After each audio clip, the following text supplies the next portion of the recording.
Hello! It feels like it's been so long, it's so strange. Hello everyone, how are you doing? I exist still. I'm gonna have to start out with the precursor that whilst I have been on my little semi-hiatus, I have lost my voice a smidgen. So, I'll do my best to mute myself whenever I'm coughing or clearing my throat. But as a heads up, I will sound crunchy. And now that's out the way, hello! How's everyone been doing? It's been ages! It's so strange. I'm so used to being on Steam every other day, really. To have not streamed for 2 weeks is crazy. I think this only happened when my computer broke. I don't think I've done it at all since I started streaming. But hello everyone, hello Drum, very sweetie first to arrive. Hello Dust, hello Sports, hello Kai, how are you all doing? I see we are spinning around and enjoying potatoes as much as always. I hope you are doing well. I hope you're excited to talk about the Raven Scholar. I will immediately mute myself to cough 1 second. Wow. But yes, I was losing my voice a little bit before I went on my break, and then I got a cold. So that's just evil, really, isn't it? But yeah, woo, hello. It's so strange to be back after so long. My brain hasn't quite engaged that I'm streaming again. But I hope everyone is excited to yap about books. I am. Oh, okay. Our hologram is ready, so attempting to appear without technical difficulties. Appearing without technical difficulties! Look at us go! Hello! Hello. Could you speak again whilst I'm looking at the OBS audio mixer? Also, hello! Yes, I can speak again. Okay, thank you. While you look at the OBS voice meter thingy and see if I am loud. You're loud, it's all good. We have audio. I have been messing with my audio drivers, an only slightly irresponsible endeavor, but it seems like I didn't break anything, so I'm happy about that. That's the outcome you want. Pretty good. It's always a good thing. Yeah. Okay, so before we jumpstart into book club as usual, I think we should introduce ourselves. Me, because I'm on hiatus. You, because you are a hologram guest.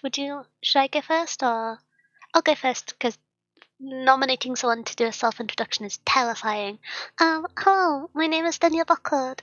I'm a mouse, I'm a librarian. I really like books, and I want to talk about them. And so I have peer-pressured my friends and my community to do a book club with me each month, where we nominate books and we talk about them. I also play video games badly, but I'm on hiatus at the moment, so I'm mostly just talking about books. I think that's my introduction. In terms of what books I like as a reader, I tend to really enjoy books that have underlying themes or parallels within the plots and the character types. I'm not the biggest fan of romance in books, but I love a good kind of political fantasy or like sci-fi space opera. That's my jam. That's the peak book for me. And then I'm gonna throw the proverbial introduction task over to Kai. Hello. That's my introduction. No, I'm Kai. If Kai doesn't do an introduction, Hologram. I get to do it for them, which might be more entertaining. Okay, I'm Kai. I'm a hologram. I want to say not VTuber. I don't really know. I don't remember. Yeah, maybe one day. We'll. And I'm a fucking nerd. Sorry. No, I am a nerd.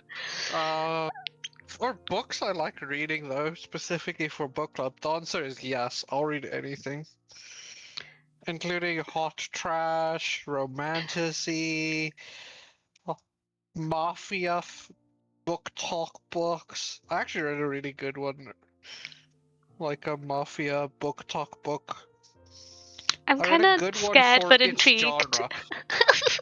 Let me put it that way. I read one that's good for its genre. It wasn't a good book That was by a any other metrics.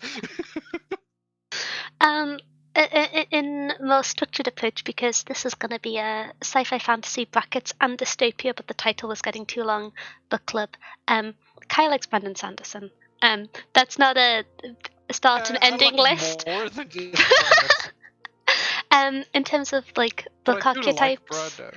yeah, big fan of like hard world building, grand fantasy settings. I think would Mm. be your like peak archetype. Um, but yes, we should go into the book club changes. I was going to do a vote, but then I decided I'm the VTuber, I'm in charge.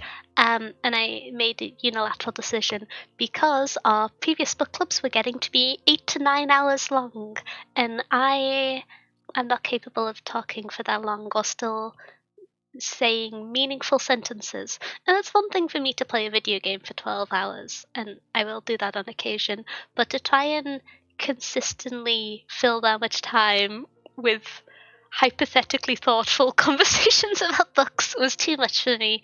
And so we've split it off. Yeah. We've previously done a book club where we have two categories, one being what was previously the first category, which was sci-fi, fantasy, and dystopia, and the second category, which was non-fiction and literary fiction. Naturally, these categories don't all fit all books, but it was kind of a whichever it's closest to, throw it in that category, and we'll nominate it and we'll discuss it. But this was just too long to yap about books, and so we have split it off into two separate meetings, which honestly just makes more sense, and I don't know why we didn't do that from the start. But we've made a Yeah. change. Part of me feels like we should have toughed it out We and have learned. yeah, I feel like we should have toughed it out and done it the old way for a full year, because that would be a sensible time to swap the farmer. Um, but I'm losing my It's voice really funny already. that we stop a month. We Yeah, stop it literally like a month before we did it for a whole year. yeah. Um, Better reading books than planning announcements, because I also did it whilst I was on hiatus, so kind of forgot to tell everybody about it. But yes, so last month we had both books reviewed in one, where we talked about Tolkien and Fairy Stories by J.R. Tolkien and Waybearer by Jordan F. Waco. And then we picked out this month's books, which are Why Machines Learn, and I forgot the author's name, and the book we're discussing today, which is The Raven Scholar by Antonia Hodgson, the book which we would normally discuss today for slot 2 in nonfiction literary fiction, we'll be talking about in 2 weeks' time. And so you're now going to get every 2 week book club rather than monthly book club, and we'll just alternate between slot 1 and slot 2. So it'll still have a month to read each book, but hopefully Yeah. it's a little easier on our voices and brain cells. Um, that's the plan. Ooh, good planning. I need to set up Also, the the man's name soundboard. you forgot. Mm-hmm. The guy's name who you forgot is Anil Anathaswamy. Oh, okay. That's probably why you forgot his name. I Because in my head, I was like, I think it's a Neil, but I also know someone called a Neil who's like big into building and adapting LLMs. So I'm just like, maybe I'm just projecting onto my friend. I don't know. Oh, hi Neil. How have you been doing? honestly, Welcome. you might be right. Okay. I think that's it for our updates. But yes, so hopefully this is a little easier for those watching as well, because if you only cared about one of the categories, which I imagine there's probably quite a lot of fantasy and sci-fi nerds here who I like talking about non-fiction books, but I also don't read them without book club peer pressure, and so hopefully it's like a little easier to engage with. Um, yeah. Yeah, and at worst, this means for people that are just along to yap about books, even if you don't want to read them, this just means more book club more often. Yeah. Woo. Because now you'll see us every 2 weeks instead of every month. We're going to try our best to alternating every 2 weeks, but naturally with scheduling, there might be the time where we have to do it every, like, one of them it has like a 1 week and then 3 week break, but we'll try and Yeah. do the updates at least a month in advance if we're going to have to change things. So you should know at each book club when the next one will be for that category. we'll always yap about it in the Discord if there's ever any confusion. So yeah, introduction segment. Woo! Time for book. So Time for a really good book. time for a really good book. I fear I have spoiled some of my review. We tend not to talk about the books we read too much for book club, so we can yap about it live, just because it's interesting to be scandalized when we disagree with each other and similar things. I ruined that this month by being too excited about this book. They just started talking to me about this book before I even started reading this book on my beer. Before my excitement builds anymore, we should do the setup and the description for the book. So this book is called The Raven Scholar by Antonia Hodgson. For a little bit of context on the author, she's primarily written historical mystery books, which you'll see it ties in to some extent with the background of this book. Quite an established author. I think she's been in the publishing industry for around 10-15 years, and I believe did editorial or like publishing related work prior to becoming an author herself. Yes. I first read this digitally and then got a physical copy in terms of how I consumed the book. I have heard good things about the audiobook because this is a big book. We don't always say page counts, but for the physical copy I ended up getting, it is 642 pages, but I got a big hardback. I think the standard paperback's around 800 pages. So big book. Yeah, that sounds about right. How did you read this? Did you read this on digitally?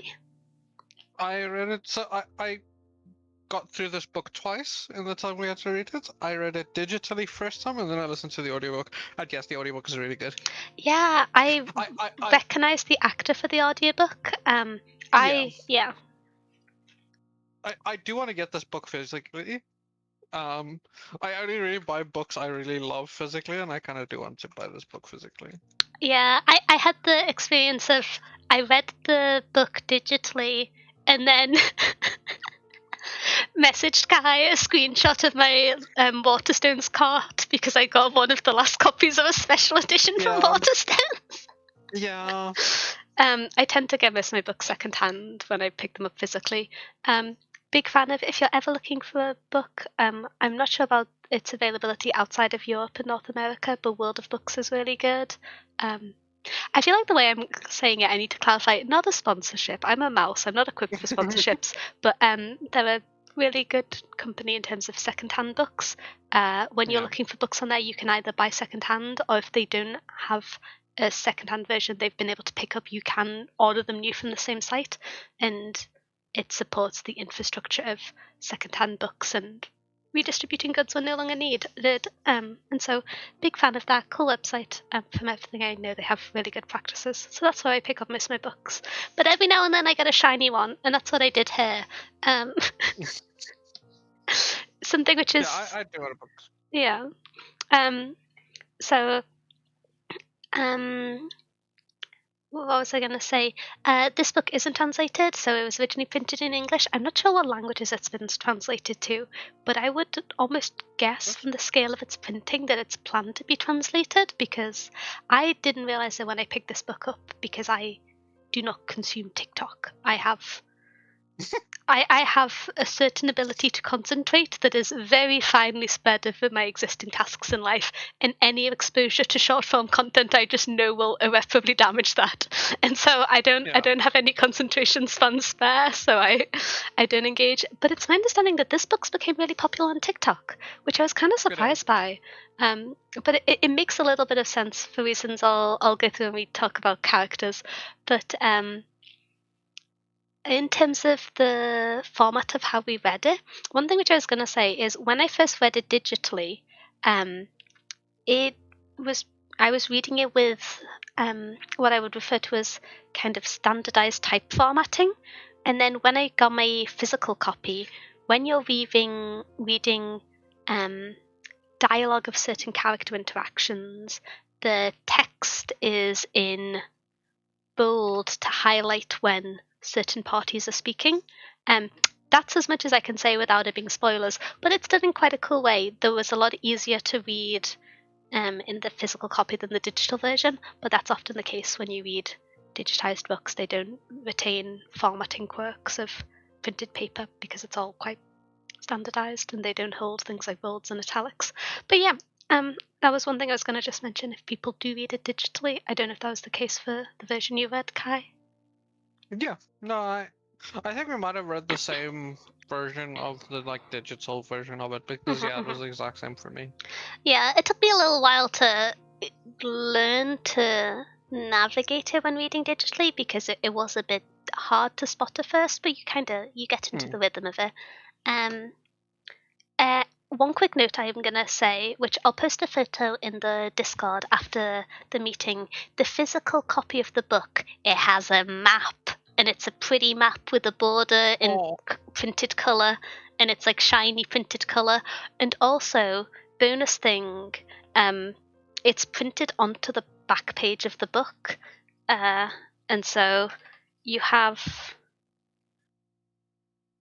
the map, which I will say I was a bit bamboozled by, but you have what seems to be, and maybe I'm being a fool and there are some minor differences and I've not noticed, but there seems to be the same map twice on the first and last page in the book, which, given that this book covers several years in what's discussed as like time present in text, but also with what we're reflecting on and finding out, I almost expected it to be like map at the start versus map at the end, but it seems to be the same map, but it's very well printed, so I was a little confused by that, but I'll always take a map in a book. I will say it does have the classic thing of, because it's a hardback, the printing of the map is so that the crease for the page binding is a little bit too deep, so you do lose a small segment of the map where you can't see it, and so Yeah, you can kind of see in the printing where you have a squished area from the page indenting, but that's sort of a flaw of the medium, which is why you don't see it very often, but I'm always a big fan of maps on the middle page of a book. That's my latest agenda of strange printings I like. But yeah, that's just one thing to bear in mind. I'll probably need to inspect them quite thoroughly to see if there is any changes between the two, because I can't see any at a glance, and I can't think what would change over the course of the book. But yeah. Oh, hello, Will. How are you doing? But yeah, in terms of printing, I think that's all I've got to yap about. Before we jump into the contents of the book, it might be handy to go through some of the content warnings for topics discussed. I have this link open, but then I also have about 20 tabs open and I have lost it. Uh,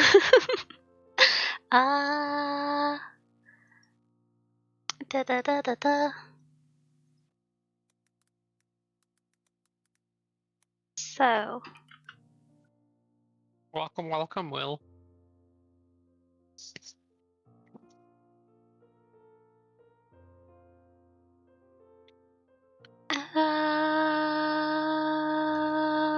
okay, I found my tab.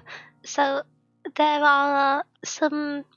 The context of the book makes sense for some of the discussion. So the key content warnings is there's violence with relatively detailed description of injury and fighting, from both the perspective of the person being injured and vice versa.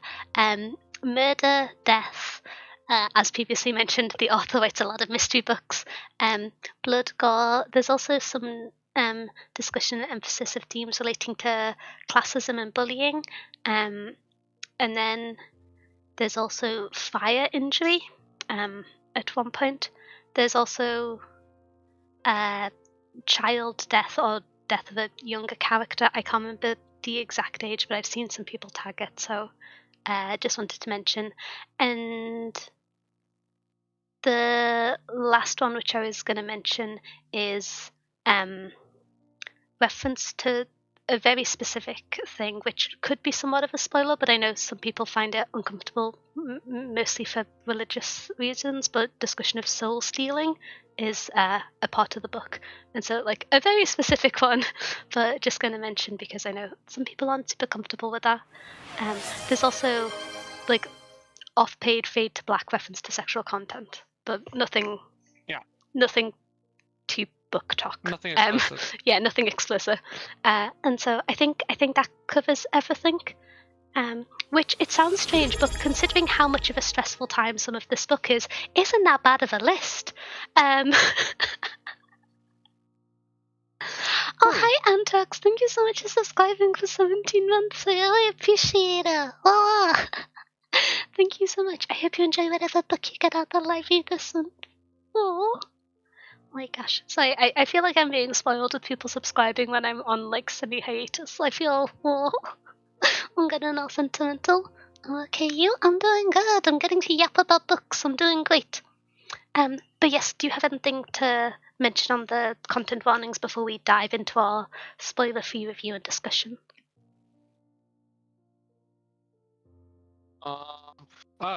One thing, because we did mention it is a TikTok book and it's fantasy. This is not romantasy. Yeah.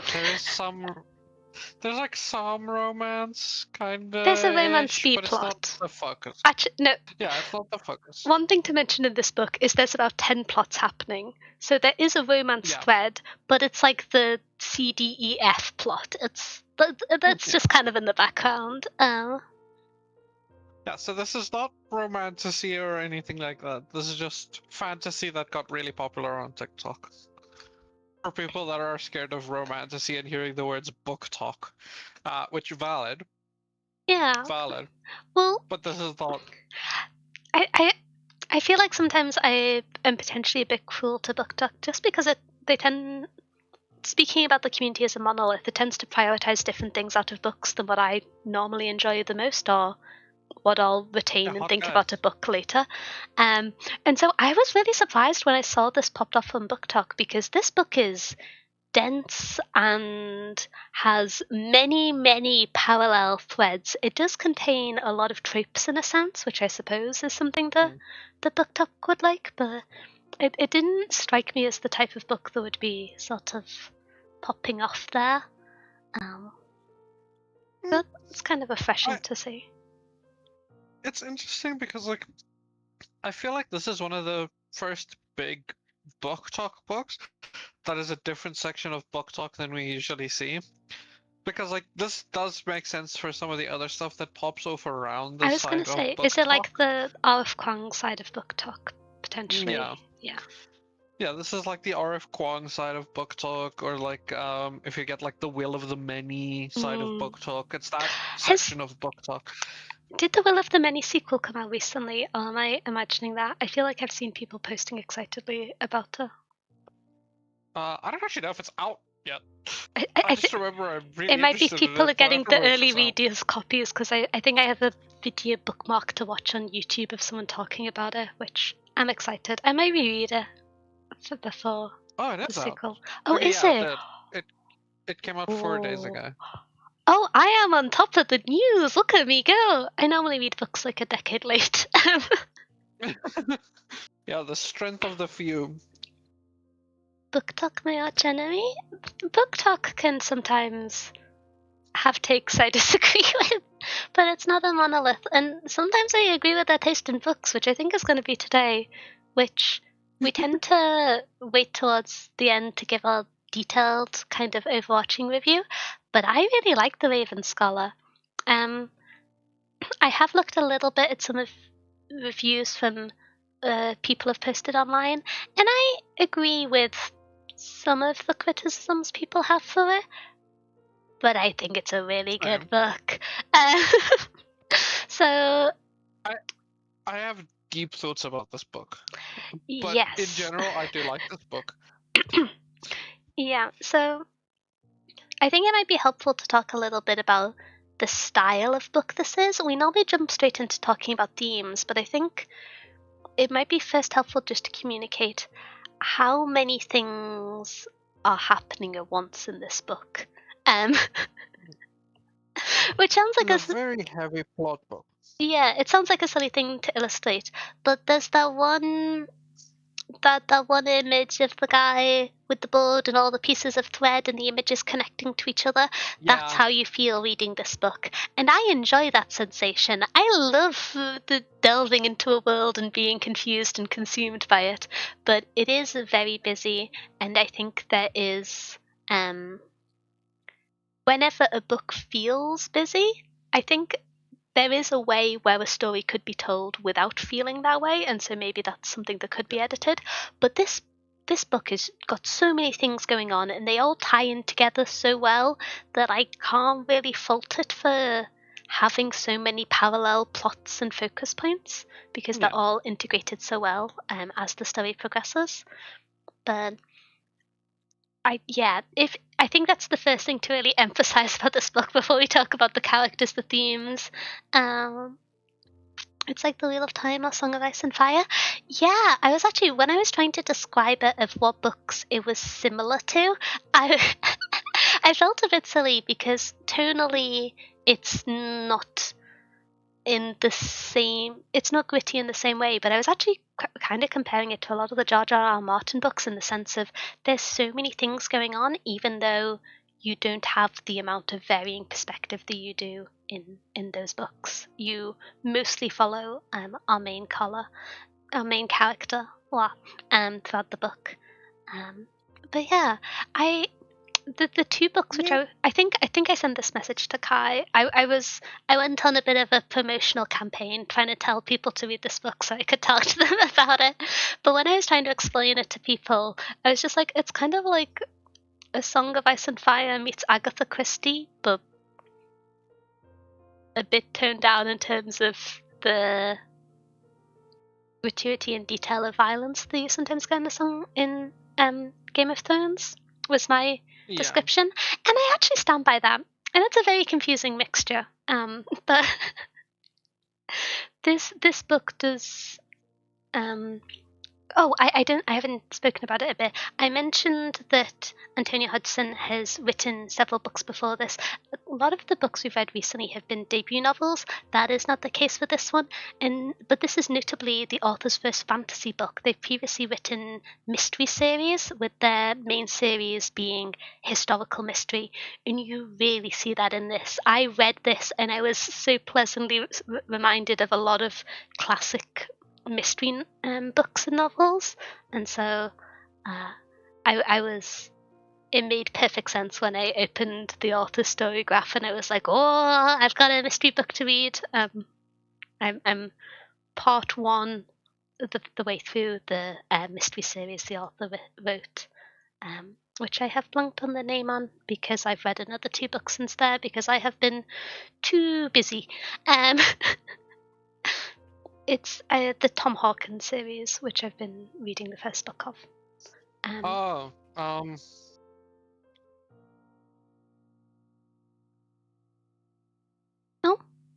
oh, you doing okay over there? yeah. I was thinking about the first in that book because I just got it. The Devil in Marshala Sea. Yes. I grabbed that as a digital too because of this, which seems really cool. Yeah, it's. I'm interested. I don't read a huge amount of Historical fiction. historical fiction, and when I do read historical fiction, it's normally historical in the sense of the author wrote it 200 years ago. Yeah, same. So if I read anything that's historical, it's normally historical fantasy. So interesting combination. Mm. Yeah, I love mystery books, but getting a well executed mystery in a lived in fantasy world can be quite difficult. And I think the fantasy of this world isn't the most detailed. This isn't like a hard world building. You No. get the details of how things work, but it is a lived in fantasy system, if that makes sense, where although you don't have concrete definitions, you have believable but not immediately obvious repercussions of the crafting and the nature of the world that have caused it to evolve in the way that it presents us today, that makes it feel lived in structures in the way that a more formal definition and hard world building system can often do.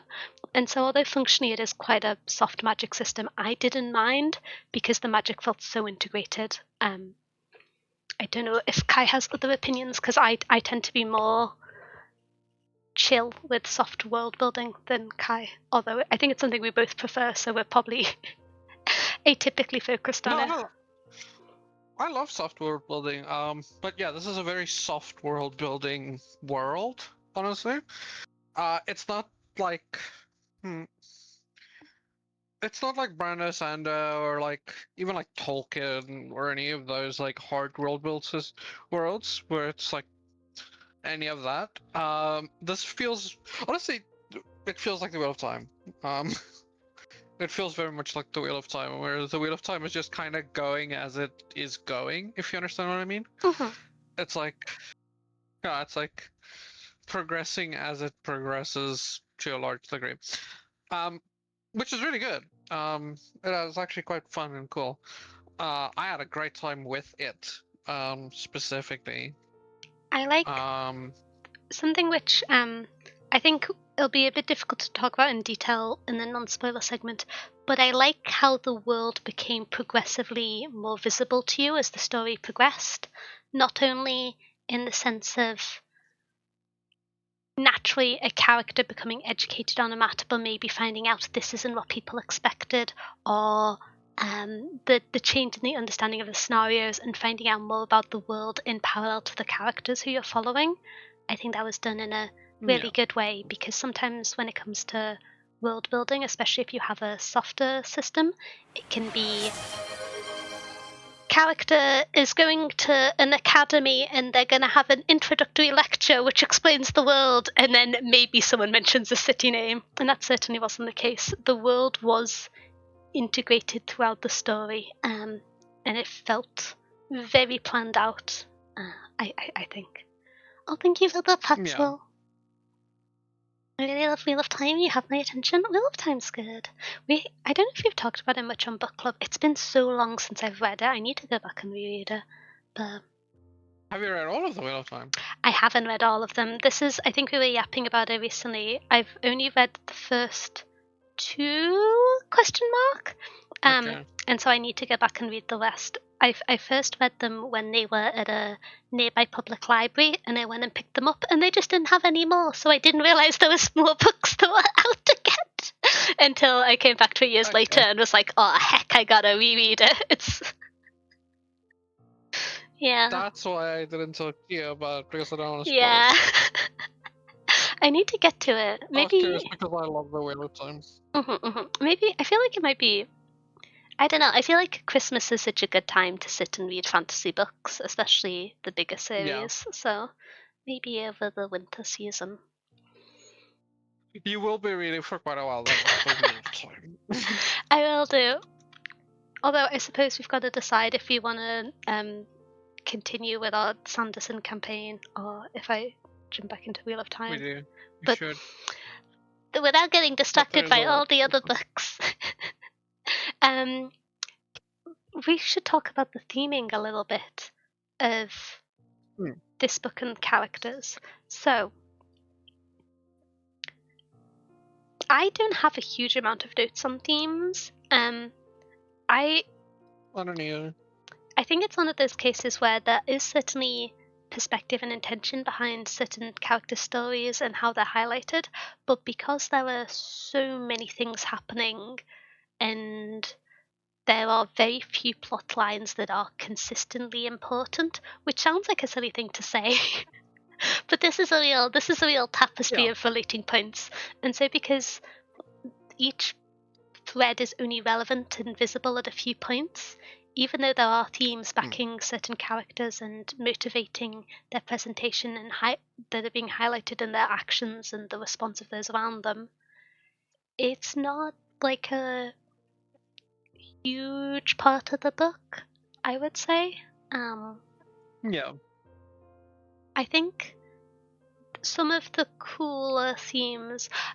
This book did a cool thing in that it was a combination of two of my favorite genres, without being fantasy specifically, kind of political fantasy, discussions of empire, kind of the settings, even if not in the traditional high fantasy bracket, as well as being a mystery book. And I love those two things. And so when it went on to include discussions relating to how history is remembered and why people are motivated for things to be remembered differently to how they played out, and those sorts of themes, which I love in world building, I was just sold. This book feels like it was written for me to some extent, with a lot of the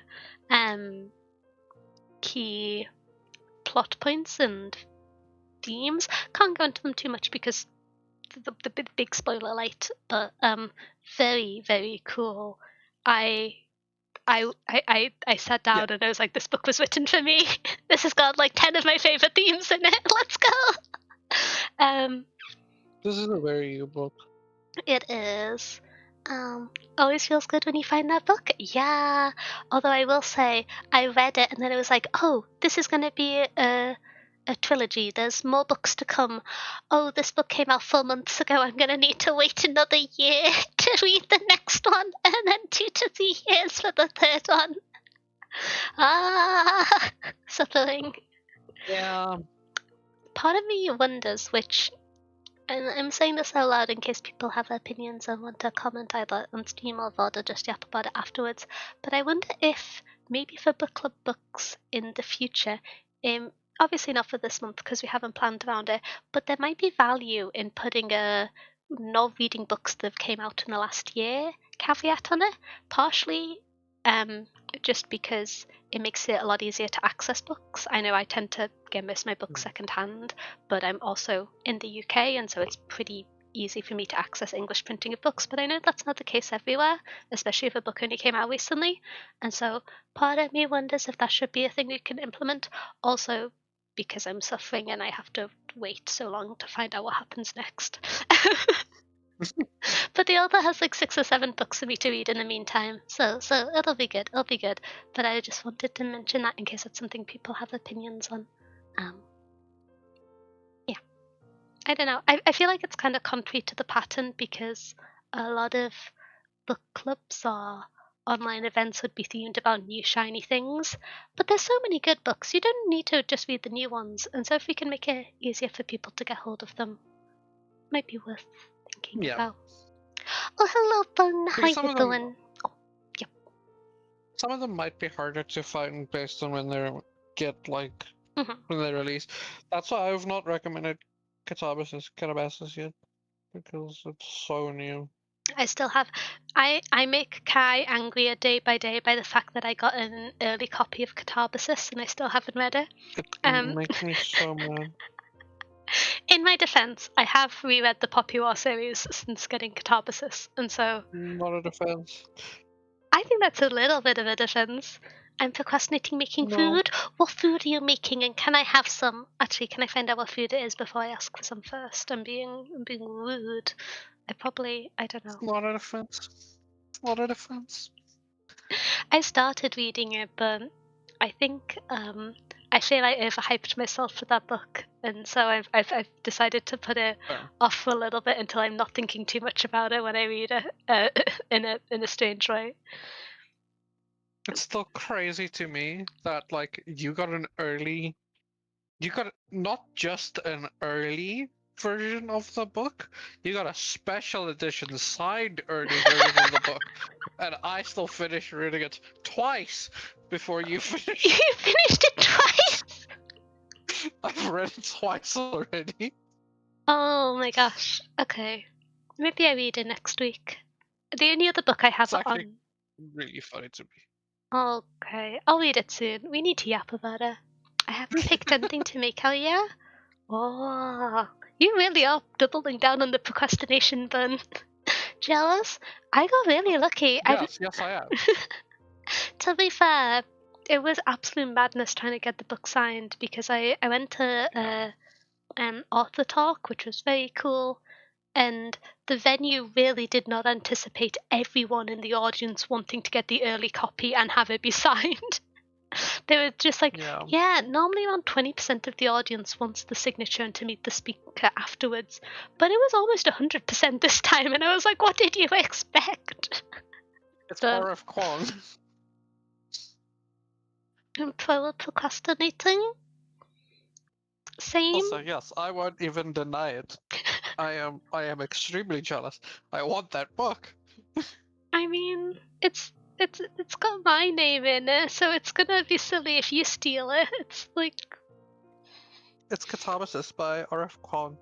it is a pretty copy of Catabasis by R.F. Kong. That's fair and true. Catabasis, it's a campus novel set in a fantasy world about two students who need to go into hell to retrieve their professor who has accidentally ended up there and is needed for them to graduate. It's inspired by a lot of the classical depictions of hell and is largely a book about not enjoying doing a PhD, which I respect as a motivation to write a book.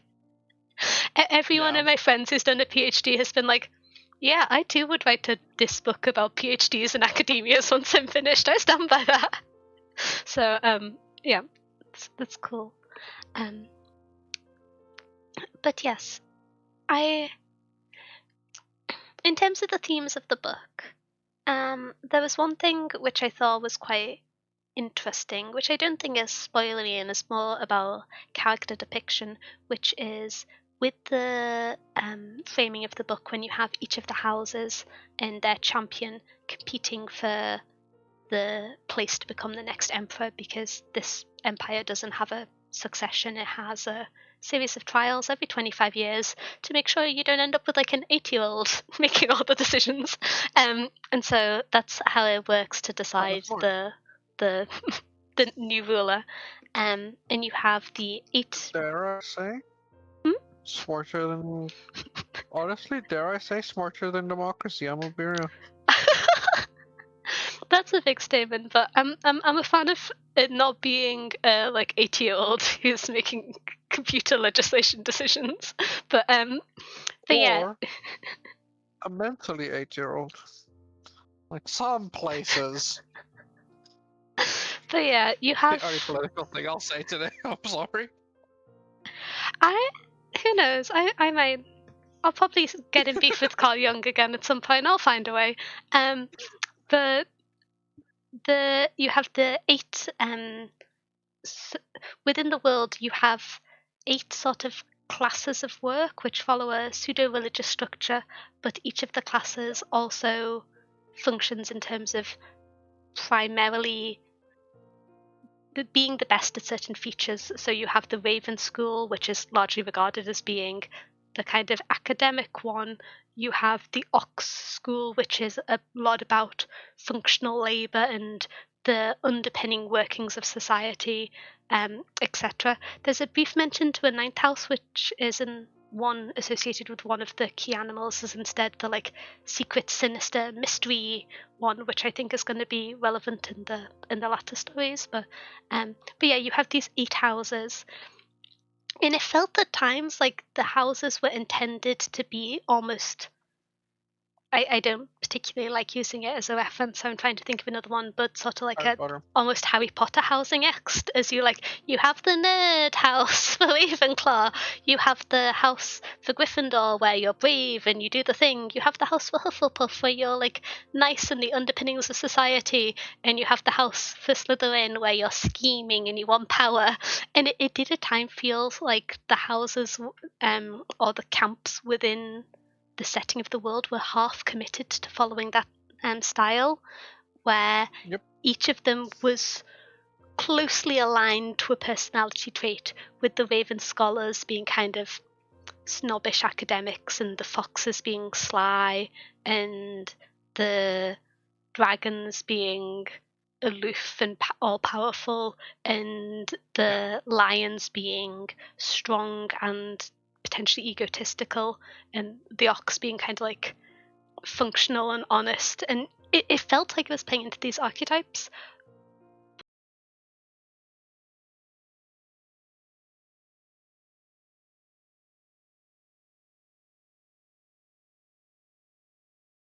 Back. I Reconnect think you're back now. successful.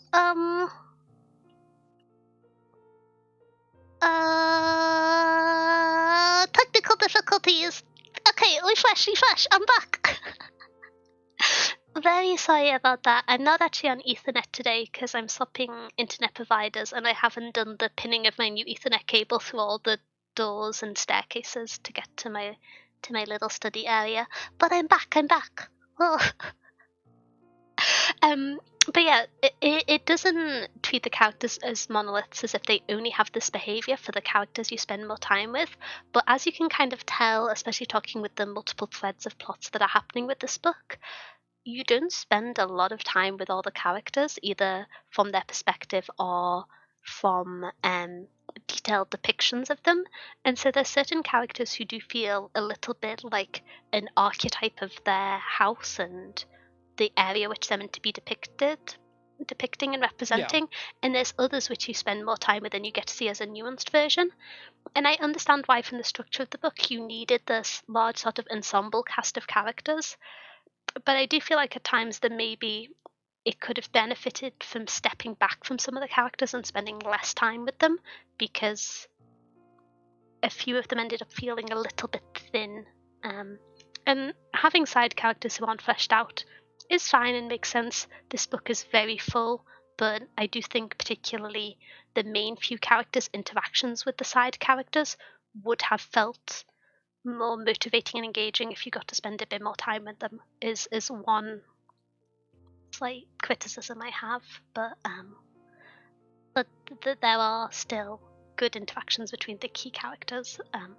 Oh yes, I should have done a message, but thank you, Kai. We're back. Hopefully you can see us yapping. I don't know if you I had got you.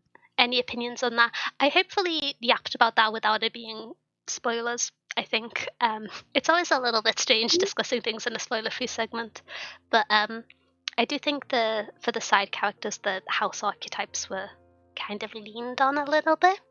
Yeah. But it's not something which I would normally complain about in a single book, but it is an 800-page book. Like, it's a big book. And the characters who are still key towards the end, they do feel fleshed out, but they dip in and out. They're not there for very long, and so the core cast is quite large. I think maybe a more refined way of saying it is I wish there was you naturally have the main, I'm going to say 4 characters. And they are all fleshed out and you learn quite a lot about them. And there's a core cast of characters, but the surrounding core characters is about 20 people. And I'd say 5 or 6 of the core cast feel somewhat fleshed out, but I wish you had a secondary kind of solid 5 to 8 characters who were fleshed out, and by being present and having more time dedicated to them, you were more grounded in their relationships with the central characters because it makes you more invested in the book.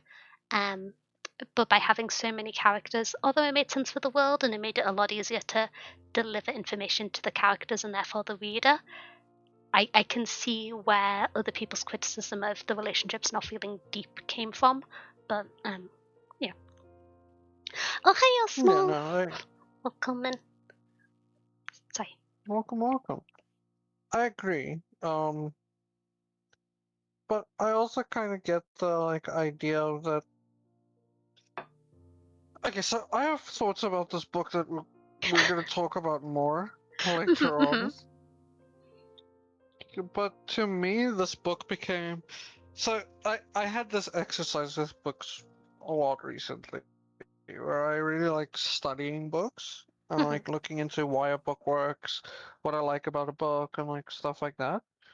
But also I like deep world building. So, for example, I love Brandon Sanderson's world building heavily. And it became to me a negative if a book doesn't do that a lot of the time. Where I'm like, okay, but you could have told me like this thing about the world, and I could have learned more. This book kind of broke that in me, and I just started enjoying this book for what it is. I was actually really interested to see your opinion on this because as I was reading it, part of me was worrying, I'm going to love this book, but this book does a lot of the classic things which Kai isn't the biggest fan of, but I think it'll make up for it. And so I'm glad it did. I'm glad you also enjoyed it. So I stole your thunder. What are Yeah, you saying? so a lot of the things in this book, stuff like that, I wouldn't enjoy normally, like not that deep characters, honestly. And I would say there's like 4 characters that are like deep characters, really. In an ensemble cast of like 20. But honestly, it's there because that's what the book needs to a large degree, I feel like. Mm-hmm. And how it wants to tell its story and like how it wants to put you in the world. Because like I do really enjoy the like, for lack of a better word, the houses of the place. And the whole world of the place and how it was done and kind of how you never get told about like sit down like, oh yes, the smart kids are in Ravenclaw and the like brave kids are in Gryffindor. It kind of comes out as you meet characters that are in those places and they kind of become, I don't want to say like views of it, but they kind of do. You kind of Mm-hmm. learn more about them from what house they belong to, and more about the houses from what they do and how they act, and like how it's this very fun relationship on how the world building is done. It's a really good way of Um, doing shorthand for side character introduction to have these yeah, kind of house archetypes.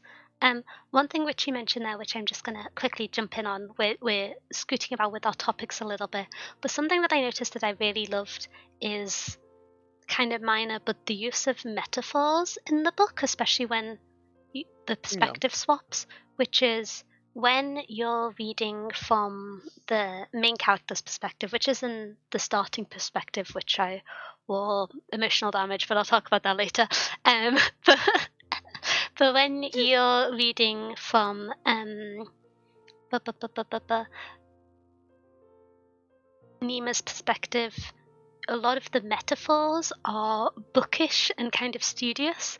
And so when describing where on a shield I think one of the ox characters are carrying, it's described as scratched and worn like an old desk. And yeah, it's a small thing, but when you're swapping between perspectives, the comparisons and reference points that are used vary to add framing of the character's perspective and environment, which I just thought was a really nice detail. Um,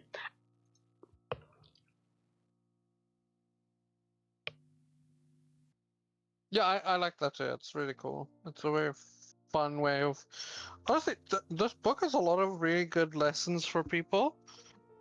In how to do like we keep calling it, and I also called it soft world building, mhm, right?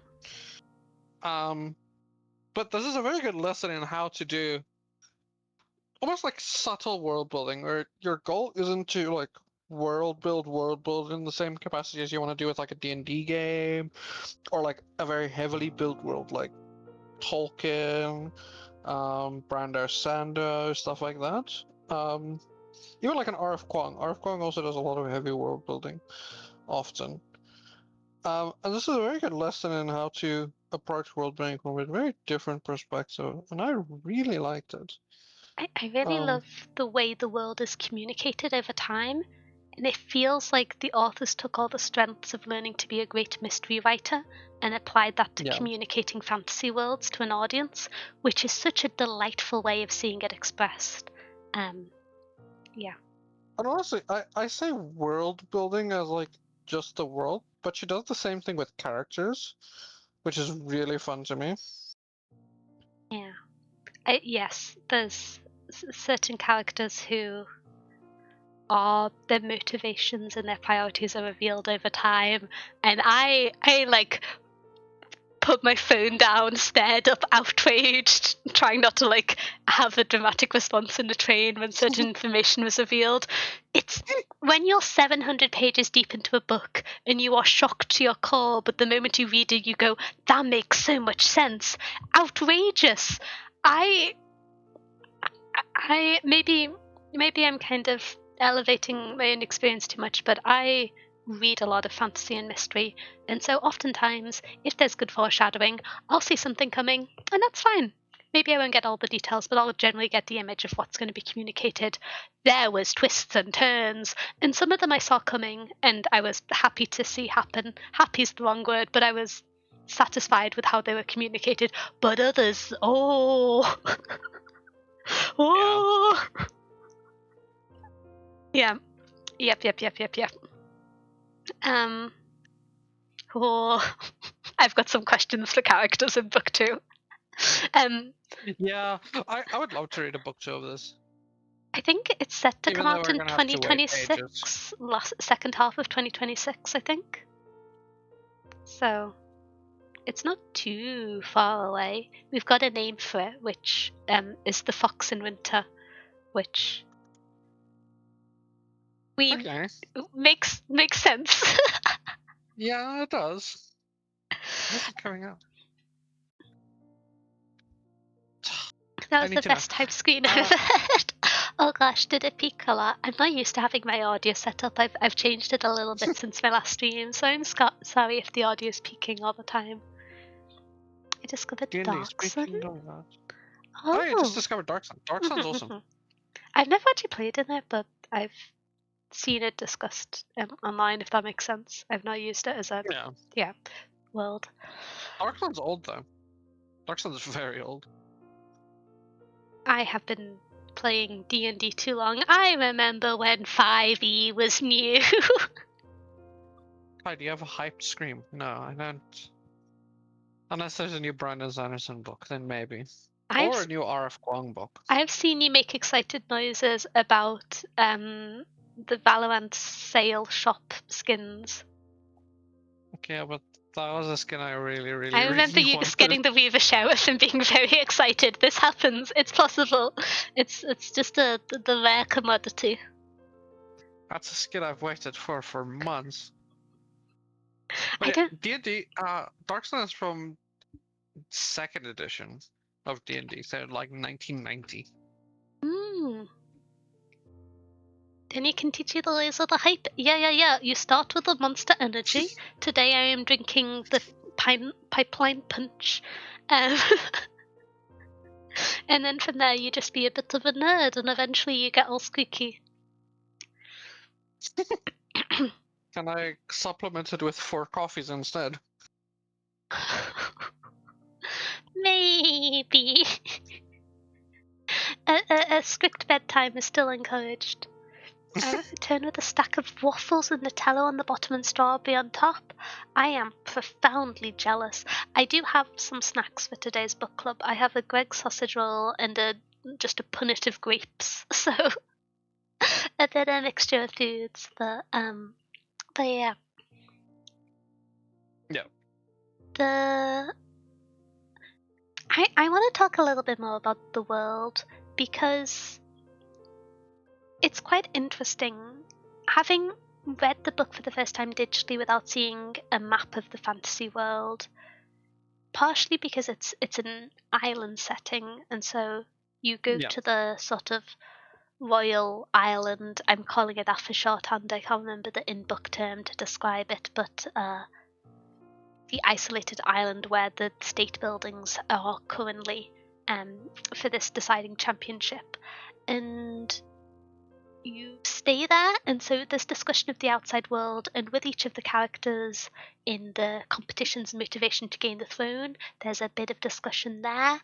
And then with the introduction, which we'll circle back to when we talk to characters, the first segment, I think you know what I mean by that. Yeah.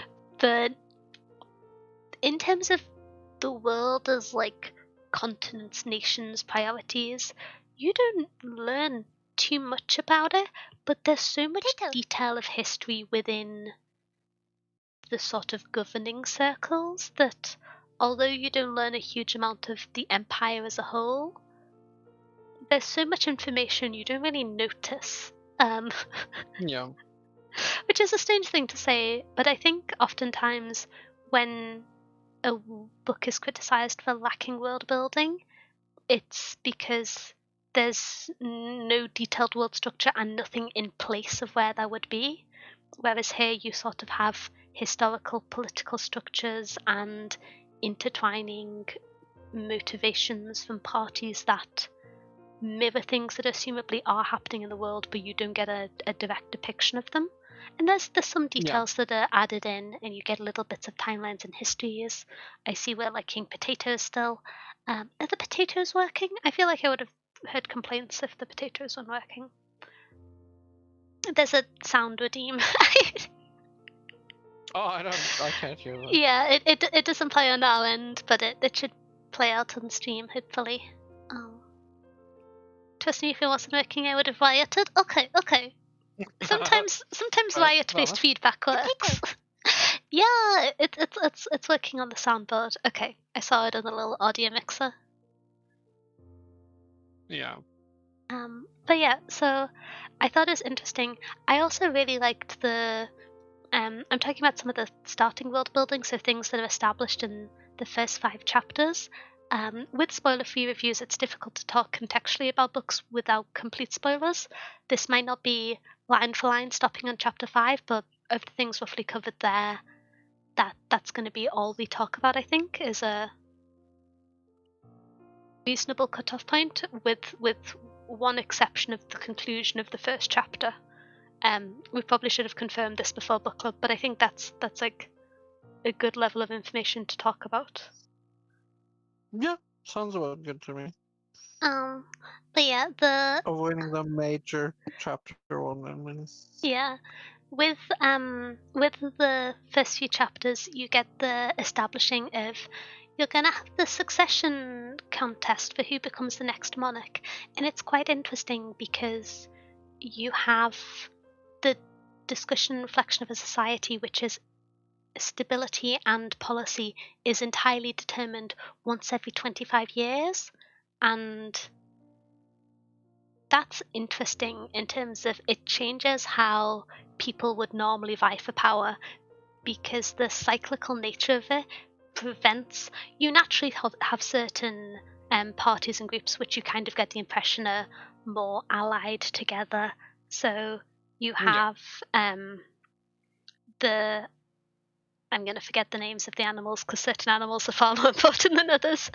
Each of the houses, each of the parties has an animal which is their figurehead, which is also part of the local legend and religion. And so you have the kind of military and the merchant types who are historically allies, and you can kind of see them making agreements even with their competitors, like sitting down next to each other in the banquet and the stuff like that, which I think is quite interesting.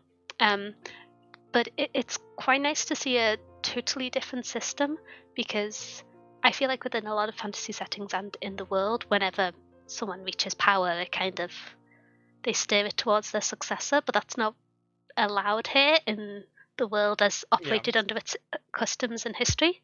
And so it creates a very different system straight away. And I think if less chaos happened, that would have been a really interesting thing to explore. But for natural reasons, our characters are quite distracted from this by the murder. This is a murder mystery fantasy book. So yeah, I believe that's in the blurb. So saying there's a murder, I don't think is a revelation. No, I think that's said within like the first few sentences of the synopsis of this book. Yeah, it's always hard to kind of remember exactly when things happen in long books, but yeah. So yeah, I think part of me feels like it's a little bit of a shame that the murder happened so early in the book, because it would be really interesting to see some of the sort of maneuvering and the normal rights of power and how people try and influence it when there isn't like a two-party system, there isn't voting, there isn't bribery. You could throw fights, but that's the only thing you could really do to control the outcome. And so I think that was an interesting system that maybe could have been discussed more, but that there wasn't space for that with the plot and how it progressed, and so it didn't really get utilized. But it's cool. I maybe would have liked to see a smidgen more, but there was already so many things happening, so I can't really complain. Yeah, I would have wanted to see more, but also wouldn't want to see that because this book would be way too either long or bloated as a direct result of that happening. Well, this is something I was going to talk about with the sort of structure of the book, and we're going to talk about it in very broad terms, but this is discussing the contents of what happens later on, which is the way the trials are covered in quite a bit of detail. And Yeah. I think this book could have almost benefited from more of the trials happening off page. Yeah, Because there's so many things I do happening, agree with that. and Nima has so many things going on, which she is not equipped to deal with and is doing her best and quite a good job, realistically. But this is a long book and it's a really dense book. And it's also a book that's not afraid to like summarize and say, and this happened off page. And so part of me wonders if the want to have a group of characters who go to an island and fight trials force the trials to be on page when it might not have originally been intended. There's part of me which thinks about that because it does feel like the sort of description that like gets a book signed. Yes. You have like characters from houses who go to an island to fight to achieve a title, and then there's a murder mystery that feels very much like a brief and a description, because it feels like the trials they're certainly a tool, they're necessary to the plot and the story, but the actual trials themselves are more so a tool for communicating information around characters and don't move the story forwards a huge amount that couldn't be summarized by just saying the results, which sounds a little silly, but I did sometimes wonder with how long and how dense the book is, if following each trial in quite a bit of detail is best suited. That being said, I enjoyed a lot of them. I, I think they were well written, but I do kind of wonder if they needed to be a core part of the book, if that makes sense. I feel like I've gone back and forwards in that sentence a few times, but maybe you get my point. I know this is something that quite a few people have said on this online. Did they all happen on page? Yeah, so the trials consist of two formats. You have a test from each house, which, depending on the house's nature, it varies each year. So we've mentioned the Raven House; they naturally have an exam, and then the Ox House has like a functional test you have to do, but there's also combat. So each of the houses champions fight each other, and they get points based off if they win the fight. And it's like a 3-round fight thingamabob. And I believe some of the fights happen off page, but all of the trials happen on page. And all of the fights which feature Nima, who is the character you follow most of the time, happen on page. Yeah. I'm not telling any fibs There's there. a few off-page. Yeah. There's a few off-page fights, but all of the ones that are important that we follow are on-page. Yeah, and that's like a solid. There's at least I can think of 10 or 11 fights that happen on page. Yeah. There's a lot of them.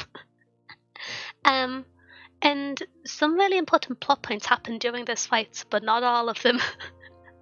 No, some of them are just there.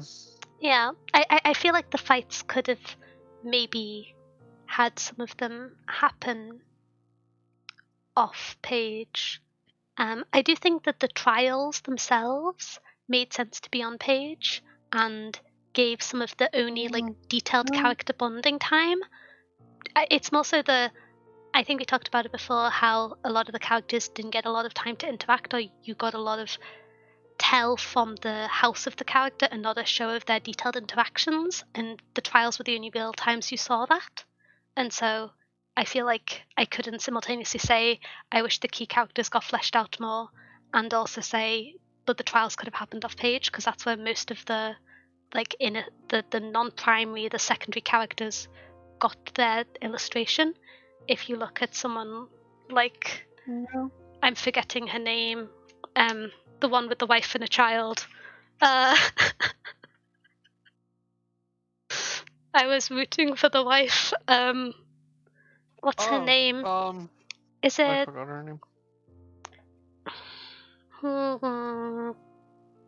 I have it written down here somewhere, probably. I feel like I wouldn't have written her name down anywhere. Is she the? She's not the ox contender, is she? I think she is. No. Yeah? No, she's the bear contender. Oh yeah, she's a...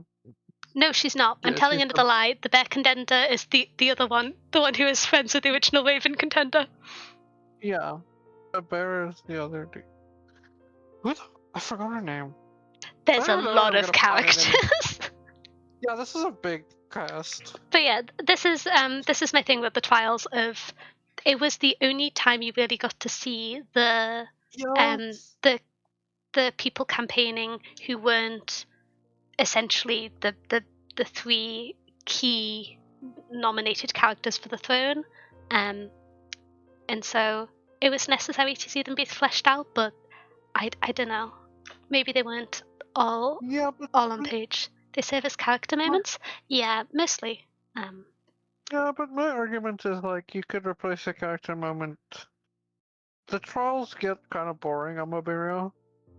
Not like boring as in they're like ever like boring, but like you see a lot of the trolls because you see every single one of them.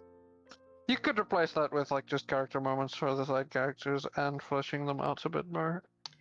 It's not like a you have to go without character moments for side characters because you remove the trials. But I do think you see too much of the trials. I'm gonna be real. I would like to have seen less. This is something because there's a lot of them. I'm stealing from a character, a booktuber's review, but she said that she wishes that instead of the trial themselves, you almost got characters who were allies scheming together about how they're going to help each other in the upcoming trial, and then skip to the results, because that would demonstrate some of the politics, show the character interaction, get a bit of the personality, and then in a reflection of how that plan succeeded or failed, you would become invested in the results. And I think that makes a lot of sense. But yeah, I'm jumping around on topics a little bit. Is this a good point to talk about how this book swaps around what type of narrative perspective it uses quite a bit? Just because I feel like I'm edging around it in a few paces. So the first chapter of this book is from a perspective of a character that isn't the main character. And if you've read the blurb, then maybe you'll go, hey, this character's name is Anima. I didn't think this was their background. Okay, maybe this is where they start off as a child. I'm shaking my head. I'm experiencing emotional distress. And then you swap to, for the first kind of third of the book, it's all being told from Nima's perspective. And then in the middle third, you get between Nima and one of this party's perspective, with like one or two brief chapters from other characters, and they're like one-offs. It's not super common. And then in the last third of the book, it's still majority Nima, but you get these four key characters' perspectives who sort of swap between, as well as characters reading stories to communicate information told from other characters' perspectives. And so I found it a little bit strange because books tend to establish early on whether or not you're going to be told from one or multiple perspectives, because that can be something that a lot of readers find disjointed, and certainly is a specific skill to do if you're swapping between perspectives. And I was a bit confused when halfway through the book it changed its approach to how many perspectives you were having. And by the end of the book I didn't mind it, and I think each of the perspectives was told in a unique character voice and executed well. I just found it a little bit strange because normally books decide early on, am I going to be one character? Am I going to be swapping between two characters? Am I going to be doing what Priory did, where I religiously alternate between three characters in a set order? And the kind of precedent is set and maintained. But that kind of changed over the course of this book. which is a little bit surprising to me. Maybe the first chapter being from a different character's perspective should have been more of a forewarning of that, but I got a bit bamboozled by that when I read it. It was well executed, but I was just kind of stood and locked by it a little bit. So I don't The know. thing with that is like you do often get books from a single perspective that start with a different character in the first chapter to like kind of set something up that the readers know that the character doesn't know yet. Like often books do that. Especially as So like a I also prologue. didn't expect it. Yeah. Yeah, I also didn't expect it. Because, like, yes, you're right. Often you get stuff like Priory, which is religious about every chapter is different, basically, between like 3 different people. And we Or like really could have something like done without half the Stormlight. Doctor's chapters. Grumble, grumble.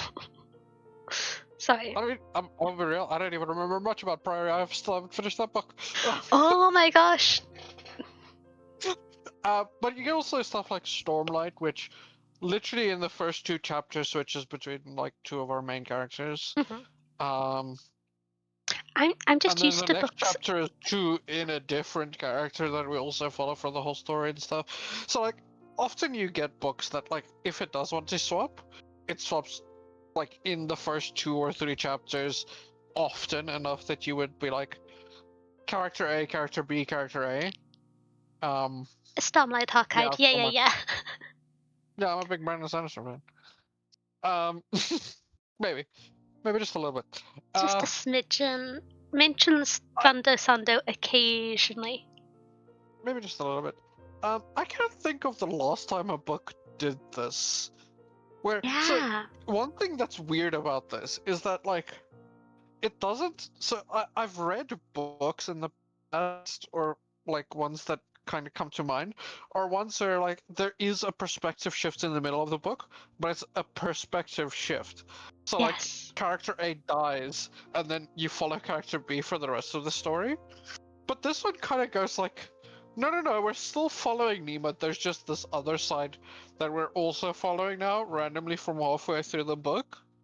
Yeah. And it's kind of weird. I It's kind of weird. It's one of those things of I can't turn around and say this is a bad thing, I didn't like it, but it's not something I'm used to. And it felt somewhat discombobulating because it feels like it goes against a lot of precedents because like you were saying, books normally establish early on if it's from multiple characters' perspectives, or if there's a perspective swap for one chapter, it's normally for like a key event. So a book will mostly be from one character's perspective, and you get either like a prequel chapter to show something, or you have a character's perspective where not relevant to this story, but say like a character dies what would otherwise die off screen because they're not being followed by the main character at the time of that action, and that's told to you from their perspective. And that's like the one chapter in the book that isn't from the main character's perspective. This book gets a solid 300 pages in before swapping a perspective outside of the prologue. And then somewhat routinely swaps character as if it was consistently cycling between a main character and 2 or 3 other voices. And that was confusing to me. And I can't turn around and say it wasn't well, like it was well executed. I'm just not used to it, and I don't know how I feel about it because I'm used to perspective swapping being a key narrative tool and being a sort of significant identifier. So it's either a sort of grand fantasy or broad story where you need those multiple perspectives and that's established early, or if it's mostly from one perspective, the swapping perspective is a key signifier of narrative importance. And it wasn't treated like either of those things, and that's how I'm used to it being interacted with as a narrative device. And so I don't feel negatively about it. I liked how the different perspectives were handled, with one asterisk that I have for like one specific segment, which I'll talk about in the spoiler segment. But I'm just a bit confused. I think I know what you're talking about. Yeah, that's the weird part to me, is because like if they wanted to commit to it earlier, they're pretty good at it. Yeah, it's something that's well executed. I wonder, part of me wonders if, because there's a lot of information with this book and a lot of information that's communicated to you in the first third, I wonder if it had the sort of roughly alternating, say, 1 in 5 chapters doesn't follow Nima, from the start, but Yeah. when it was test read, people said, oh, this is too Being confusing edited. to swap between multiple characters Yeah. whilst getting all this information, whilst the information that you're learning you can't always trust and has to be reconsidered, and Yeah. was later removed until you have more grounding in the world and then adding in the character swaps. I wonder if maybe that happened. That would make sense, because like, if you do stuff like this and you have to like consider perspectives on certain situations, you would get a lot of conflicting views on some things, that because of how much information is in the first third half of this book. Yeah, I could definitely see it being kind of confusing. Yeah. But even then, I feel like the perspectives we get wouldn't lead to that much confusion.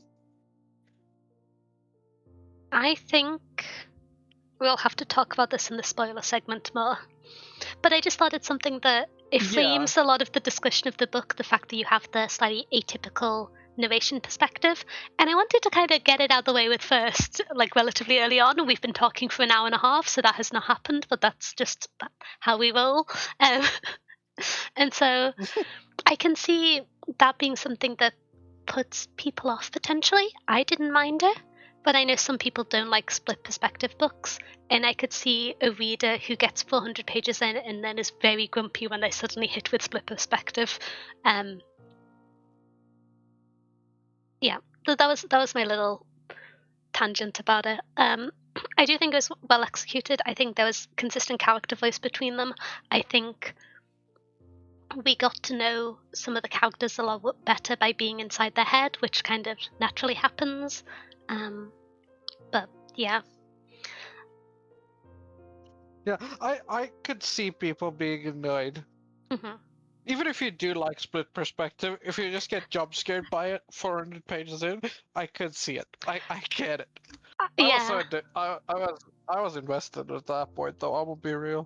yeah. I when it first happened the first few times, I can't describe it in too much detail because this is the spoiler-free segment.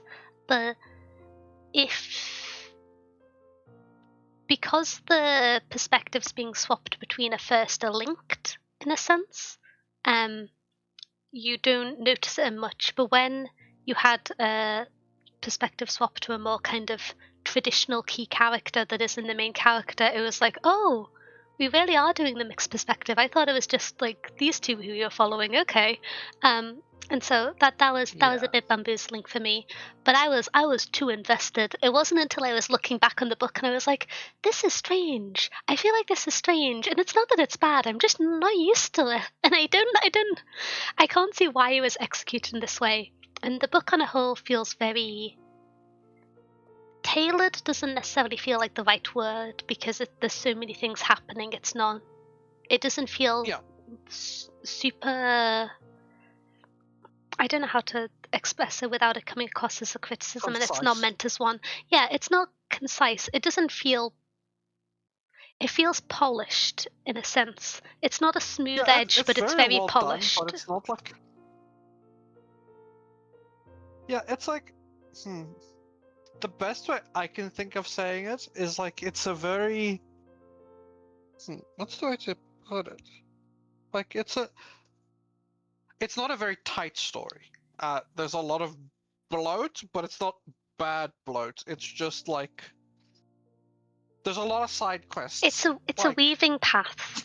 It's a really good walk, but it's you're not going as the crow flies. Ironically, yeah, it's weaving a path is weaving actually a path. great way.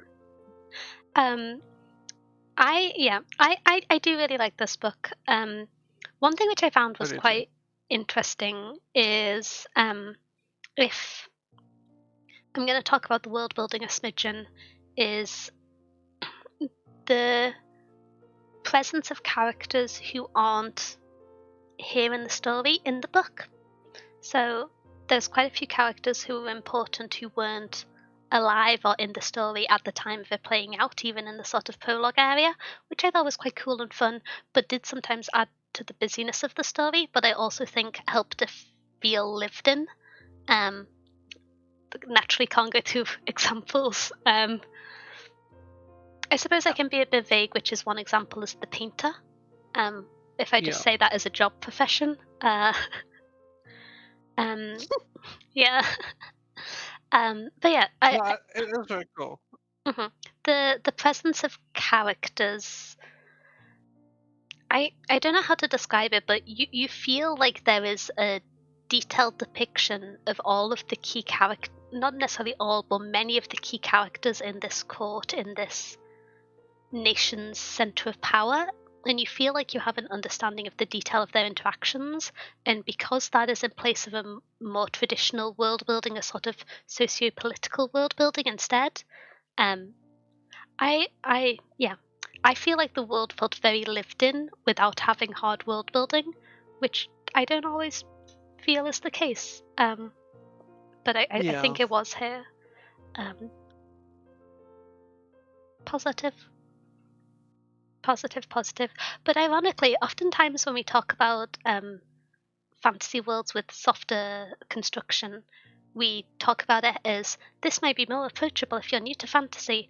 I feel like if you're not quite comfortable with fantasy, this book would be a little bit terrifying. Yeah. This is a very traditional fantasy book.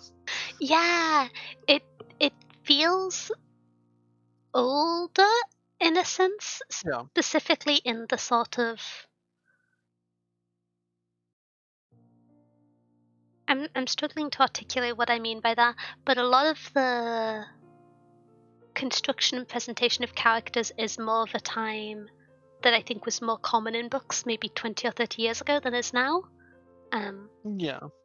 Or maybe nowadays is more common in sci-fi than in fantasy would be a better caveat. But obviously books aren't monoliths. Reading Brandon Sanderson? When have we done... I think the last time we did a Brandon Sanderson book for book club was Dress of the Animal Sea. I can't remember. Was Mistborn for book club, or did you just peer pressure me into reading that? Okay, that was just peer pressure. Peer pressure into reading Mistborn. Yeah, maybe we should read another Brandon Sanderson for book club. You've not nominated any.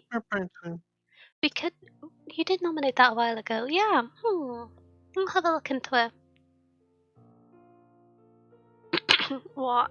Apologies for the loud cough. I saw that on my microphone before I had time to prevent it. It's more Lord of the Rings. Less Throne of Glass. I would say it's more like Wheel of Time. It's not as old as like the Lord of the Rings, fantasy-wise. Lord of the Rings is quite old school fantasy. It's more like Wheel of Time, even stuff like King Killer Chronicles, that's a bit newer.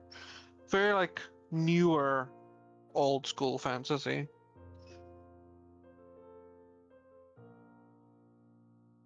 I'm still thinking about On Fairy Tales by Tolkien. I just wanted to We're gonna have to do like a 1 year later review on that book because I sat down and read it again. But yeah, we are gonna have to. I don't know if I have any other notes on the world building that aren't spoilers, because I'm very excited with how the world ended up, but that's all spoileries. Yeah, that is all direct spoilers. Characters. There's a lot of them. I did a little bit of searching for characters' names before we started because I'd forgotten quite a few of them. Admittedly, I did read the book within 7 days of it being picked for book club, and so I've made it more difficult for myself than I needed to. Yeah, you did. You did speed read this thing. I've been rereading it, not all the way through, but I've been going back and reading segments of it now that I have a physical copy, because I find that if I listen to a few audiobooks, mostly in terms of things like memoirs, or if I'm reading like a lighter, soft fantasy, The Power of Cool book, I'll often listen to them as an audiobook. But or rereads, I do a lot of rereads via audiobook.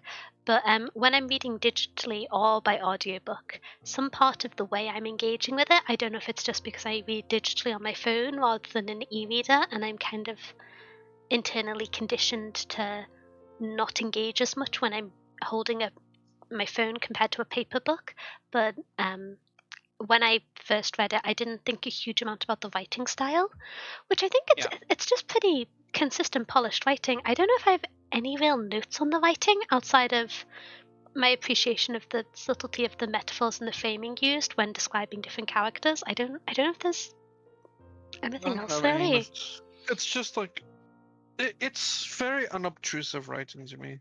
Yeah, yeah, I agree. I agree. I don't think too much of it, but that's also a positive in its own way.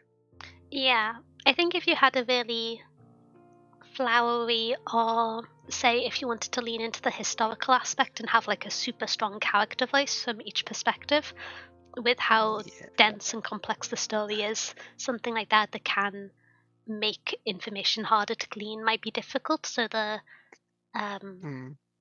the kind of polished style of writing that suited The book would be the very book. hard to read if it was like heavy prose Yeah, or like he even heavy character voice. yeah. The character voice is sort of light in terms of writing style and more so in patterns of thought. I don't know if that's a Yeah. good Yeah. execution explanation. Um, Talking about the Talk about characters. Oh yeah, we'll come back. We'll come back.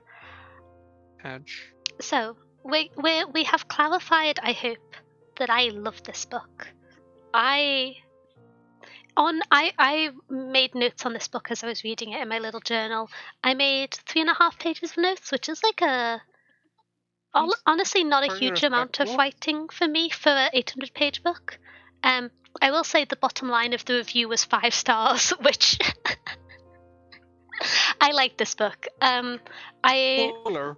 That's I a spoiler. it's a spoiler, 5 stars. I I you'll have heard me talk about this in book club in past, but I tend not to give books star ratings when I finish them. I tend to write down my thoughts and then come back to it. And if I don't come back to it, then I'm just like, I guess it didn't matter too much to me, so I don't have a rating for it because I understand giving ratings to things you don't like, but because my ratings are all in my little book journal and they're not shared publicly, I only really rate the things I enjoy. And I'm also rated in terms of Yeah. who I would recommend it to, because to me, reviewing books is a social thing because I want people to read other cool books because they're really cool and good, and I think it enriches lives. But yes, the power of books aside, um, I I finished this book absolutely adoring it. I still think I like it. I think some of the criticisms for the book are valid.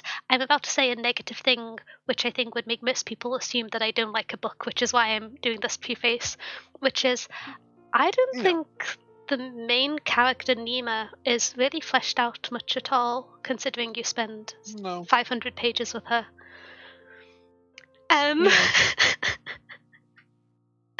which is a strange thing to say. She certainly has a perspective. It's not that she doesn't have a voice. It's more so. It wasn't something I noticed as I was reading the book. Like I wasn't there being like, "Oh, she's not developing because she's learning so much information and byproduct developing and changing with the story." But Yeah. you would normally expect some deeper context of a character or Yeah. emotional connection to them as the story progressed, but I think partially because the light detail on the surrounding characters and because the reveals we got being about other characters, you got your detailed building around Nima in the first third of the book, and then it was other characters who got developed in the second and third half parts. And it's probably not ideal, Yeah. but I'm okay with it. Is my Yeah. summary from there? Yeah. So my takeaway from it is like to a degree. So Nima becomes like I don't know how much I can say without spoilers, but like I think it's enough that she says it kind of the first time she shows up. This isn't something she prepared for, and this isn't a world she is actively engaged with to a large degree in her own life. Um, she kind of gets put in this position and has to just deal with it, right? Yeah. Um, which means the more we discover about this isn't stuff that relates directly to her to a large degree. Mm-hmm. It's about stuff that's happening around like the larger part of it, which means yes, we don't. There's not a lot of like "I am your father" moments in this, if any, really, where you're like, "Oh my god, this means so much for Nima." It's just Nima is the person we're following as we discover these things about the situation that we find ourselves in. I'm gonna Um, I'm gonna remind you of this Hold on. sentence in the spoiler section because I have a part which I was hurt by emotionally and I want to scream about. But Yeah, but so like it's not a bad thing, I would say. That's my one caveat with it. I don't think it's a bad thing. yeah, It's just our main character is kind of along for the ride. She's kind of along for the ride, and it's fun. But she doesn't develop much yeah. because of what happens along with the ride. Mm-hmm. I feel like this is okay, but if it stays this way for book 2, it would stop being okay. Even if book 2 is this dense, because I think I I love finding out. I love seeing a story unfold, and I think sometimes the main Yeah, character is a tool for watching a story unfold, and that's okay. And sometimes a story unfolding is a tool for exploring a character, and sometimes you have books that sit perfectly in between the middle, but a book can be great anywhere on that spectrum. Um, I think with this being a 3-book series, I'm hoping we get more development from Nima, or by having the characters surrounding her be more built up and emotionally grounded asterisks. We yeah. get So like, interactions between her and the other characters that develop her more and give us more investment. yeah, Because, like, I was fine with her, but I am cautious about her, if that makes sense. It worked well in this book, yeah. but I'm cautious. I think some of it might be fixed by. So I don't know if they're gonna continue with it, but because of the like. So it doesn't really fix it in any capacity in this book, but because it now establishes that it has been a multi-perspective book, Mhm. it might keep doing that in future books, which means Yeah. we might get other characters where this does mean more to them, specific reveals, Mhm. and specific things that those books then do that like relate more to characters that we are in the perspective of, which would help with the feeling of like stuff that gets revealed or stuff that we find out or moments that happen don't relate to our main character because they don't really. But if we have Mhm. like 4 main characters or 3 main characters, um, it could be better. But I do want more specifically with Nima because I like Nima in this book, but this book felt like it wasn't Nima's book. It was Yeah. set up for Nima's book to a large degree. Like Yeah. I've gotta get Nima's book where we find out more about Nima specifically, I do think. even though Oh, this is her book. yeah, and there's some really interesting themes which I think will go to the spoiler section, but we kind of started getting discussed with her actions at the start of the book and how that affects her relationships in her own perspective, and how that ties in with some of the events at the end of the book. If I think that's suitably vague, um, I think that Yeah, assumably is going to be explored, and I think that will be very interesting.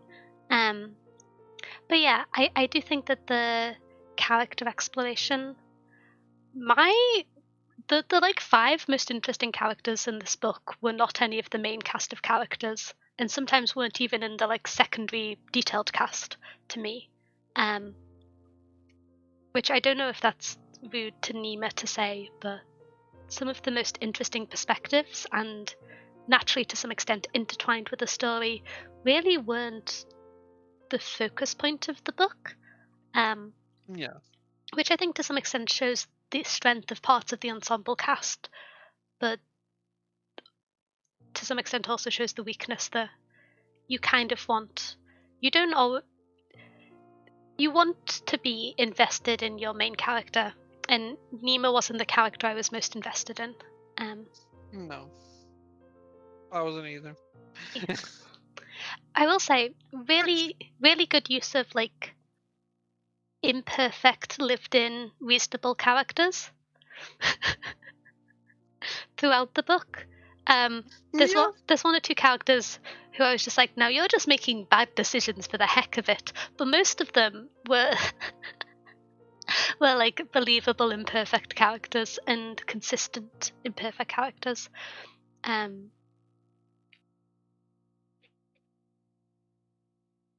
Yeah.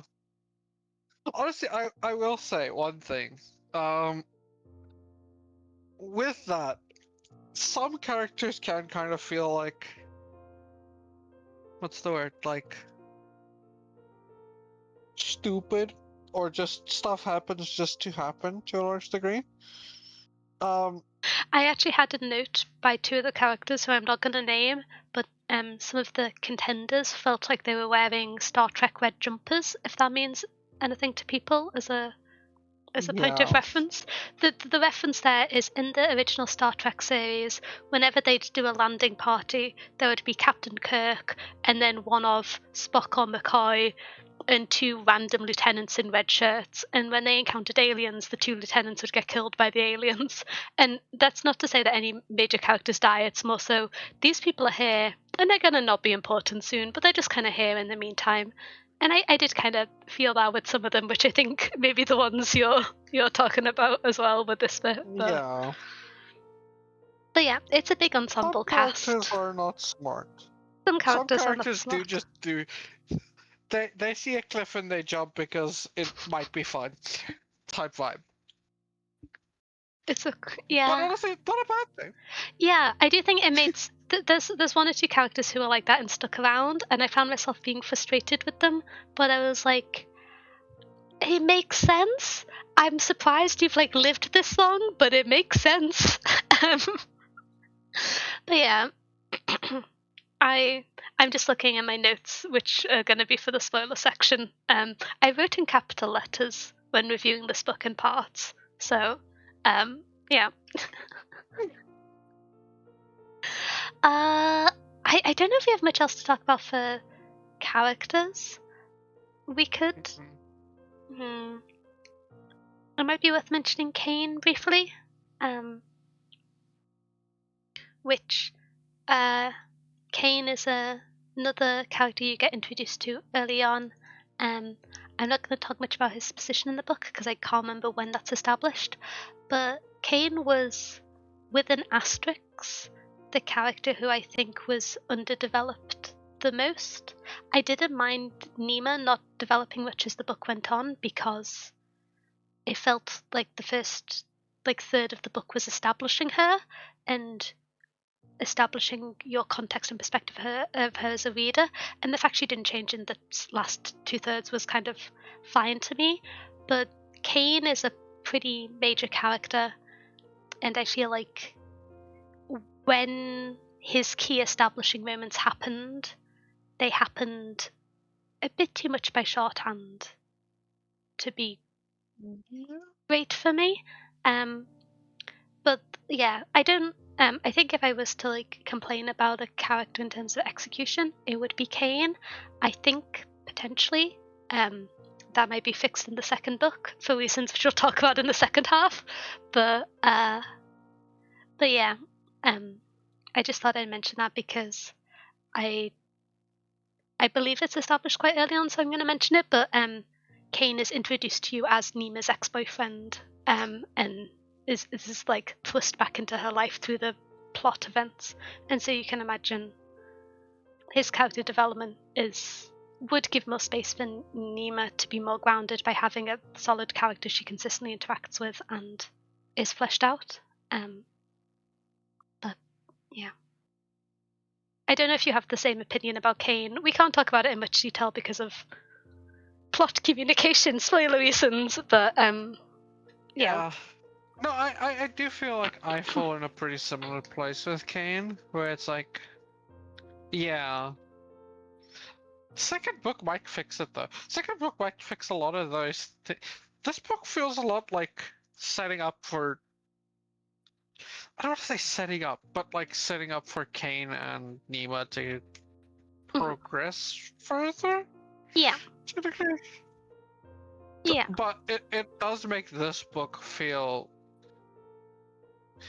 interesting in the capacity that it doesn't do that itself to a large degree. Yeah. I often complain that we don't get standalone books anymore. And I know this isn't true, and this is skewed by the type of books that I choose to read, but I will often complain when books don't. I want to feel like I finished a story when I've read a book. I don't mind if there's a second part. I love a good, like, if a book series is like 3 to 5 books, that's perfect for me. Any more than that, I sort of feel a little bit intimidated. I read quite a lot, but there's a lot of books I want to read, and so if every book comes with a bonus 8, been nervous about that. I will not be getting to my 2 at any point. But this book, I think you could, if you read it as a standalone, some of the issues I have with it that I kind of dismiss, I think I would hold more strongly. But because there's so many plot points, and because although they're not like abracadabra, everything's fixed by any means, but because they're all threaded together and integrated and at a suitable rest point, I'm okay with where the book ends and it feeling like a complete story. But it certainly feels like the characters in particular should develop more over the following books, which I think is an interesting point, because oftentimes with previous books we've had for book club that I've enjoyed, so I think Six of Crows was a good example where I really liked the book, I liked the character development, but I was annoyed at where it paused to continue to jump off for the second book. And there was a specific gripe I had with that. With that, I was just like, you could have ended 3 chapters earlier, and I would have rated this book higher because you just gave me the intro to the next book as the closing chapter.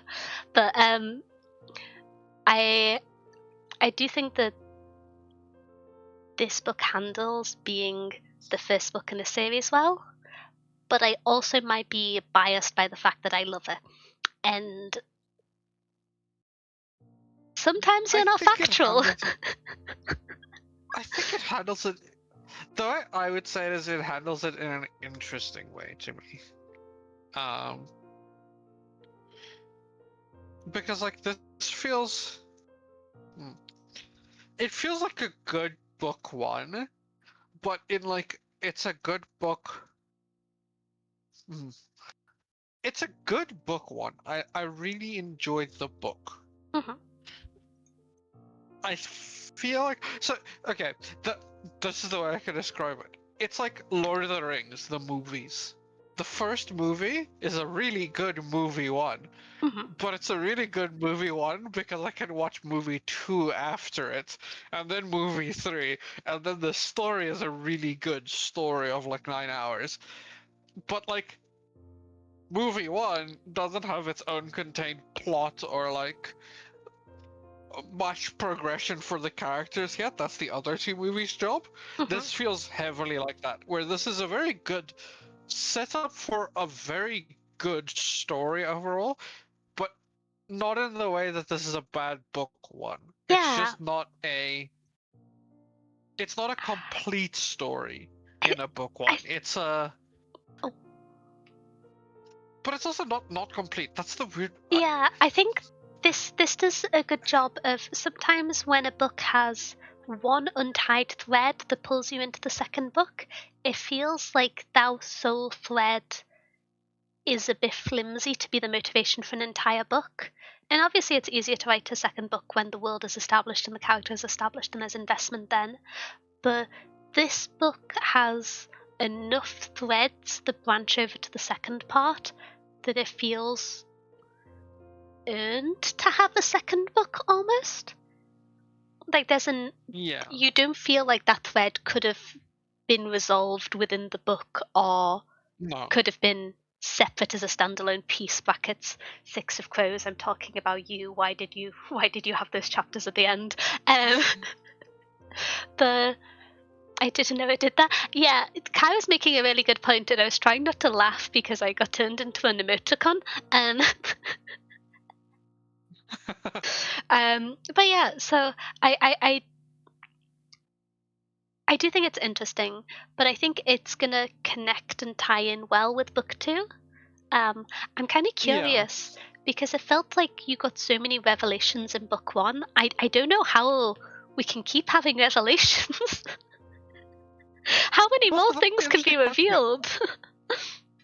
That's the interesting part to me because I don't know where because this is a trilogy, from Yeah, what I know.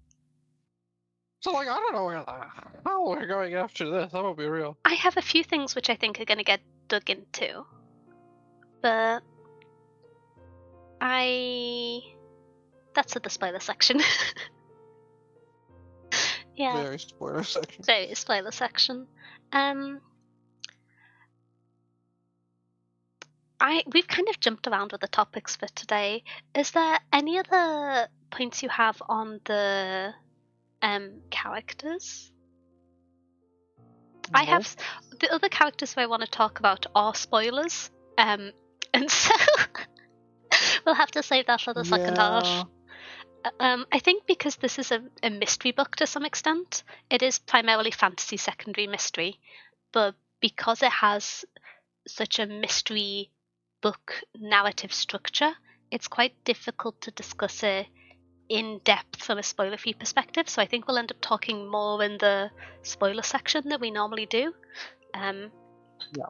About the book as a whole, because oftentimes the spoiler section is used to talk about specific things, but I think we're going to go through the kind of world building, characters, writing in more detail again, I would guess, whereas it's normally just a free for all of excited shouting.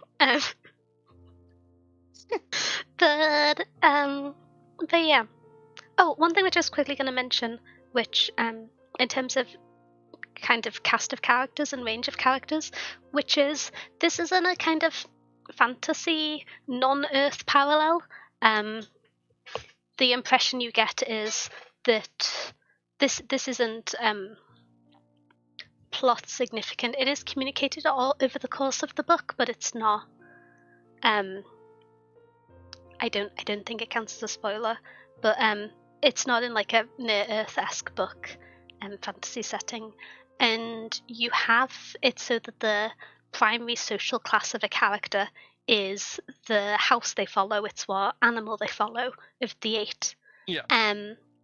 And so it is mentioned at a few points that you have like array of characters in terms of background. So the main character Nima, I think, is, I don't know if it's like said outright, but she's described as having darker skin and curly hair at a few points, and there's a few different characters from different backgrounds, but it's not really a focal point of the book with the like social context and background for each character, more primarily being their house.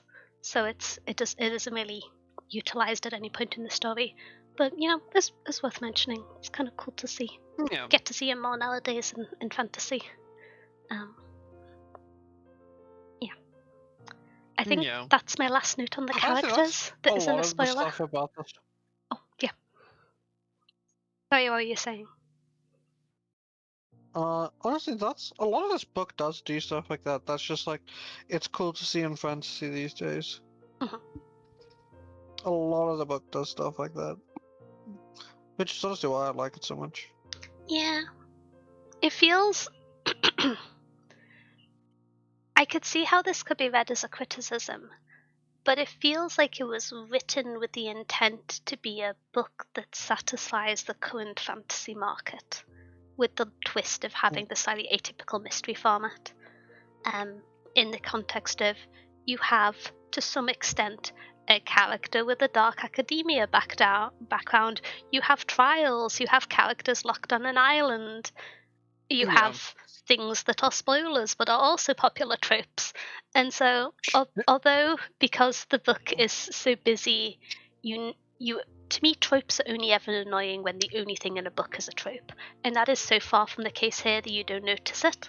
But if you go back Yeah. and look at it through that lens, you can kind of see, oh, this book hits a checklist of so many of the things that are popular right now in, not to split fantasy readers into non-romantasy readers and romantasy readers, but this feels like this hits a lot of the things the non-romantasy readers like at the moment, and executes well across them.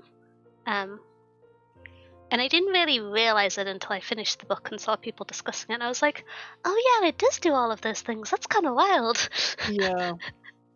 um, Honestly, it does have a lot of like the popular tropes yeah. of the Lost While in it.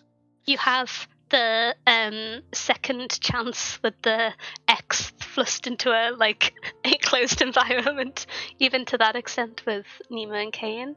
It really does hit a lot of the kind of key points, but because it has so much detail to the story, when I was reading it, it didn't feel tropey. Yeah. When I went to describe the book afterwards, I was like, oh yeah, it does kind of hit some of these key points, but tropes are just shorthand for something that happens in a story. They happen in story. It's bad if the only thing in a book is a trope, but a book having tropes isn't a bad thing. This is always my perspective of, if the only thing you can say about a book is like, I don't know, shadow husband, enemy to lovers, dark academia, and then you ask them about like a character motivation and they're like, shadow husband, enemies to lovers, dark academia. That's not super interesting. But like, those things can be in a story with parallel plot development and it'd be a good story. It's just, yeah, I'm always nervous talking about tropes because it feels so Speak for yourself. I love derivative. Shadow Husband. Wait, what was it? Did you say was it like a mafia shadow? Yeah. I read a mafia romance book. If it helps, I'm not I was going to recommending accuse it you of it being an ABO fantasy book. I don't know why in my brain they're the same side of Tumblr to me. But yeah, I'm not saying what it was though, because it was above 18. scandalous hologram. So yeah. Yes. Yes, I have. Do you have any more notes on the Raven Scholar before we get up to our wrap up and overview? Because normally we would go through the writing next, but I don't know if I have much to talk about other than I don't have anything to talk about the rest. yeah, very unobtrusive writing. I didn't notice any issues or errors with the writing. It just felt like a good execution. It made sense to me when I found out that the author was an experienced writer and editor when I finished the book. It wasn't something that I necessarily picked up on. I actually paused halfway through and was like, I'm writing really positive notes about this book, but I haven't said anything about the writing.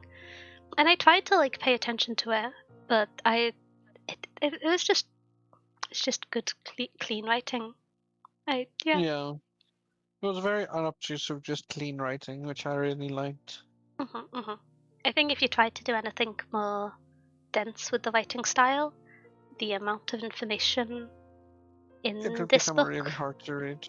yeah, you got to choose where to add complexity to stories, and so I think the style of writing suited the story very well.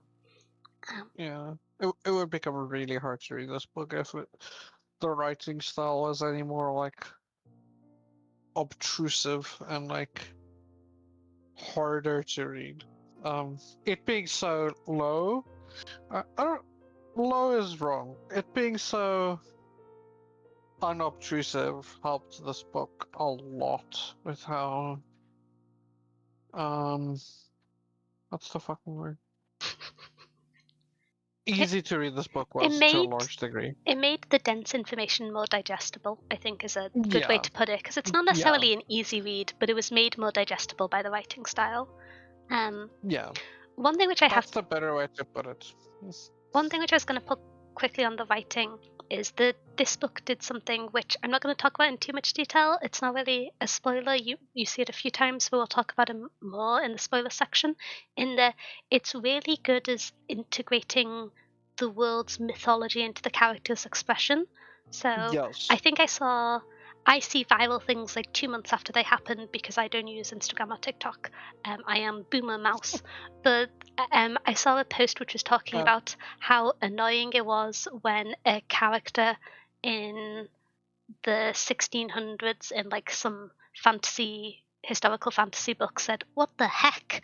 And they were talking about how out of place that felt, even though it didn't reference a specific word or place. It felt like a modern phrase. It would be like someone saying OMG as written OMG in an internal monologue in a I think was the other point of reference in a romantasy book, and how it felt so out of place.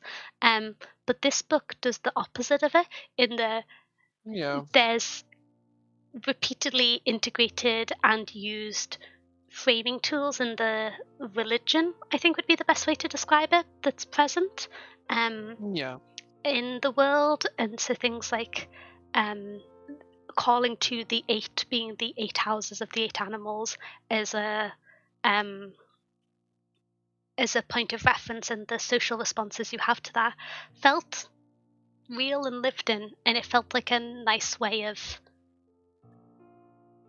making the social interactions feel like it's in this separate world, and this world has history kind of a shorthand. Um, and you also got character building from how characters either interacted with or differed from the set socially assigned responses to those statements, which I just think is cool.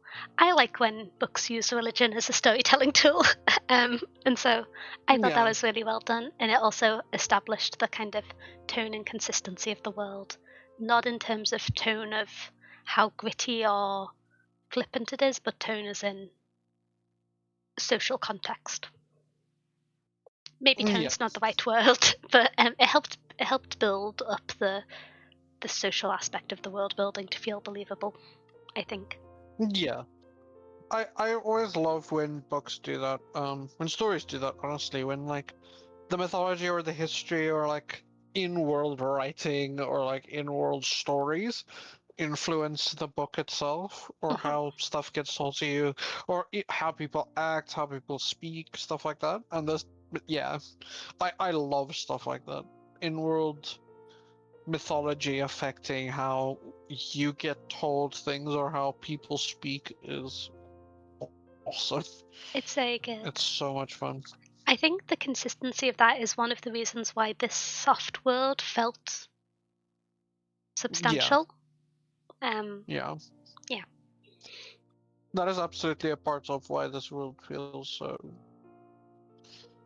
Honestly, it feels so much more built than it actually is yeah. because of stuff like that they do.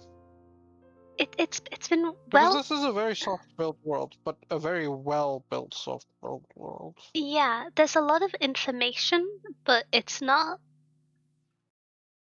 the kind of key information. It's we Yeah, we have a very detailed frame about the world. We don't necessarily have a detailed picture. yeah. I'm going metaphorical. That means I'm running out of ways to articulate myself without spoilers. Should we skedaddle on to the wrap up? Or do you have any other Wrap up time. wrap up time? So are you expected going into this? For me, yes, because I actually nominated this book for book club last month. Classic Denya nominating like mystery fantasy book with dark academia adjacent main character. Who could have seen this coming? Um, I You took the reins from me again. I recommended this book solely based off a spoiler-free review I saw by Newly Nova, who is a booktuber Yep. who I tend to have a. It's really nice when you find someone who reviews books and has similar taste to you, and it's not one for one. I tend not to read a lot of the like sort of slice of life romance books that she really enjoys, but in terms of fantasy and sci-fi, I tend to find that I have very similar taste. And so I just saw her fangirling about this book and then going, "Go read it. Don't look anything up. Go read it." And that's what I did, and I loved it. So it was kind of what I expected Yeah. going in. That isn't to say it was predictable. It's just that I had a pretty strong recommendation from someone who I have similar opinions to, and the expectation was met. Yeah. Oh, what about you? Okay, so I didn't know what the heck to expect going into this book at first, and then I got a message by you saying, "This book is fantastic, amazing. Read it now. You should read this book. You should read it. It's like as good as Piranesi to me in some places." So To be fair, in having one finished the book, I capacity, prefer Piranesi, but like it's Piranesi. That's going to be my book of the year. I prefer Piranesi. I prefer Piranesi too.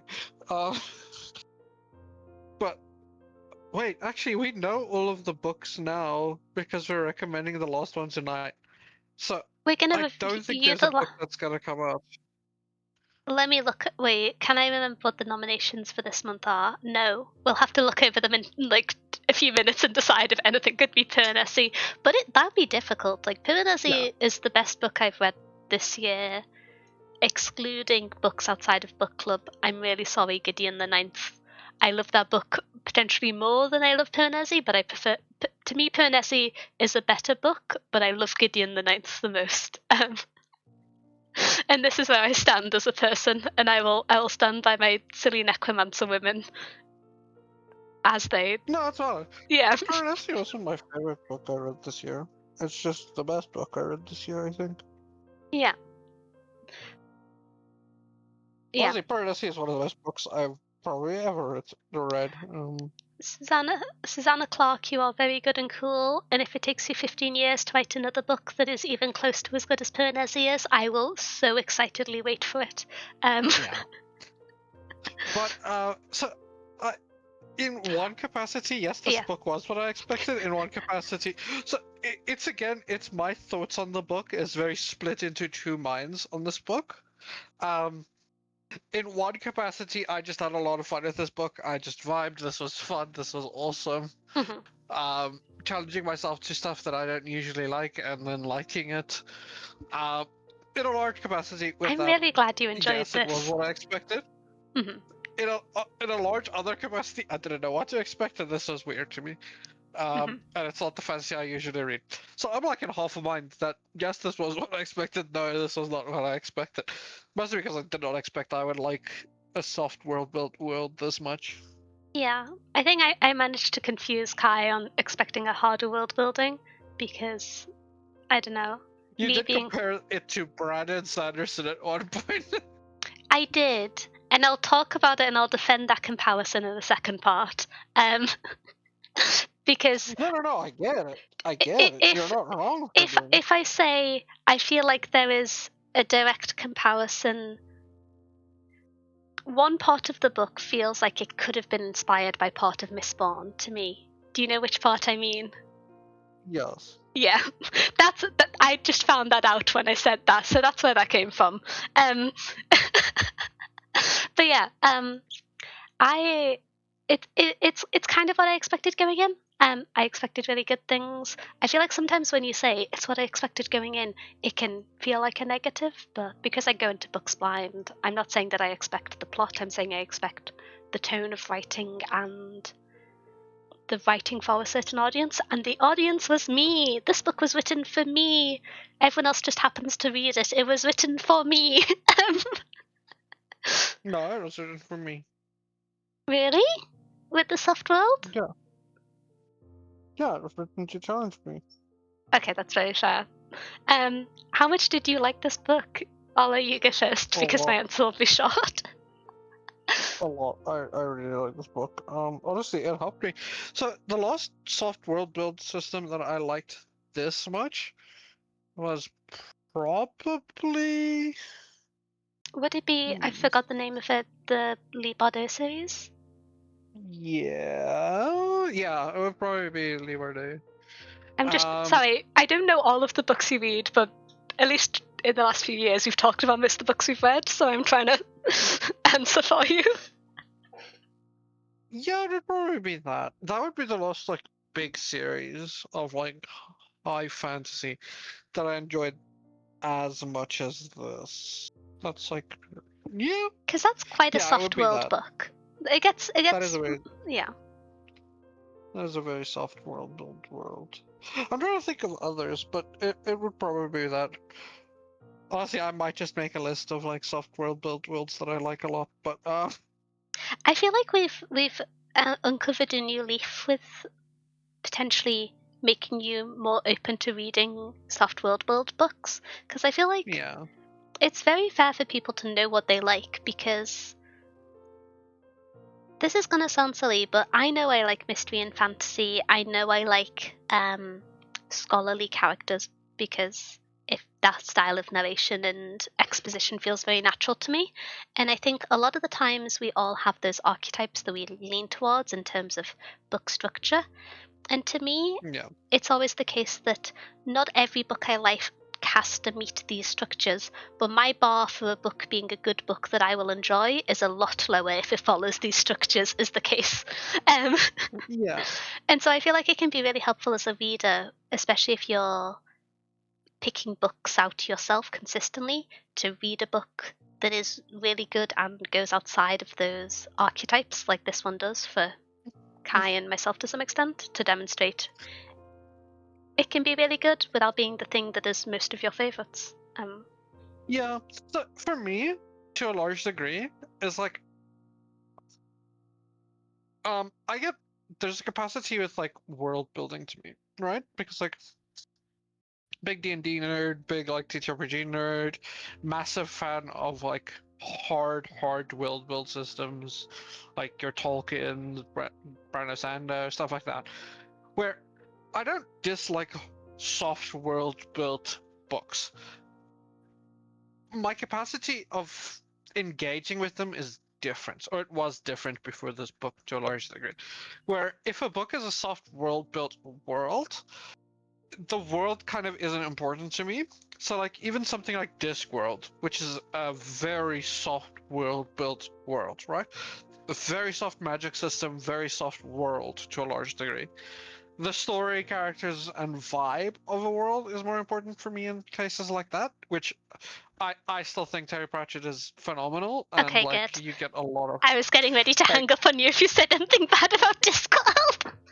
No, I love Discworld. Terry Pratchett is fantastic, but like the world of Discworld isn't as interesting to me as like a Roshar from like Stormlight Archives, Mhm. personally, right? Uh, Soft world building kind of turned me off on like the world as like a point of comparison for a book, where this kind of made me think of worlds that are soft built more as like something to also look into as like more than just like a setting to the place where it happens, but like there is a lot of world building you can do in a softer capacity.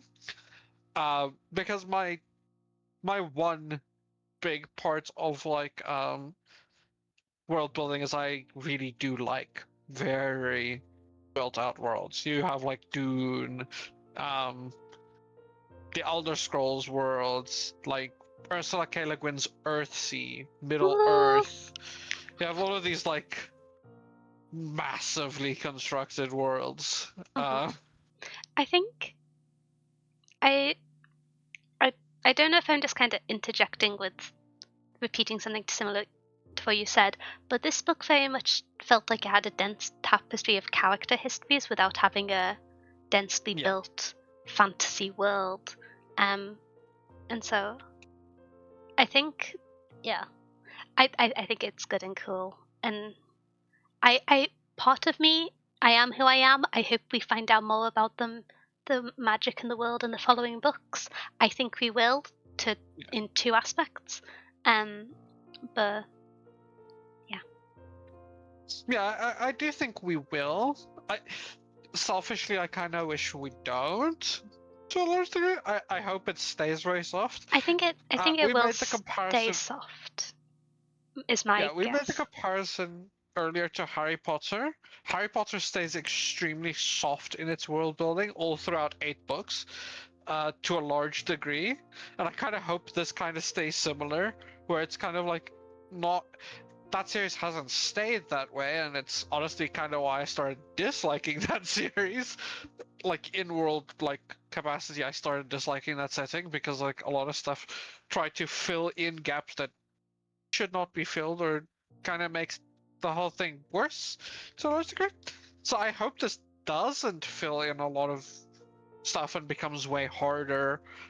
I will say I do want to learn more about some stuff, but I really do enjoy the like soft world, the soft Mhm. system that it's based, a lot of the like, because that kind of feels like life to a large degree, where like you don't know everything about Earth to a large degree. Yeah. You just kind of know some stuff, and some stuff is very soft and in the periphery of your view. Imagine an alien read a book set in the present day world and was just like, but why don't they understand what's going on at the bottom of the ocean? That's not relevant to most stories. Yeah, Like, it's a big yeah. question. I'm glad we're researching it, but it's not relevant to most stories. And I think this book kind of highlights that well. Um, would I read a sequel? Yes. Yeah, I would. I I would. I would read a sequel. Part of me hopes that because this book has gotten very popular, I hope the author does like a. I'm quite lucky with being UK based, but I believe the the publishing house that the author's under has done tours to like a few UK cities before. So I'm hoping that the book comes out with enough hype that I could like. I'm very excited for the second book, is what I'm saying. And But I've if you can get another signed copy that I can't get. um,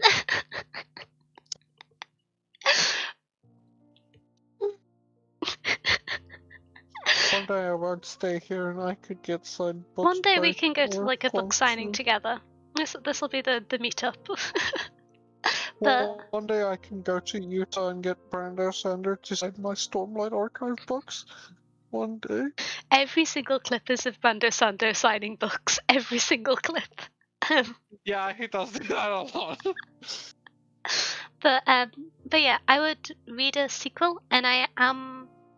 I it only arrived a few days ago, but I'm reading the author's other series.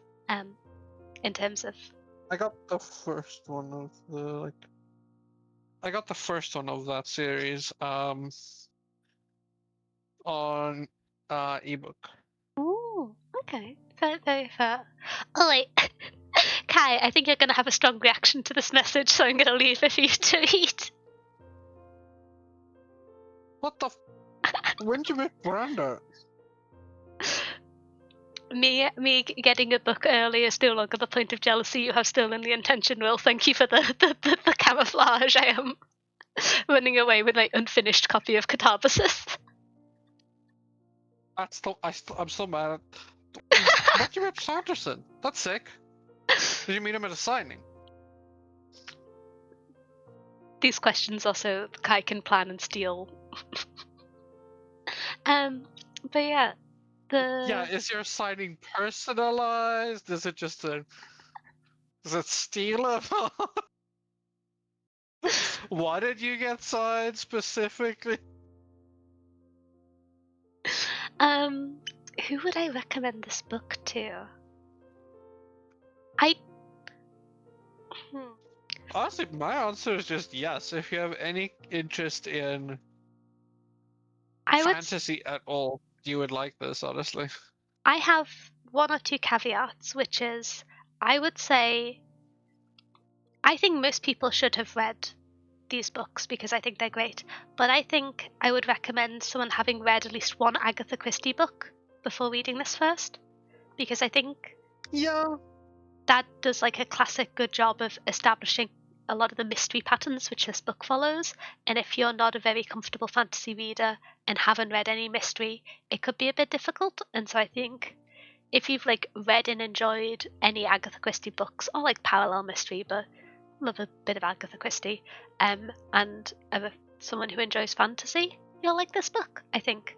I feel like if you're not a established fantasy reader, if you're potentially a large part of the fantasy boom nowadays is because there's a lot of people who read sci-fi and fantasy growing up, stopped reading as they became more invested in digital hobbies and are now wanting to reconnect with it. I wouldn't say this is the best book to jump back into reading fantasy on, but think about how many plot lines are happening in this book. Think about how many plot lines. But so my counter argument to that, and why I think it is actually a very good jumping back, is this feels like an older fantasy book, which is probably what you would have been reading if you were like younger and you stopped reading for a while. This is a very good That's very fair. Between like older fantasy and like new fantasy, because this has a lot of tropes of new fantasy, but feels like a very older fantasy book. So like this is probably a very good way to get into newer fantasy if your main reading was like older if you've just fantasy books reread of like the your Percy 2000s. Jackson books and you want to get back into reading with more modern fantasy, this is a good book to read after that. But yeah, this is a good way to get from like a Percy Jackson or even like older fantasy like Wheel of Time, stuff like that. If you've read like Game of Thrones, like the older Game of Thrones books, and you want to get into what newer fantasy does, this is a very good way to get into newer fantasy. I just received because emotional it kind of damage. eases you into newer fantasy. Sorry, I'm just experiencing emotional damage of Game of Thrones being older, and it is. Oh, it's never getting finished. Okay. Like I know what I said is like insane to hear when you like say it out loud, but the books are old, bro. It sucks, but they're old. The first emotional one was like damage. No. The first one was 1996. Okay, the passage of time haunts us all. Like sure, like the newest one when was did the last one come out? 2011. It's been 14 years. That's how long it took to write Piranesi. You can write another Game of Thrones book. What are you... Sorry. He could finish the lawsuit. He should have finished the lawsuit.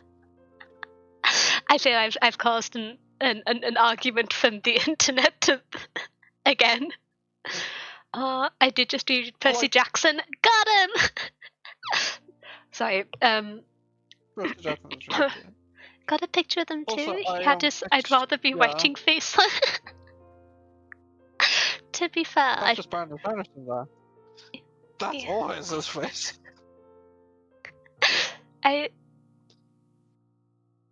Yeah. Oh, that's so cool. Okay, but so here's the thing. I agree, Will, but so here's the capacity.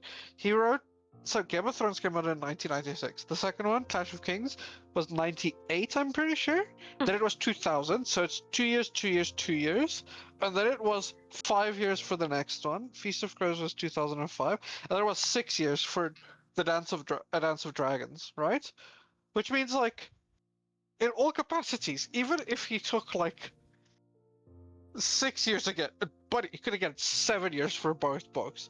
He could have written both books in the 14 years it has been. To be fair, there's no reason it should take him this long. I have 2 points, which is I think if you write a very complicated and interwoven story, the longer it gets, the harder it is to write, for certain. Which is definitely we're true. Only book 5 in. We're only book 5 in.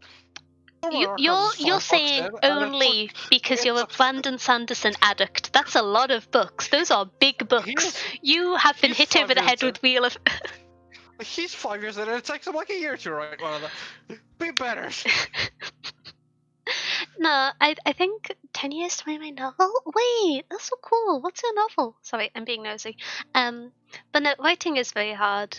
but I understand why people are a bit frustrated with George R. R. Martin, especially. He could be better. No, I think, would you rather have a bad book 6 or a late book 6? It's gotta be bad either way at this point. I'll be real. Okay, It is gonna be bad at this point anyway, because like the hype created around the book well, is now so massive. yeah. Because he's taken 14 years to write it. That I feel like maybe it's the skew of when I became aware of Game of Thrones, but I think some amount of pressure must be from to have your piece of media become at one point one of the biggest like media centers of monoculture in like Yeah. Western media. That's a lot of pressure. Like that would slow anyone's writing down.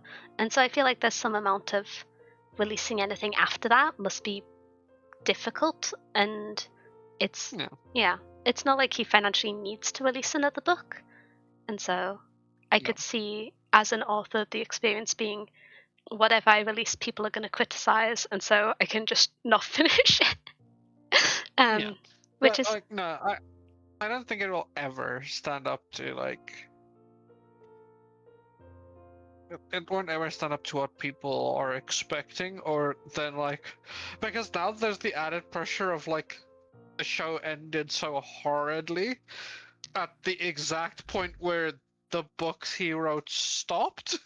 So like now people are like, no, but George R. R. Martin will surely do better. Surely he can't screw it up that badly too. yeah. Which, yeah, but so one thing I will say, screw up. Robert Jordan wrote all of the Wheel of Time from 1990 to 2005. It took him 15 years to write 11 books. That's Screw a up. fast pace. What do you mean? Screw George R. R. You need Martin. to you need don't to need pay 14 less years. attention to Brandon Sanderson. Stop it. It taking someone like 2 to 4 years to All of write the a Wheel book of is Time was very 11. normal. All of the Wheel of Time was 15 years. He does not deserve 14. Screw you, Martin. Piranesi took 15 years and we were talking about how happy we are with it. Yeah, but Game of Thrones isn't Piranesi. Very few books are Piranesi, but Yeah, yeah. it's true. It hurts my heart to That's see the, Wheel of Time referred to as a Sanderson novel. Yeah, the end of Wheel of Time. yeah. Would you rather he take a week to write a complete trilogy and not every? Yeah, Michael Moorcock writes very fast. It scares me a little bit when I see authors churn out books. I kind of have a bias. If I'm looking at a book recommendation for a new author and I go to look at their publishing history and see that they've released more than like 1,000 pages of writing a year, I get scared. That counts as like a mark against them in my books. I don't know. Writing takes time. I'm not used to Brandon Sanderson speeds.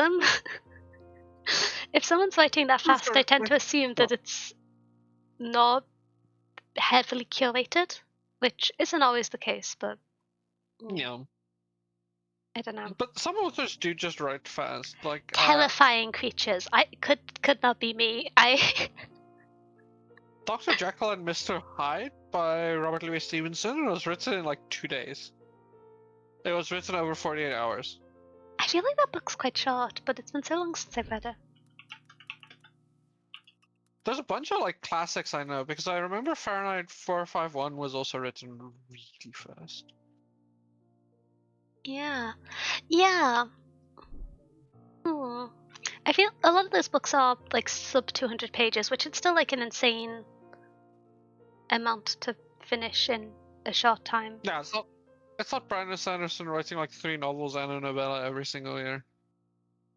Also, while doing stuff like the BYU creative writing courses and live streams and a bunch of other things, and then writing secret Terrifying. projects. Terrifying. But yeah. But even some people are slower write faster, but their books come out slower. Because I know, so I actually did read On Writing. By the way, I read some of it. Stephen King actually talks about it. None of his books, the drafts of all of his books, don't take more than 3 months to write. From first draft to final draft, he Editing doesn't takes a like take. long time. Yeah, his first draft is done within like within 2 months, I think, and then he doesn't like writing on drafts for 3 more months after that as well. He finishes a book in like four months usually, which is really fast. Even though he doesn't publish that much every year, that's really fast for writing a book like Stephen King I'm just does, thinking because about he like writes. something like The Stand, because that's long. Yeah, it's quite crazy. But yeah, that's a I quote didn't in it that realize I that. was also like, that was something I didn't either. I didn't realize how fast Stephen King writes, because he was like, yeah, he doesn't like taking longer than 3 months on any draft of a book at all. Um, he claims that a book shouldn't take more than 4 months to write from start to finish. Like, he wants at least final version in 4 months often. There might still be some editing afterwards, but he wants a final version that's like set within like 4 to like 5 months, usually, which is crazy. He would not be It's so happy with me. fast. Oh my gosh, that's kind of terrifying.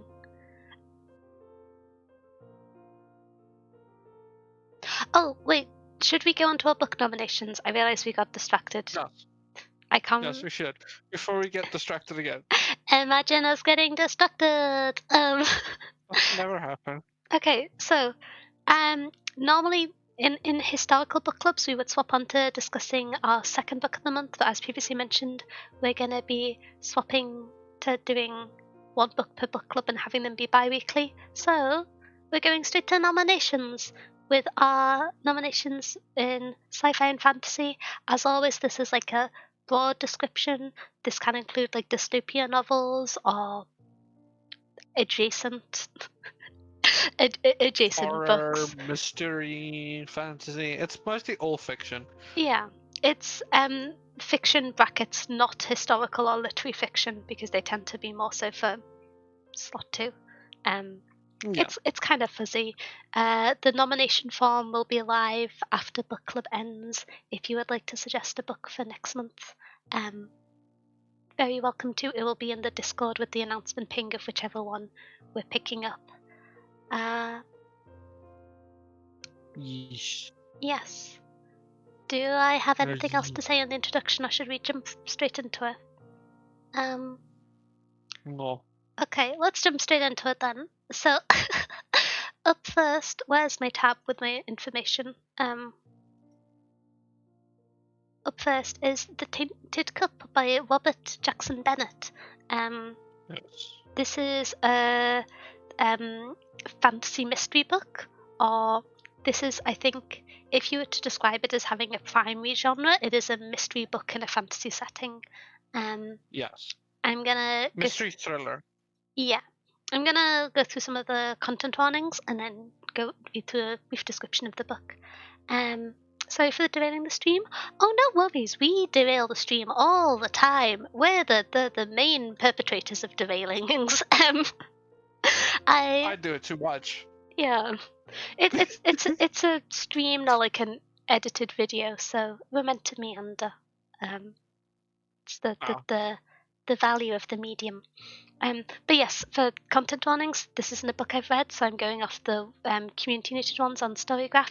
But this contains murder, body horror, death, gore, blood, violence, and injury detail, with some, pardon me, with some moderate mention of classism, ableism, harassment, and pandemic, endemic medical scares, as well as drug use. I think those are the main ones. All the other ones only have 1 or 2 or 3 notes, which for a book with this many reviews tend to mean that it wasn't broadly observed. Um, but yes, for content warnings, this isn't a book I've read, so I'm going off the community noted ones on Storygraph. But this contains murder, body horror, death, gore, violence, and injury detail, with some moderate mention of classism, ableism, harassment, and pandemic, endemic medical scares, as well as drug use. I think those are the main ones. All the other ones only have 1 or 2 or 3 notes, which for a book with this many reviews tend to mean that it wasn't broadly observed. Have you read this book? I know it's a relatively popular one Yes. online. Is there anything else that you'd add in that I haven't covered in terms of content warnings? Not that I can think of. That's the main ones, honestly. The main like focus ones, I feel like. Yeah. So this is one I nominated. I thought that after the enjoyment of Raven Scholar and also the enjoyment of Murder at Spindle Manor, nominating other mystery fantasy book might be a nice one, since that's something that we've broadly enjoyed as a book club, I think. So I'm just gonna. Yeah. I've seen this one online a bunch, and so thought it might be a good time to suggest it. I'm just going to read through the storygraph description, which is in Dartaina's most opulent mansion, a high imperial officer lies dead, killed, to all appearances, when a tree spontaneously erupts from his body. Even in this canton at the borders of the Empire, when contagion abound and the bloods of the Leviathans work strange magical changes, it is a death at once terrifying and impossible. Called in to investigate this mystery is Anna Dilbler, an investigator whose reputation for brilliance is matched only by her eccentricities. At her side is a new assistant, an engraver, magically altered to possess a perfect memory.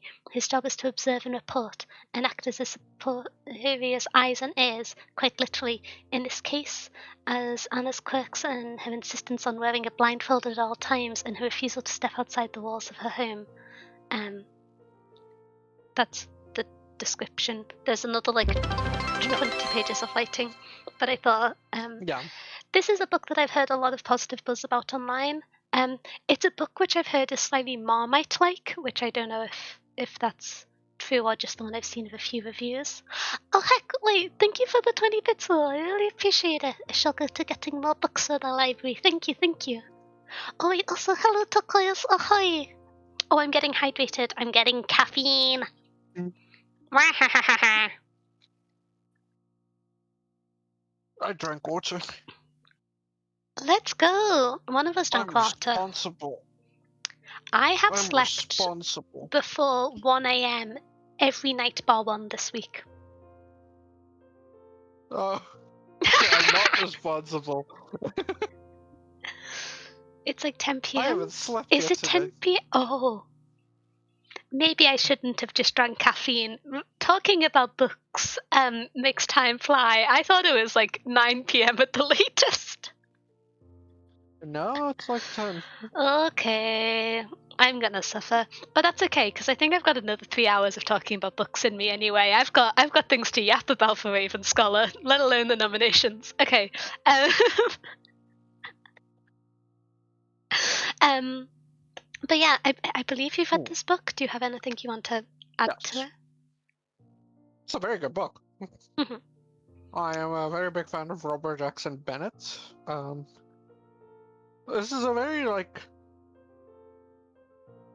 hmm, I can't say much. It's a mystery thriller book. It's hard to say anything. Yeah, The best thing I could say, it's like Knives Out, but fantasy. yeah, It's like a very everything you like about like a Knives Out, the very Knives Out is very unique and new, but it feels like the older versions of these stuff. That's like a Poirot or any of those stories, but new and inventive and stuff like that. This is very much the same, where it's very new in both its genre of mystery thriller, but set it in a fantasy book, hmm yeah. which is awesome. But yeah, I've had this book on my TBR for quite a while, and considering the positive feedback we've got on talking about mystery fantasy books, I thought this would be a good one to Yeah. nominate. So this is Yeah, one this of is mine. specifically as well, not just mystery fantasy, but murder mystery fantasy, which is Yeah. quite fun. hmm Um, because you do like a lot of mystery fantasy, but this is like a murder mystery. That's very Benoit Blanc, Poirot, Agatha Christie vibes, and I fucking love it. Wait, That's so if good. if we if we Yeah. do pick a murder mystery book for book club again at some point, can we watch Knives Out as the book club book? Because we didn't. I'm gonna be so for real. if we choose this one, we should do it with this one. Yeah, because we tend to we have our weekly film nights. Big thank you to the lads for helping run. And when we have book club, we tend to try and have a film that's themed around the book club book. So, if there's a film or TV adaptation we can watch or something, that works perfectly. Yeah. But sometimes by another book by the author, etc. But I just want to make people watch Knives Out, and so yeah. It would fit very well with this does feel a lot like Knives Out, I will say. It has vibes of like a Knives Out. That's very fun. This makes me feel positively about it. This is going up my TBR list. This always Yeah, happens. it's very good. uh, It's very good. do we? I will say one negative to it. And it's a negative to the next one that I recommended as well. This is technically part of a series. Yeah. There's another book out. There's another book out and another book coming out in 2026. Next year, there's another book coming out. But they're also kind of like in the same vein as like a Knives Out. They're not. It's the same detective It's doing the next serialized, one. but not a story, kind of. Yeah, it's a serialized, but there is more to this if people do like it. I do Um. have to mention that because I did read the second book to it. It's also really good. Or should we hop over to an author who I'm a big fan of, which is The Dispossessed by Ursula K. Le Guin? Yes. I love this author. I've been reading a lot of her essays this year. I haven't been reading much of her fiction writing, but I've been reading a lot Yeah. of her essays and collections. This is one of her books that I haven't actually read. Sci-fi. Yeah, Yeah. this is one of her sci-fi books. Um, Specifically one of the like foundational sci-fi books she wrote. The Green McQueen? Yeah. I'm a big fan. I'd read Gwen. I read, I think it was the Earthsea series, which I'd read a few years Yeah. back. And then earlier in this year, we were talking about fantasy world building and not knowing what to suggest in non-fiction. And I stumbled upon and recommended the carrier bag theory. And since it didn't get picked, but we spent a while talking about it, and since then I've just been reading her essays over the course of the last 6 months and reread a bunch of her fiction books that I've read. And yeah, I have redoubled my enthusiasm. You've read The Left Hand of Darkness? I have. That's one of the books which I read kind of 10 years ago and haven't reread recently. So I'm not as how do I phrase it? I don't know if I'd be able to talk about it in like a huge amount of detail, but it's one I read a while back. It's quite high up there on the to be read list, to be honest. But The Left Hand of Darkness for a reread. yeah, I feel So, this is the thing. I almost don't have a recommended it. physical copy of it, and I feel like I will find it in a charity shop at some point because Yeah, you will. it is a big book, but I've just not stumbled across it, and so I'm waiting till I see it in a secondhand bookstore to grab because there's certain books that are so popular it feels silly to try and find it online because I know I'll encounter it and I want to reread it. So I almost recommended that instead, The Left Hand of Darkness, because this is the Left Hand of Darkness and The Dispossessed are both part of the Hainish cycle. Yeah. For Ursula K. Le Guin, which is standalone books in the same universe. They're all connected, but they're standalones in the own world. The two entry points most people suggest, and I kind of agree, is The Left Hand of Darkness or The Dispossessed. The Left Hand of Darkness being the more popular of them, and the one most people read. Even if you don't read any other Ursula K. Le Guin, most people read The Left Hand of Darkness.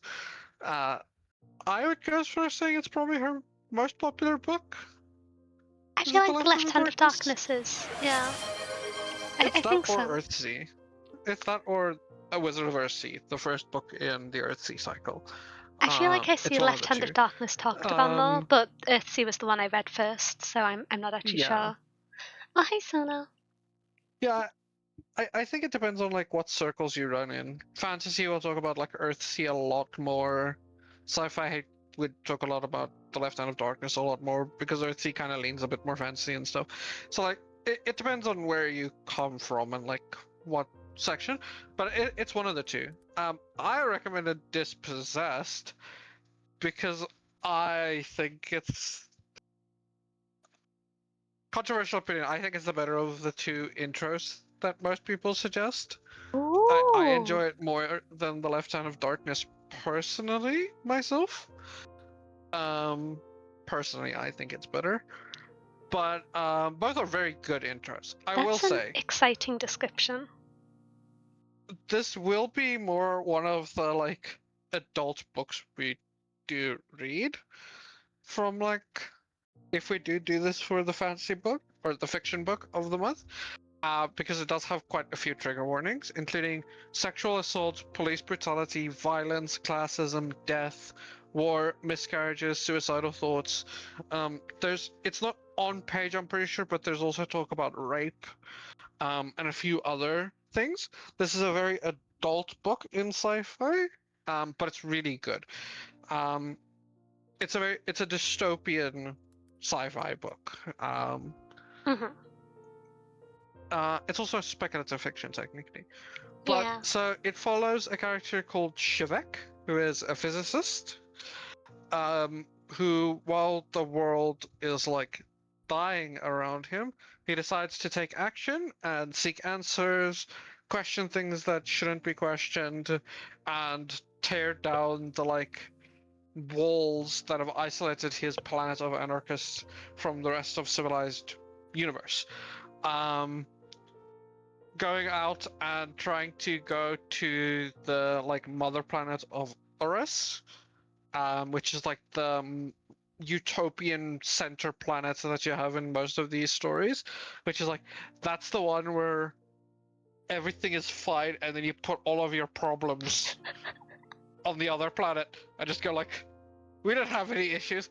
That's the whole vibe of this. And the whole idea is to like challenge these structures of life and like the idea of like we don't need to worry about things that don't concern us, but also the igniting of the fires of change that are in place and need to be done to stop stuff like this from happening. um that's mostly what this book is about. It's not that long. It's like 400 pages, I'm pretty sure. It's on the shorter side, 390, 400 pages, but it's really good. And if you ever have like, what's the like foundational pieces of work for sci-fi? It's this, the Left Hand of Darkness and stuff like this. But this is a very good intro to a lot of foundational sci-fi, from a very prolific and very good author in Ursula K. Ooh. Le Guin. Yeah. Yeah. I have been meaning to read this one. At some point I'll read her whole discography. I hold myself to that. Yeah. Yeah. Um yeah. Very good idea. I actually I have the same thing because I've not actually read all of her discography, and I She was very really want to. prolific. She was very prolific.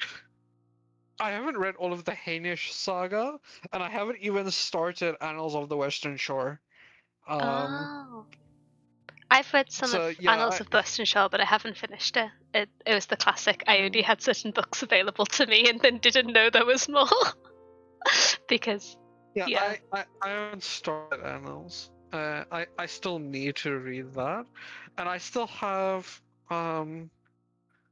Winter's King left from like Hainish, The Day Before the Revolution, and Four Ways to Forgiveness. And there's one more. I don't remember the last one that I haven't read, but I haven't read. I think there's four Hainish saga of the nine that I haven't read yet. Um, which I do want to. I really do want to because phenomenal author. I've read Earthsea though. I've Yeah. finished Earthsea I a feel few like times, in fact. I feel like, how do I phrase this? Because I have so much confidence in this author, I'll probably read everything she's written. I'm enough Yeah. books and essays in that I don't think my opinion's gonna change. I will say one of the books which a book which I almost nominated for non-fiction. I prepared nominations for both categories, forgetting that we were swapping format this month. So that's very smart of me. Yeah. I was gonna nominate Words in My Matter, which for non-fiction by Killigren, which essays on life and literature. We've been liking nominating books for non-fiction that are authors talking about writing. But yeah. I'll read this at some point and I'll enjoy it. It'd be nice to talk about it, especially because we are both primarily fantasy readers who also read sci-fi, and so I haven't done the best job of correcting course and making sure I actually nominate sci-fi books recently. So this is a good reminder. I haven't either. I haven't either. This is me going like I need to recommend a sci-fi book. What's some foundational sci that I like or would want to read, and the dispossessed was me trying to like push myself to reading more sci-fi again because I'm not great at like. It's not one of the genres I go to. If a new fantasy books come up, I read it very quickly, and then sci-fi I go like I should read this because I really like sci-fi. Some of my favorite books are space operas. I just don't pick them up very often. Yeah.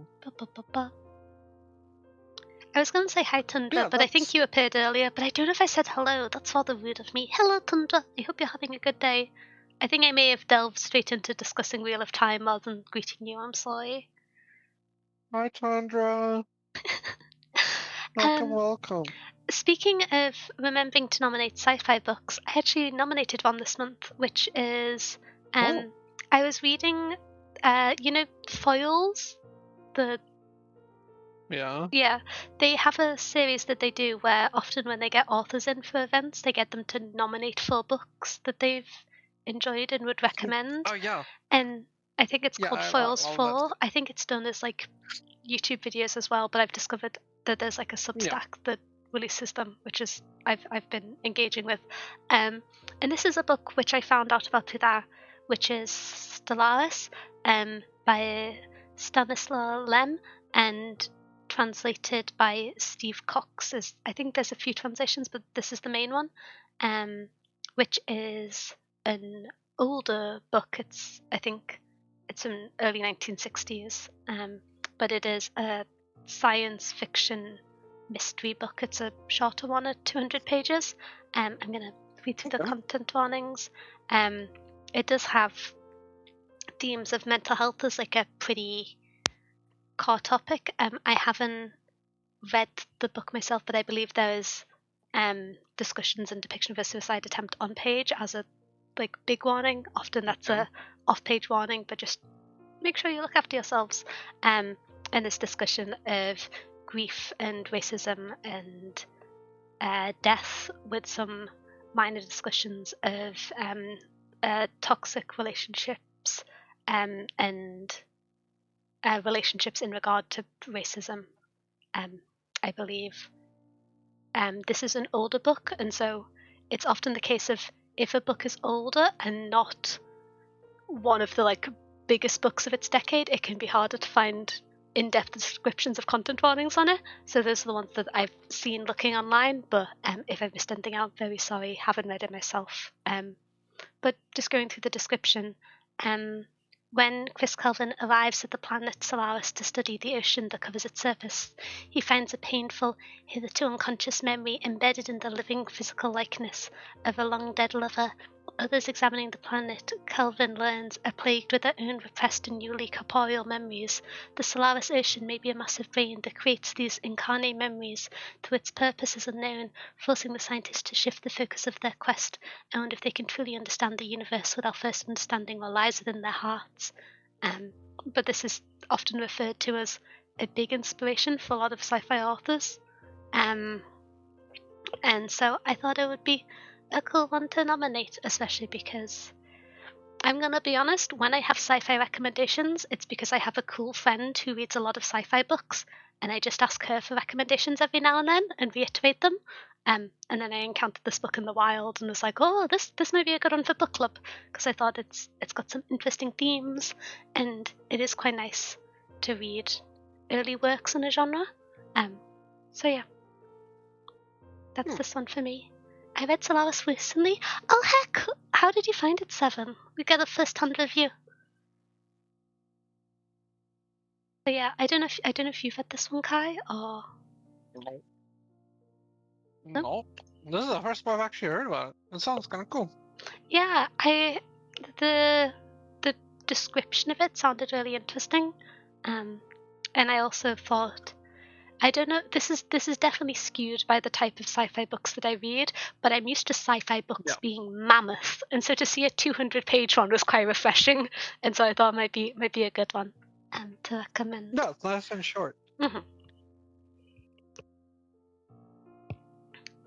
Themes of Which is kind of Wisdom. sick. I kind of Okay. love it. Yeah. But I thought this one might be cool. Sci-fi is in my wheelhouse, but I remembered to nominate one this month, so I'm doing now.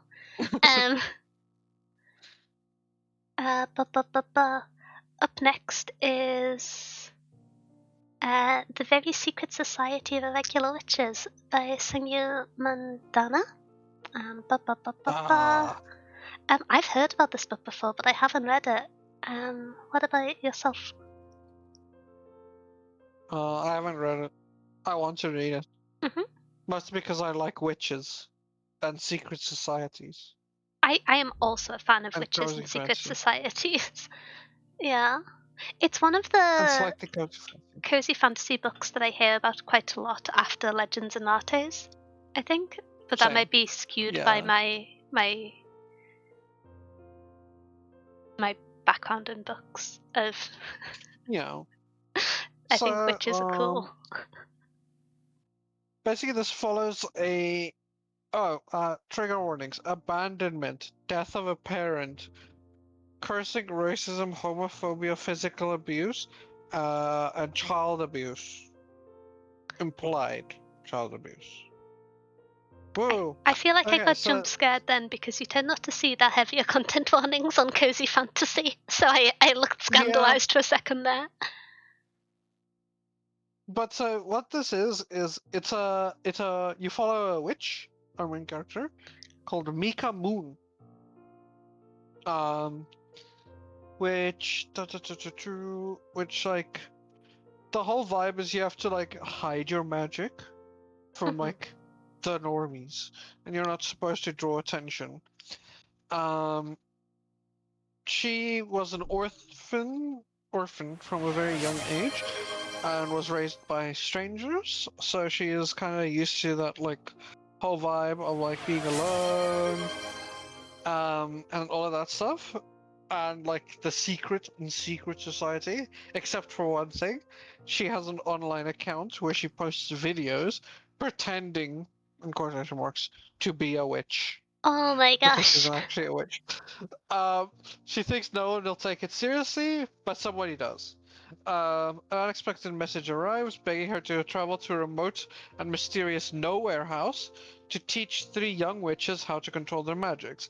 It breaks all the rules, but Mika goes anyway, and is immediately tangled up in the lives of secrets of not only her three charges, but also an absent archaeologist, a retired actor, two long-suffering caretakers, and Jamie, a handsome and prickly librarian of the Nowhere House, who would do anything to protect the children, and as far as is concerned, a stranger like Mika is a threat. Um, I like the sound of as this. Mika Sorry. as Oh, Mika hi, begins to Pesky. find her place, Pesky. As Mika begins to find her place at Nowhere House, the thoughts of belonging somewhere begin to feel like a real possibility. But magic isn't the only danger in the world, and when peril comes knocking at their door, Mika will need to decide whether to risk everything to protect a found family she didn't know she was looking for. No. Yeah, so it's like found family, like cozy-ish vibes with like a little bit of an undertone. it seems very good. Like, Yeah, I've heard very good things. And it's witches, and fantasy, and secret societies. we do like That's like all of witches. my shit. That's like all of my stuff. I love that. We've been meaning to read. There's been quite a lot of cozy fantasy books nominated and got a bit of support, but never quite picked. It'd be nice to read Yeah, one at some point because it's not a genre I've ventured much into, but I feel it's a instead genre of I got just addicted to. instead of me just aggressively rereading the same like 10 children's books or Agatha Christie books whenever I'm in a reading slump, I feel like cozy fantasy could fill their genre for me really well. And so Yeah, it'd be nice to have a book which we're engaging with socially through book club to get me into it. I've done my hydrate but not my stretch. I'm stretching now. Thank you for the redeem task key. I'm so good at farming sentences. But yeah, this the seems best, some might say. oh many sentence, very very conversation. Um, oh no. The thing is, I'm not going to shut up for several hours because I got so many things to say about Raven Scholar. Um, but yeah, this looks. There's a lot of good hooks in the description for this book. I'm quite excited to read it. I'll keep an eye out for it. Hmm. It seems very good. And I thought it would be a fun. It seems like a fun, like, post Halloween going into like autumn vibes book. Like pre Christmas book. Because technically Very we're gonna fair. read a different Christmas book. Yeah, yeah, that makes sense. Ooh. I feel like I should think of wintry books to nominate for the December book. I've got to start planning now. I already started planning Christmas book recommendations. Wintry Christmas book recs. Okay. Okay, Next I'll have to one. go scheming. Alrighty. Up next is The Tree and Leaf by J.R. Tolkien. Um, Who's that author? I've never heard of him before. who's this? But yeah, so last month we read Tolkien on Fairy Stories, and we had a good time. We were confused in parts, but we had a good time. And so I did a little bit of looking into Tolkien's other writing and realized that Yep. there's a few collections of short stories that I hadn't read because I was under the impression that I'd read all of his works that weren't essays. And then I stumbled across this, which is Tree and Leaf, which uh, is a collection of short stories. I think there's two impressions or two imprints of it that have slightly different collections of some of them. There's one from the Yep. 70s and one from the 80s, but it's an anthology which has the short stories Tree and Leaf, Smith of Wootton Major, and The Homecoming of Baron North as a collection. It's only 150 pages, Yeah. so it's a shorter one. I thought that potentially this could be the time of year where people are quite busy, and so a quick book might That's be a such a good smart one. idea. Maybe I should have left it for Christmas, strictly speaking, and so left it for the month after this. But I thought with having read on fairy stories last month, it could be a good suggestion. I believe I've looked more at reviews rather than descriptions for this series, but I say series, this collection. I believe it contains some of the short stories which are more so poetry than stories, or Yeah. um, not necessarily in the format of his longer form writing, but just thought it could be cool. But yeah, it's got a bit of discussion of the making of myths, and I thought that was a kind of nice bridge between on fairy stories and the fantasy category. Um, so I thought maybe worth mentioning, Yes. or just bringing to attention because although Tolkien is a very beloved author, the sort of the key books that you hear about and not too much about the other ones. And so I thought, even if you don't read it for book club, it might be one that people want to keep an eye out for because I think I remember discovering that the Silmarillion. I've read the Silmarillion around a decade ago, and No, I've never read the Sumerian. I like. I'm glad I read it. I didn't. Same. I'm glad I read it, but I didn't enjoy it as much as The Lord of the Rings and The Hobbit, which I think is a pretty common experience in response to How the dare book. you? Um, a How scandalous dare opinion, I you? know. But yeah, How dare you? it did add to the depth of the world, and I enjoyed that. But I just thought this was kind of cool because I wasn't aware that he had so many sort of short stories, and I knew he had a lot of essays I hadn't read, but I was under the impression they were all kind of technical essays of the ilk of On Fairy Tales, and so I thought this would be a cool one to mention. But it isn't like fantasy. It's more poetry Yeah. almost, but in a poetry about fantasy. Yeah. Yeah. No, these are very good. I've actually read them. It's some of the stuff that people don't read from Tolkien, even though you should.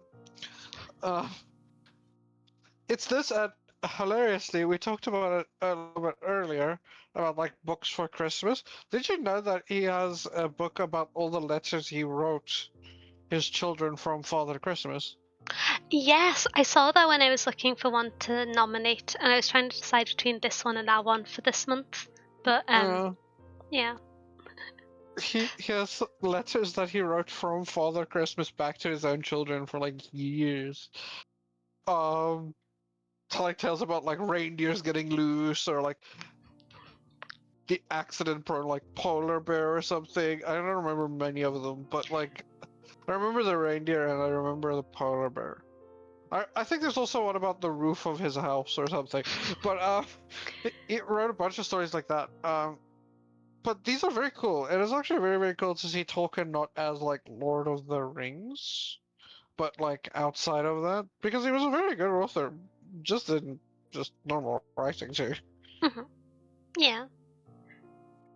I feel like I'm the only one who thinks Snillion is more Ah, epic than Lord of the Rings. I found this I is going to get be a it. You strange thing to are. say. I think I found it more dense in the world construction, but because I wasn't as There invested we in the are. characters, it didn't feel as epic to me. But I can kind of understand. Oh. Are you a Malazan fan? I feel like you're a Malazan fan. Maybe I should go back and reread the Smillion. It's long. I have so many books I need to read. Have you read Malazan? Me? No. Yeah. It's up there, but I haven't read it. Um, It's one of the ones which every now and then I tell you I haven't read it and you're scandalized by it. no, But I don't mind not reading. no. I don't mind not reading Malazan. Malazan is long.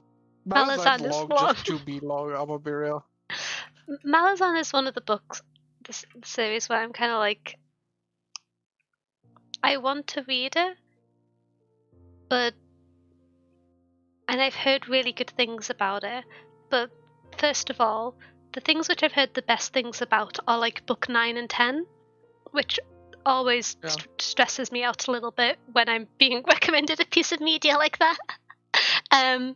But also, I have so many books I want to read, and so although my favourite books are often series, I'm trying to avoid starting series at the moment. And so Malazan's just been sitting there on my TBR for a long time. But I'll What? get there one day. That's not even that long. It's not that long. How many books are there now? You have Garden of the Moon is the Malazan's the book first of the one. Fallen. Yeah, is the last one book 10? Yeah, Crippled Gods is the last one. How long are they? You see, this is the thing, because I have 10. a copy of the first one, and I was like, it's 600 Yeah. pages. It's not that long. And then I saw people talking about how long it was, and I realized that all the other books are like 900 to 1,300 pages, and I was a little bit intimidated. I know I'm talking to the Brandon Sanderson enthusiast, and so me saying the series is long is probably not going to get the reception that it would from most people. But Yeah. it's yeah. If I had more hours in a day, I would like to pick it up, but I'll get to it at some point. No, I'm messing with you. Do you not? Like? There's a lot. There's Is a it? lot. Does it have like 0.5 books in it, or am I imagining that? No, it does. There's a lot of side books as well. Yeah. I do have a So first to my there's TBR. Yeah. I just finished the so series there's this month. Whoa! Wait, how did you find us 7? I'm curious. Long is an understatement. yeah. So there's like the average is like 700 to 800 pages for 10 books. So there's like around 7,000 to 8,000 books or pages in the series. Some of them are longer than others. Like the 8th novel, Toll the Hounds, I think it's like 1,300 pages for like one of the longest books in the series. But I know there's some of them that are shorter. Like the first book is 600 pages, but they average to around 800 pages for the series. So you have like 8,000 pages for just the main series, for just Malazan, Book of the Fallen. And then there's a lot of side stories. There's like and the side stories are still coming out.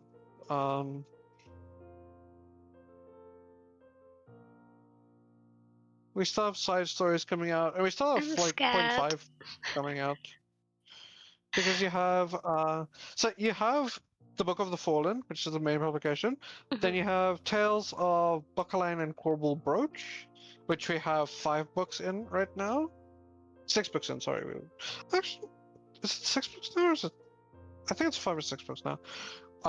You have the Karkansas trilogy, Path of Ascendancy, the Tales of Witness, and then you have the novels of the Malazan Empire as well. I stay being scared of this series. No, there's a lot. It's I'm a very, someone very long who series. reads a lot, but I have so It's a many lot. books I want to read. Let me check where my TBR's got to.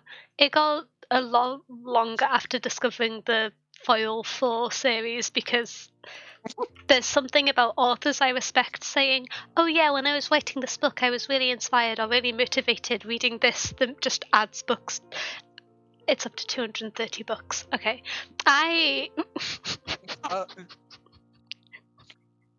It's getting close to mine. But no, Malazan has. I think Malazan has 30 books now. Like in Malazan, there's 30 books. Not all of them are like full-length books, but there's 30 entries into the Malazan series if you want to read all of Malazan. I'm a little bit afraid. 8 out of 10. No, it's cool. It's fun. Incredible in some aspects, but definitely has flaws. World building is extremely vast, very cool. I've heard good things about the world building in Malazan, especially growing as the story progresses, which is one of the reasons why I do want to get to it. But it's a bit scary. It better. There's 30 books. If after 30 books your world isn't getting world built, there's something wrong. I'm gonna be real. I was about to. I'm not going to be shady. I'm not going to be shady. Okay. I'm gonna be so for real. If your books came out in 2000 and it's been 25 years and yeah. Yeah. I think the reason Even I like Snillion more is because I like a lot of mythology and epic poetry. yeah. Oh, that's fair.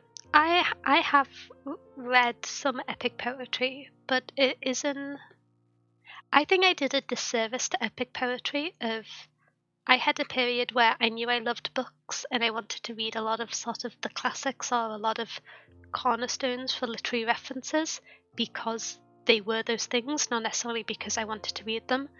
And so I've read Iliad and the Odyssey quite a while ago now, but I read them because I felt like I needed to have discussions about books, which isn't the best attitude to go into something, especially something like the Odyssey. And so specifically like the Odyssey. I feel like finishing the Odyssey under any motivation is relatively impressive, but maybe that just shows that it's not my primary genre. But I think those things are very cool culturally, but they're not something which I read directly too much. But I think I love looking at the influence of mythology and its historical record and how it's influenced culture and writing. I think that's a very cool point of inspiration, especially in early fantasy, because it feels strange to say, but nowadays there's so many fantasy books. People can write something and it can be inspired by Lord of the Rings, which has almost become like cultural mythology in itself, whereas in Tolkien's times you would write something and it would be inspired more directly by a mythology or a cultural reference, etc. But the abundance of fantasy makes things more interreferential to things that don't have a significant cultural history and context, which I think being able to pull from those references is part of the depth of world building. But it still does absolutely happen in a lot of better books, if that makes sense. I don't know. Yeah. I love when mythology and culture is referenced in fantasy. Agreed. It's very cool. Okay, next recommendation. Yep, sorry. Me getting I got distracted. just as distracted. I got just as distracted, if not more distracted, I would be real. Okay, up Next one is one which I don't believe I've heard of, which is Beautiful Creatures by Kami Garcia and Margaret Stoll. Are you surprised by this? Am I?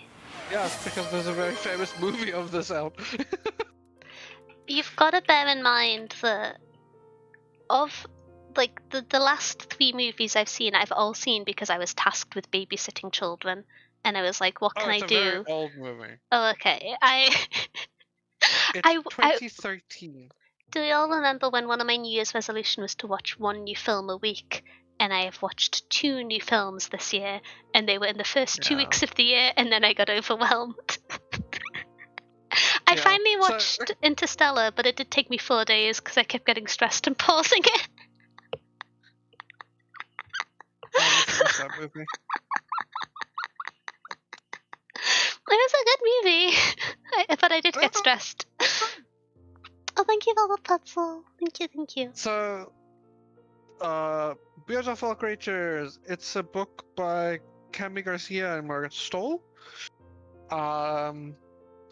Trigger warnings: bullying, death of a parent, death, body shaming, grief, violence, car accident, blood, and body horror, but like minor, very, very minor body horror. Okay. Can I go on a tangent? Sure. It's sometimes kind of strange whenever you have a book tagged with body horror, because body horror can mean like a description of injury, and that's like a reasonable thing to tag, but it can also be like body horror with capitalization, and it feels like the term has become so broad that it's hard to identify when a book is kind of I'm trying to think of because I don't read it too much horror, but like a kind of Junjito level body horror versus a book that has injury description in it, or like a fantasy system with something like blood, for example, often gets tagged with body horror. And so I know I, as a reader, often feel overwhelmed trying to find out without spoilers what I'm getting into. But I'm not someone who's it affects me too much as a reader, so it's not too bad, but it grinds my gears a little bit how broad a category that tag now covers. But anyway, tangent aside, description, sorry. Okay, so the book follows 2 characters very specifically. Our main character, kinda to a degree, is Lena. Lena Ducanis, fun name. And our other main character is Ethan Waite. Ethan Lawson Waite. Ethan is the narrator of the novel, but Lena is kind of the main character to a degree. Ooh. So that's the kind of vibe. Because like Ethan is kind of just like there for all the shenanigans going on with Lena and all the things around Lena. So how it works is Lena is what's called a caster. She's got magic. Ooh, supernatural abilities. But there's also a curse on her family that on the 16th birthday type vibe, on the 16th moon of the 16th year type vibe, it will be decided if you are good or bad, if you're evil or good. Ooh. And Lena falls in love with Ethan. They're kind of fall in love and they're kind of vibing. And the whole story is about like, will she decide to go for love, or like, will she decide to go with fate and what fate has decided, and the whole vibe of like what is more important to people. It's a very fun story of a bunch of that stuff. Most of the like death of a parent, death stuff and things comes up because as you learn, evil doesn't necessarily mean you're ostracized from society. You're just kind of bad. So some of her family members are on the evil side, including a very fun character. Is evil. Uh, so it's actually very fun. There's a good movie about out as well with a very good cast. Um, it has Viola Davis as one of the characters. Jeremy Irons Ooh. is in it. The main characters are played by Emmy Rossum, who is awesome, and then Alden Ehrenreich, which the only thing most people will know him from is he's Han Solo in the Han Solo movie as well. And it has Emma Thompson in it. Emma Thompson is also in the movie. This So is it's a actually got a strong very good cast. cast. Yeah. Yeah, it's got a very, very good cast. Uh, Great movie as well. But yeah, this is a very fun, like, a little bit upper, like, young adult fantasy. But it's got a fun concept, cool vibe. Just a fun movie. Yeah. I was gonna say, I didn't really engage my cranium to think of books that would have a good accompanying movie for film night. But I've only got so many brain cells, and I've been learning TypeScript, and so none of them have been spare. That's interesting. That's fun. I think this one just managed to skip my brain because I'm looking at it, I'm like searching it up online, and I am seeing like screenshots of the movie. I think I've seen like screen grabs of the movie on Tumblr, and reading it, it feels like the Yeah. type of book that will have had space there. But I think this is just one of those Feels ones where I very just cool. managed to miss the big book. But yeah, That's that's fair. interesting. This is a very big book on like Tumblr vibes, Mhm. especially because it had a very good like vibe Yeah, to the. I can see this fitting in with like 2014 Tumblr. Yeah, Mhm. it's the big vibe of like, yeah, it's the like, I don't know how else to say it. It's got a vibe. But yeah, it's interesting. I haven't recommended any YA books in a while, which I have remembered looking at the books I've nominated. But Yeah, so my thought was like I recommended The Dispossessed, which is spooky, very rough, like, and then Beautiful Creatures, very young adult fine vibes. yeah, I mean, I balanced it out. that makes sense because we read Waybearer last month, which was like on the Yeah. younger side of. I mean, that's not YA; it's like teen fantasy. But that was really good, was being teen fantasy. I still haven't got around to reading the second book of Waybearer. I was planning to do that this month, I but haven't either. time splintered away from me. Um, I haven't either. but I finished Even though I did rereading say I wanna. Jonathan Strange and Mr. Novel, so I've read a large number of pages. Oh, Do you remember after Piranesi, I was like, I'm rereading everything she's ever written. I finally finished The Curse of Reading That's 5 cool. books at once. That's actually sick. Yeah. I should read it. It's very good. Very heavy. Very excited to not be carrying on the book in my little bag anymore.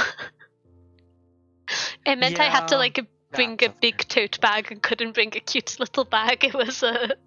It's a capital letters book. Are there any other notes on beautiful creatures? I don't know a huge amount of it, so I don't think I have anything to say. Oh, I don't know if you mentioned it, but it is a series, I believe. Yes, there is a few books in this series. So it's one of the Castor Chronicles, which there is this one, and then there's Beautiful Darkness, and then a 2.5 book, a 3, and then a 4 book. So there's four. There's technically 4 or 5 books, depending on how you want to look at it, in this series. I've read all of them. They're actually very good. You will recognize, okay, you might recognize the author for Beautiful Creatures if you like DC Comics. A few years ago, they did like Teen Titans series that was like standalone origin stories, like Teen Titans Draven, Teen Titans Beast Boy. She's the author for that. I think that's why I recognise the name from, I'm going to be honest. I was trying to...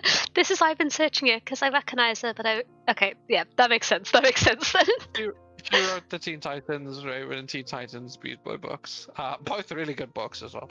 But yeah, that's probably where she's most well known for, is that, because it's also done with a very famous illustrator for Teen Titans with Gabriel Piccolo, which got massive on Instagram and stuff. But yeah, that's a... She also did, recently I think she did Robin and Starfire as well, and one more I think? I don't remember. But yeah, she did those. Nightwing favourite Robin. I realise that this has become the majority take after some of the more recent adaptations, but I stand by this. I've had this opinion a long time. Dick Grayson is one of my favorite DC characters of all time, so I hardly agree. I need to rewatch Teen Titans. That's... Yeah.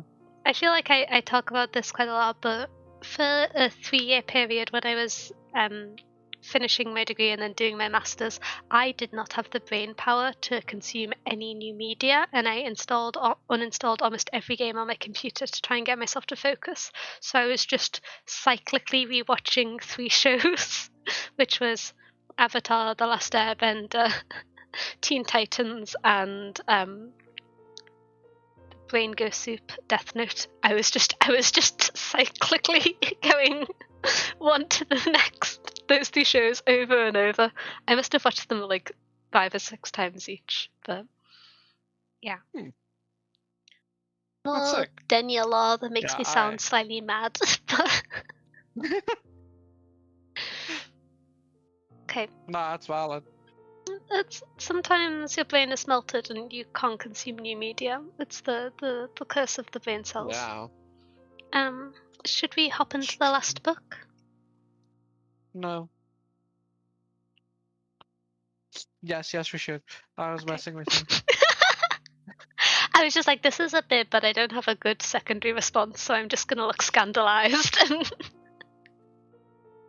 No yes and and from me. I've only got emoting. Okay, the last but not least is The Starless Sea by Erin Morgenstern. This is a fantasy book. I believe it's also got a like romance subplot. This isn't one I've read, but it's one I've heard a lot about. And just quickly going through some of the content warnings. The main content warning is for death, and then I think as some more minor content warnings is blood, stalking, alcohol, and fire injury, a bit of injury description. I think those are the main ones. There's some others that show up with a few tags. And then I believe not on page or character perspective, but there is mention discussion of suicidal thoughts, I think from like non-perspective character. Haven't read it myself, so not 100% sure, but yeah. This is a book I've heard a lot about, so it's exciting to see it nominated. I'm going to read through the description. My voice hasn't given out yet, and we're being excited about that. Zachary Ezra Rollins is a graduate student in Vermont when he discovers a mysterious book hidden in the stack. As he turns the pages entranced by the tales of the lovelorn prisoners, key collectors, and nameless acolytes, he reads something strange, a story from his own childhood. Bewildered by the inexplicable book, and desperate to make sense of how his own life came to be recorded, Zachary uncovers a secret of clues, a bee, a key, a sword, that lead him to a masquerade party in New York, a secret club, and through a doorway to an ancient library hidden far below the surface of the earth. What Zachary finds in this curious place is more than just a buried home for books and their guardians. It is a place of lost cities and seas, lovers who pass notes under the doors and across time, and of stories whispered by the dead. Zachary learns of those who have sacrificed much to protect this realm, relinquishing their sight and their tongues to preserve this archive, and also those who are intent on its destruction. Da da da. I love a good book about books. Yeah. So this one seems quite cool. It was nominated as a suggestion. I don't know a huge amount about it. I don't know if you've read this one. I feel like I've seen it mentioned online a fair amount. Yeah. I started this book. I haven't finished it. I Ooh. DNF'd it. Oh, okay. I've read another book by Erin Morgenstern, the author. I've read The Night Circus, but I haven't read this one, Yeah. so. I also read The Night Circus, but I haven't read this. I started this and then just never finished it.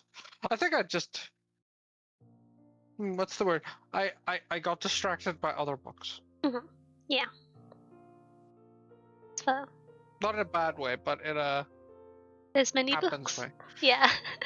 There's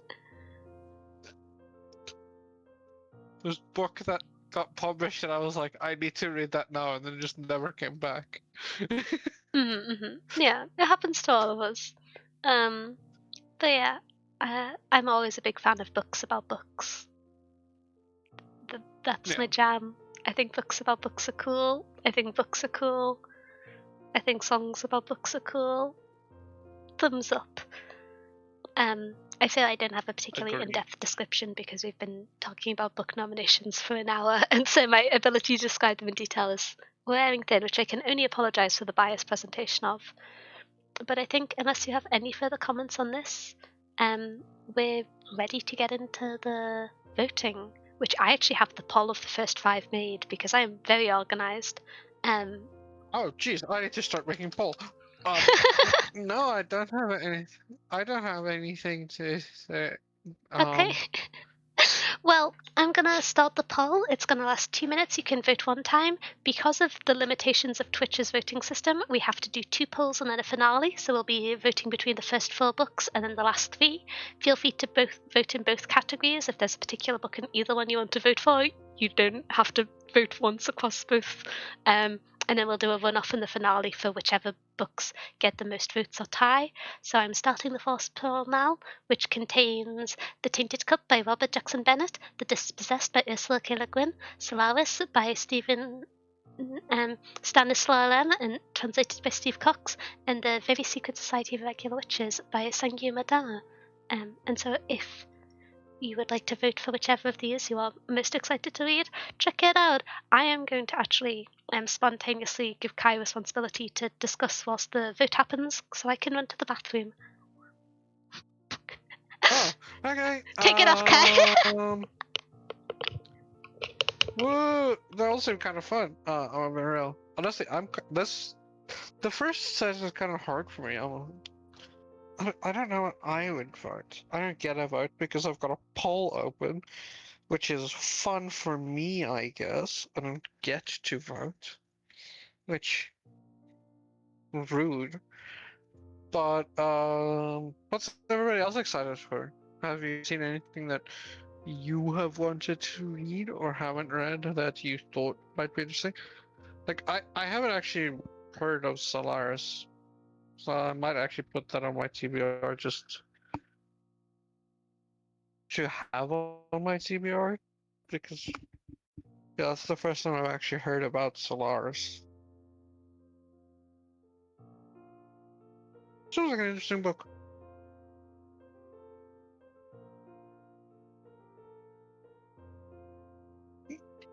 I did drink as well. Ba ba ba ba ba. I have returned. Dispossessed comes to mind. Yeah, Ursula Killigan is never bad. It's come to mind, honestly.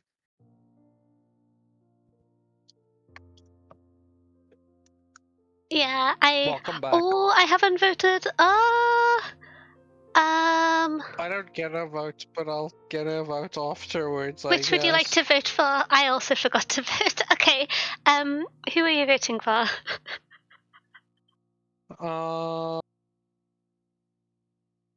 Dun dun Cozy da da Fantasy, The da. Very Secret Society. Okay, winning the first bracket is The Dispossessed by Ursula K. Le Guin. Makes sense. Yep, Makes sense. yep. I was just like, I want Ursula to read Killigan. Dispossessed, but I'm also kind of interested in The Tainted Cup as like a mystery because I've been really enjoying reading mysteries, and then I would like to read a cozy fantasy, but I'm never gonna be unhappy about reading Killigren. Um, okay, so we now have the poll for part 2 started with Tree and Leaf by J.R. Tolkien, Beautiful Creatures by Cami Garcia and Margaret Stoll, and The Starless Sea by Ellen Morgenstern. Woo, voting time! But yes, whichever book wins this category will be in a Up finale against the against The Dispossessed. Dispossessed. So Which, rough one to go up against. yeah, difficult fight. Mm. I believe in. Oh, it's a three-way tie. That's crazy. Split opinions against a strong contender. Hmm.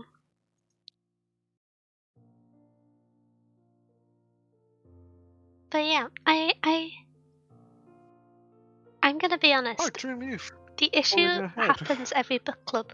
Ooh, where I leave the nominations with another 5 books on my TBR, and I don't read 5 books a month. I tend to average. Wait, I can just check Storygraph. I can actually know the statistics.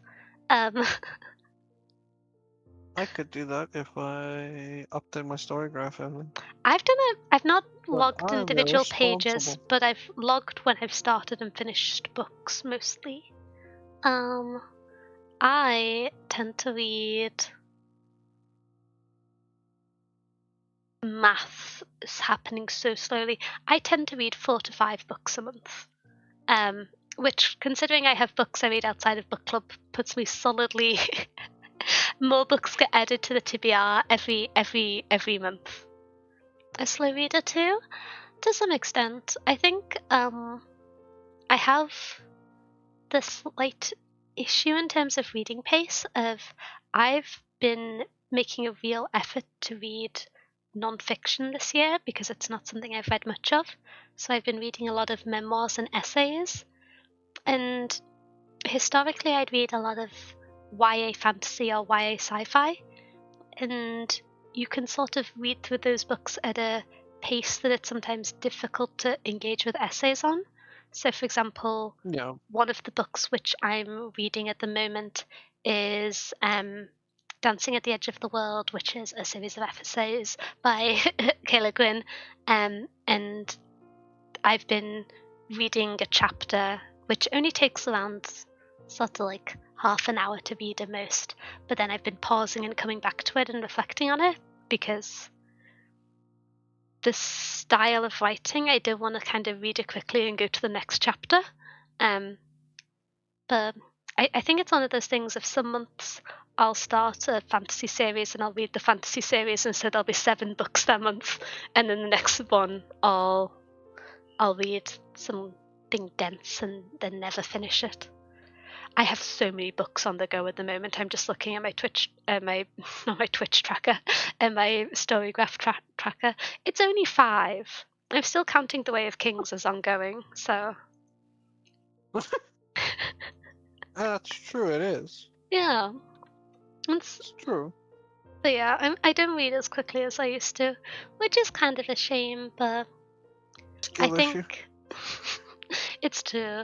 I end up being very busy just with work and streaming, and so skill issue. I'm trying to work on carving out more time to spend reading and not just playing Civ 5. But this is like I invented wasn't gonna call you out. audiobooks. No, I to wasn't be gonna call you fair, out. I could listen to audiobooks whilst playing Civ 5. What do we True. think of this? But Or yeah, ball pit. Your or other Ball Pit. addiction. I'm gonna be honest, I finished Ball Pit. I haven't done all the achievements, but I'm also done with that game. I feel like I have. I'm probably not gonna spend like 5 hours playing Ball Pit again for quite a while, but it will happen at some point in the future. Which this is the roguelike way. Yeah, that's what I Oh, was gonna thank say. you It's for the the very much the Stutchen roguelike. hybrid Pusky.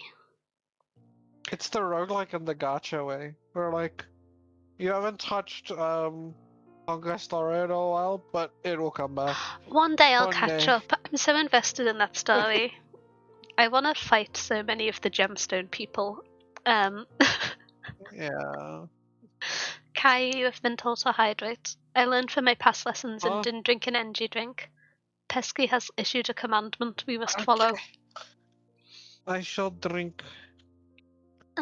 But yeah, if anyone has a suggestion for books that have good audiobooks, I'm always down to listen to audiobooks.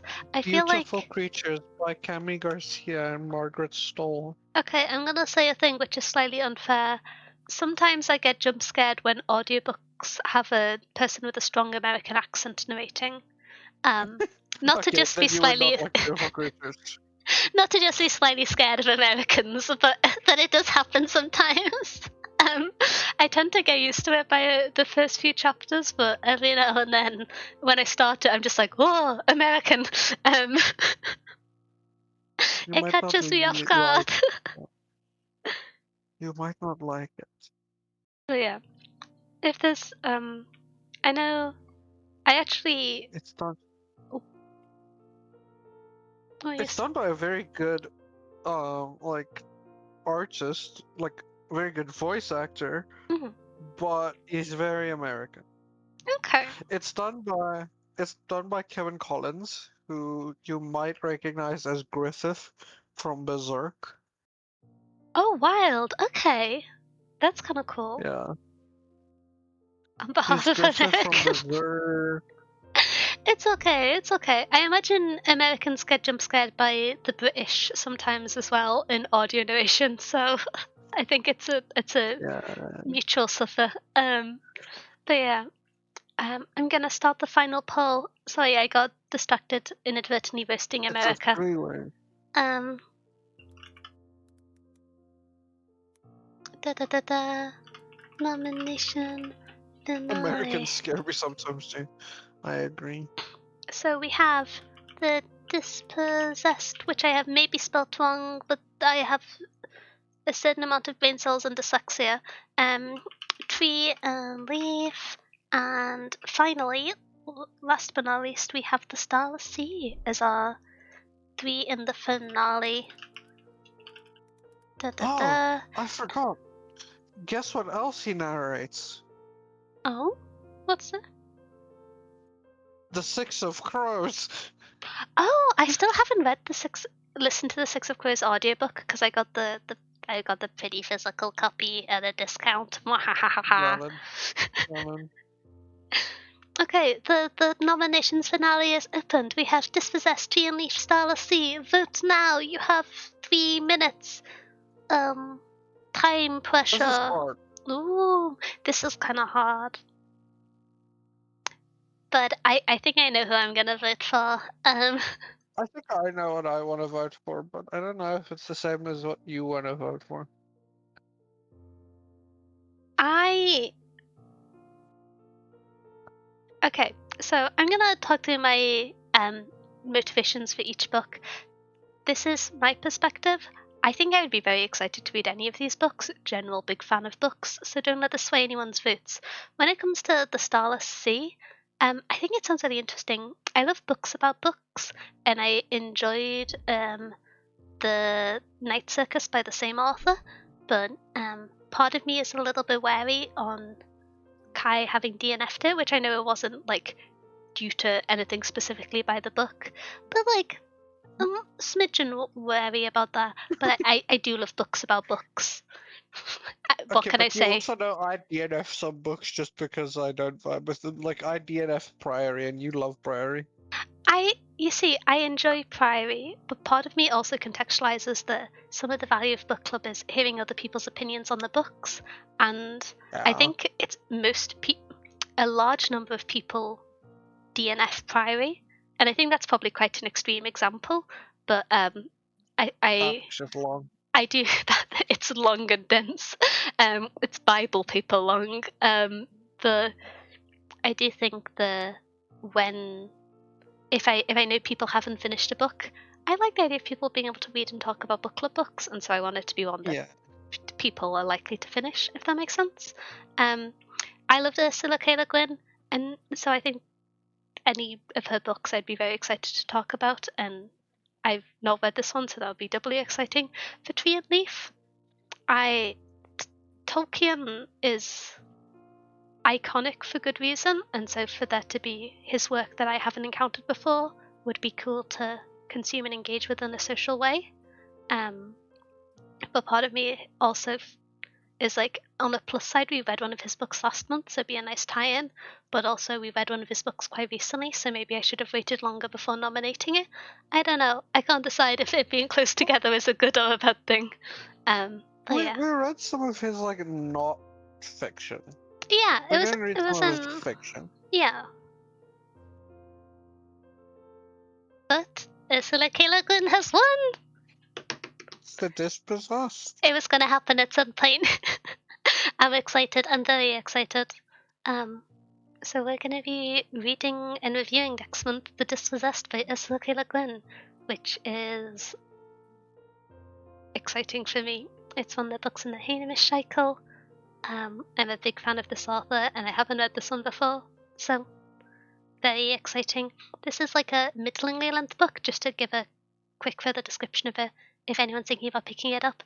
It's 380 pages roughly, or that's the version that's referenced in Storygraph. So not too terrifying in terms of number of pages, because sometimes I'll nominate a book and then check the description and be like, oops a daisy guys, I nominated an 800-page book, enjoy reading it in 4 weeks. Priory. The Raven Scholar. Raven Scholar. I do have a little bit of a habit of doing that, but I thought about it all this time. So yeah, I hope everyone's excited to read and yap about The Dispossessed next month. Woo! Democracy and books. You got any closing notes on our nominations? No, I'm excited. Okay. I recommended it. Yeah. If you would like to recommend a book for next month, we tend to open the nominations after the meeting, so I will make a post in the Discord. I'll probably do the post on social media tomorrow, just because I don't like posting on social media at like 2 a.m. Yeah, and we have another minimum 2 hours of talking. Very sorry if you're feeling sleepy, Kai. But we've got Raven Scholar to engage with. So I'll be making the post in the Discord later tonight once we finish announcing it, linking to the nomination form if you have any books you'd like to suggest. As kind of discussed earlier, this is called the Sci-Fi and Fantasy Book Club, but anything which is kind of dystopian, anything which is sort of historical fiction, it's a very broad category. If you would like to nominate a book, not real.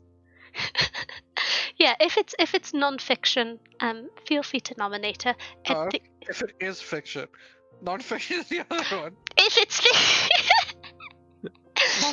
if it's fiction, feel free to nominate it. If it doesn't sort of match the tone, the worst case scenario is that people don't vote for it, but it's always there to talk about and is interesting. The one suggestion is if you would like to suggest a non-fiction or literary fiction book, which obviously this is not it's not like a Venn diagram that covers everything. I would say there's like Piranesi, which is literary fiction and fantasy, for example. But if you would like to nominate a book that's more on the non-fiction, literary fiction kind of classic side of things, we have our other book club which alternates with this every 2 weeks, which you're also very welcome to nominate to. The nominations for that one are currently closed. We tend to run nominations for 2 weeks after each book club, and then have 2 weeks with no nominations, so I can write everything up and be organized.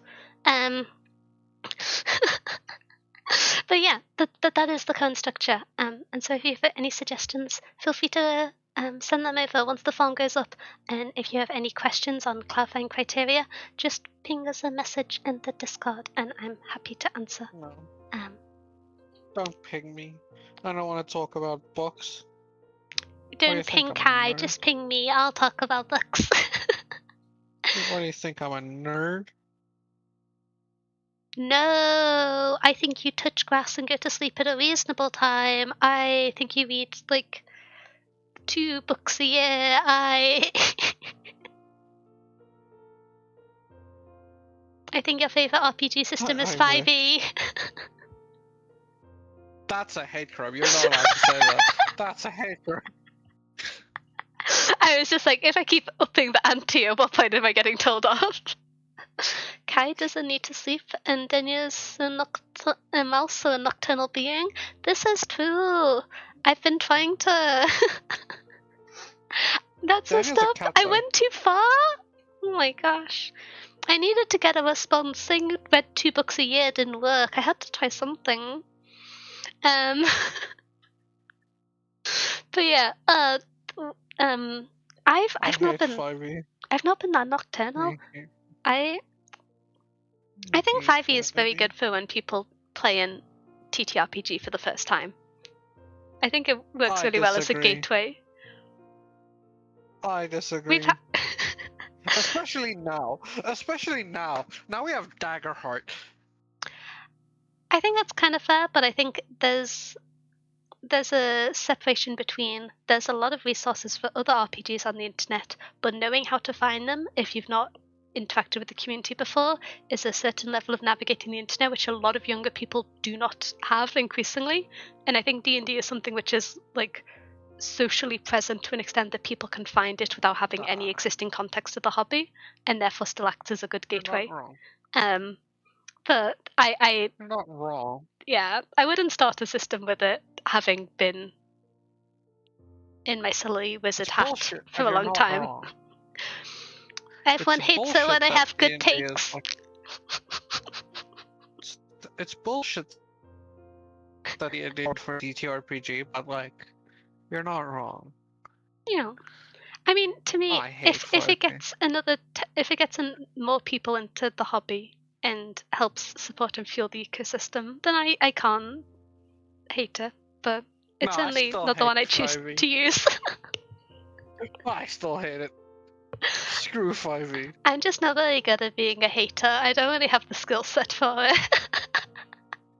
I'm amazing at it. Woo! Let's go! I'm a tier 1 hater. Screw 5e. Then there's something between a kobold and a wizard. I just call her a mouse. I have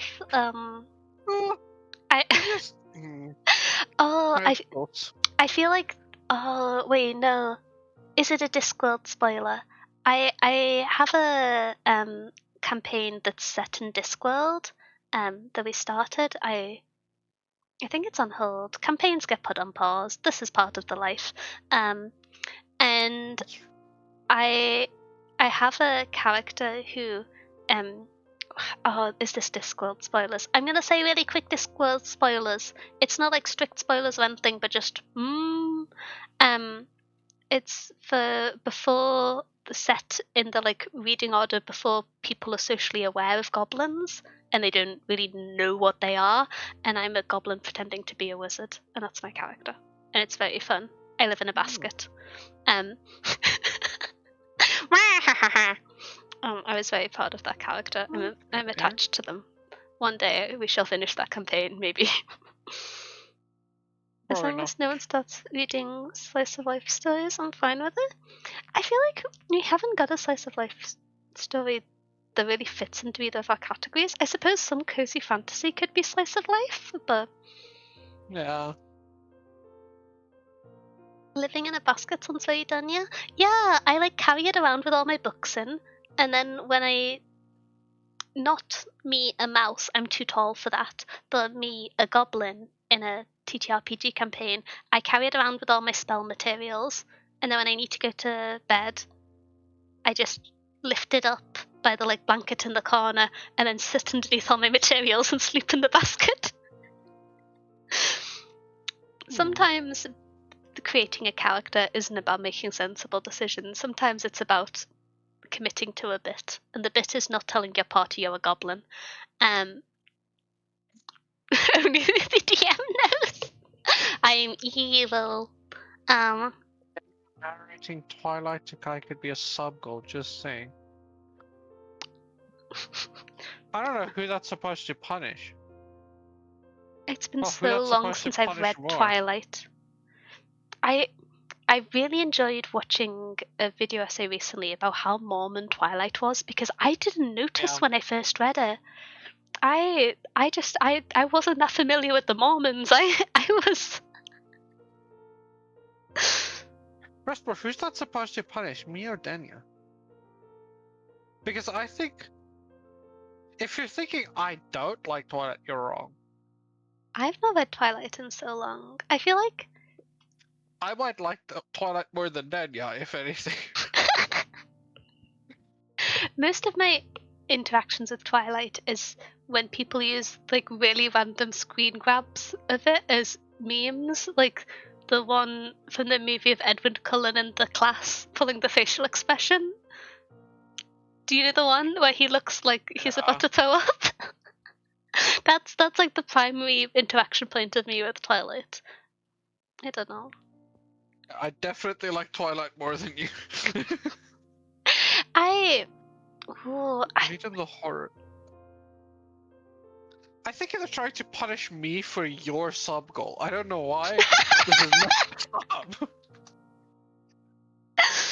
Oh my gosh. Wait, let's see. What's this? I'm not familiar with Warhammer. this. Warhammer 40k. To be fair, I did start reading some of the Warhammer books because my Kamiyoshi got super into it.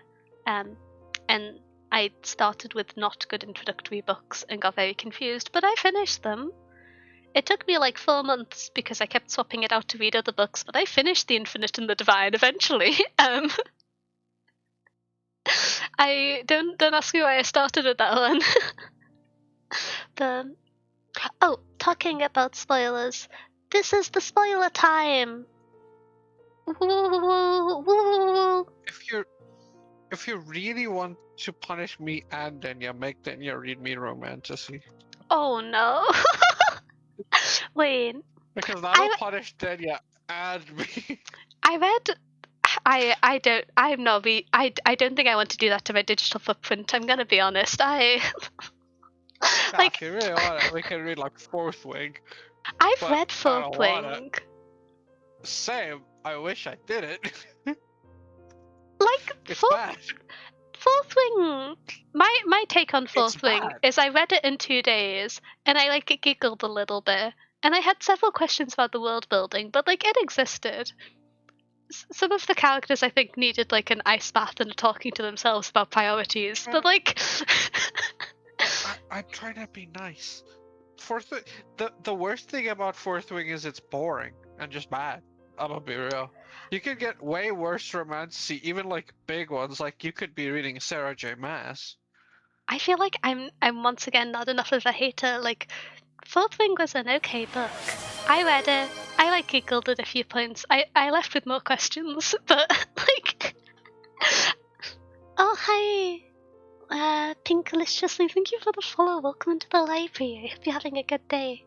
But yeah, I don't know. I did. One of my friends read it, and oftentimes if my friends who aren't prolific readers mention that they've read a book, I'll read it because I want to talk to my friends about books, and I'll read just about anything to do that. Fourth Wing. Which included Fourth Wing, and I read the first 2 books, and the second one wasn't very good. And I was kind of hoping that like, oh, the first one got popular, they're gonna explain things, and then they didn't, and I was like, oh. And so I think if I'd read the first one and stopped, I would have like left Are you with sick? I like giggled and kicked my feet, but thought it was a bit silly. But because the second one wasn't very good, I think it made my view of the first You know, one. there's a third one, right? I don't think that I'm going to read it. There's a third one. It's called Onyx Storm. I hope that the people who've enjoyed the first two books enjoy the third one. I mean, like, I don't know. It's I don't read it. it's a target audience.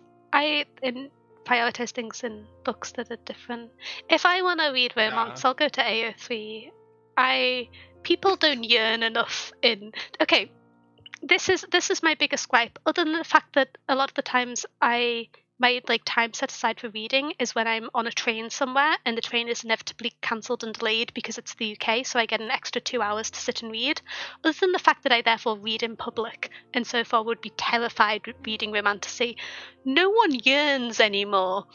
They're talking about making out after like 3 chapters. They're just being like, this is character introduction, this is my soulmate and the most attractive person I've ever seen. What happened to the 10,000 pages of yearning? These Not enough, huh? This is not the halls of AO3 I was raised in. What is this place? Nah, there's no yearning. If I see the tall, dark, half angel, half demon man with feather black wings and leather, I want his tongue down my throat. I don't need to know him as a person. I want his tongue down my throat. Yeah, so like I like some romance books, but I like the yearning. This is my time to No, promote no. Gideon the Ninth. Different genre. Gideon the Night has some yearning. This Gideon is the Night has this some is like yearning. that's the amount of yearning I expect. Minimum. More yearning, optional and encouraged. Minimum amount of yearning.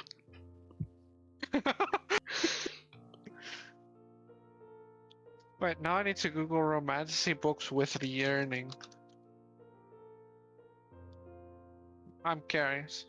Books with so much yearning. Oh, yes. Honestly, I feel like I don't know. Every now and then I see Pride and Prejudice getting really popular on Book Talk, and every time I'm like, oh, I like that book, but I'm also just like, will this make them start to add yearning to the books? Because I'll read books that my friends say they enjoyed so I can talk to them about it, but I would enjoy it more if yearning became the number one trope. If we could stop like shadowy men who are probably so tall they have spine issues and start adding in yearning, I would be having a much better time reading my friends' suggestions at times. I agree. We need more yearning again. Give me my yearning back. Bring back Give me my yearning. AO3 yearning. Yeah, I think the answer to this is partially that we are the problem and we spend too much time on AO3 in the way that some people have maybe spent too much time on Book Talk, and we are now the other end of the spectrum. But it's the end I'm on, so it's the end I'll stand by. I love that in the romantasy subreddit, when people ask like, what is something that you've read with the most yearning? The top 2 results are fan fiction. I mean, I feel like so much of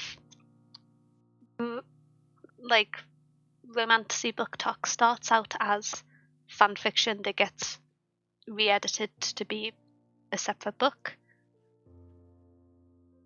No, 50 Shades of Grey. Yeah, like that's how it started, really. Asterix brackets Twilight. Hasn't there been? I've been seeing people argue about a new book that I don't actually know if it's romantasy, but I think it's like a Harry Potter fanfiction. I don't know. I've chosen to ignore it, but I keep seeing videos about it. AO3 is called the abbreviation for Archive of Our Own, which is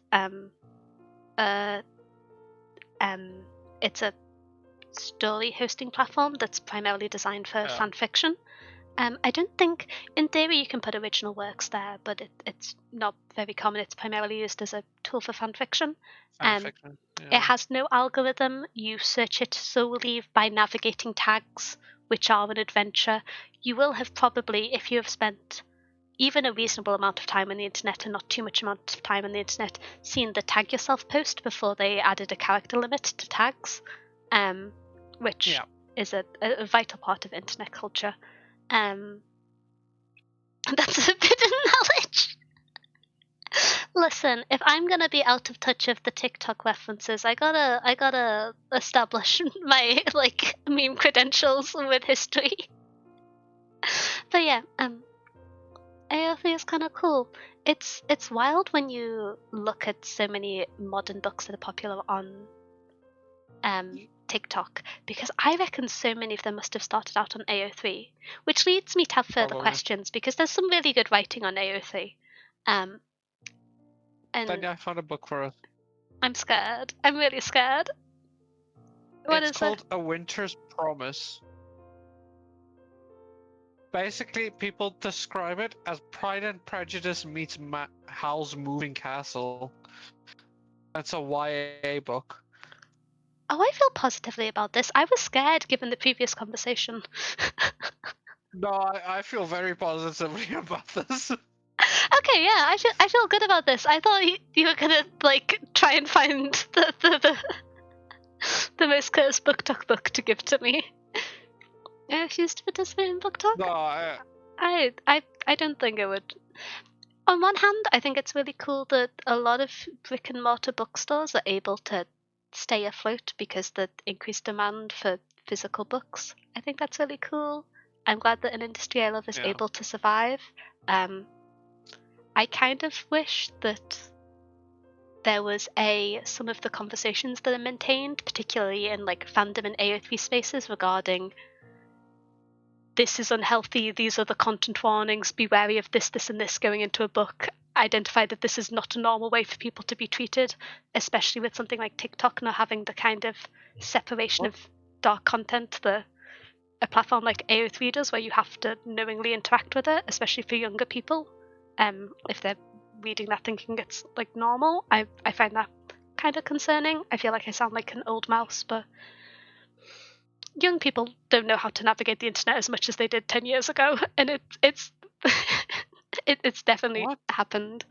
But are you saying me that popular book talk book Throne of Glass does not have a healthy relationship in it? I'm gonna be honest, I haven't read that book. Which one's that? Is this the fairy one? Is this the Sarah J Maas? Yes. Is this the one with the shadow man? That's not helpful. Yeah. Wait, is this... I'm about to give spoilers for a popular book. Is this the one where the shadow man is in the second book? Yes. I haven't read it. I couldn't comment.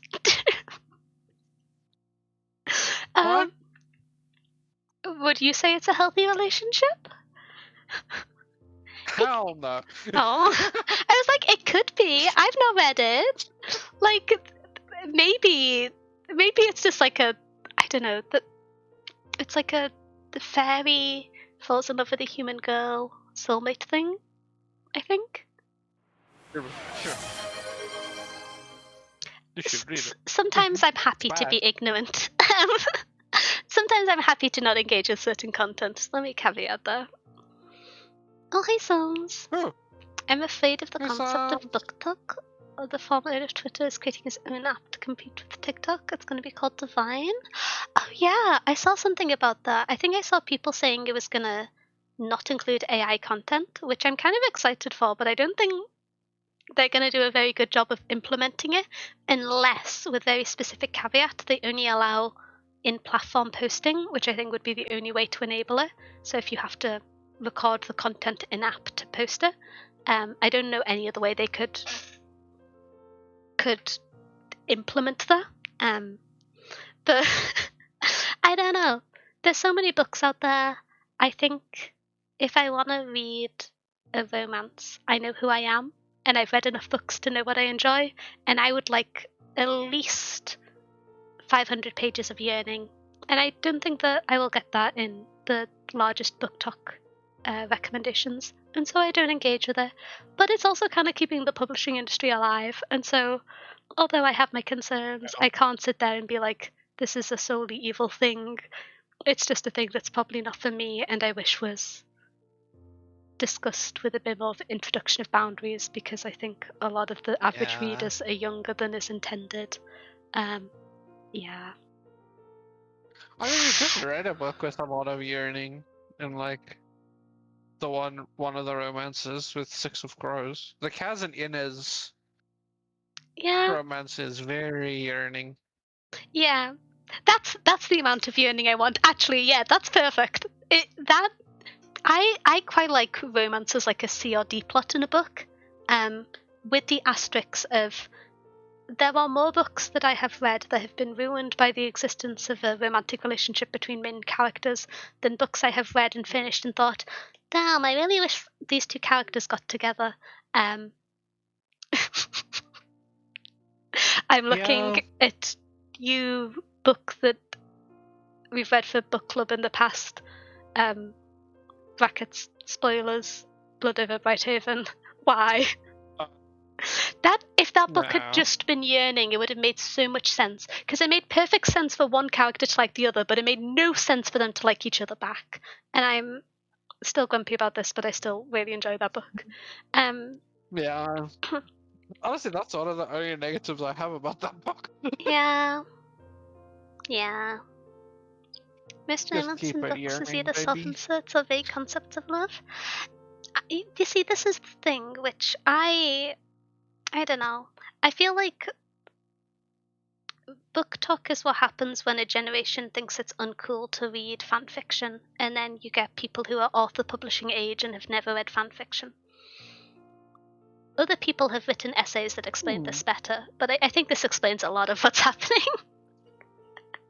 Like, people didn't have the era of reading character X.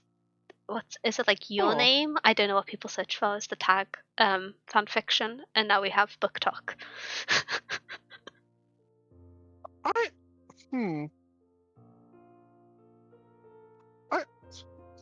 I want to research more in this because I could also see the exact opposite being true.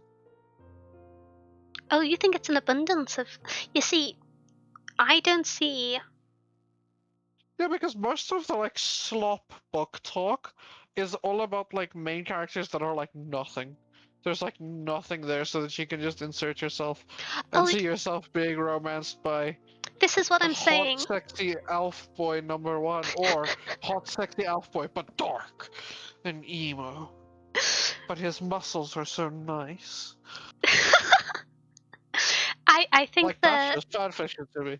Yeah, this is the thing. I think that where people previously would have satisfied this market demand by reading like Character X Reader fanfiction on AO3, they didn't go onto AO3 because they heard, oh, like fanfiction is for nerds, or they didn't have the...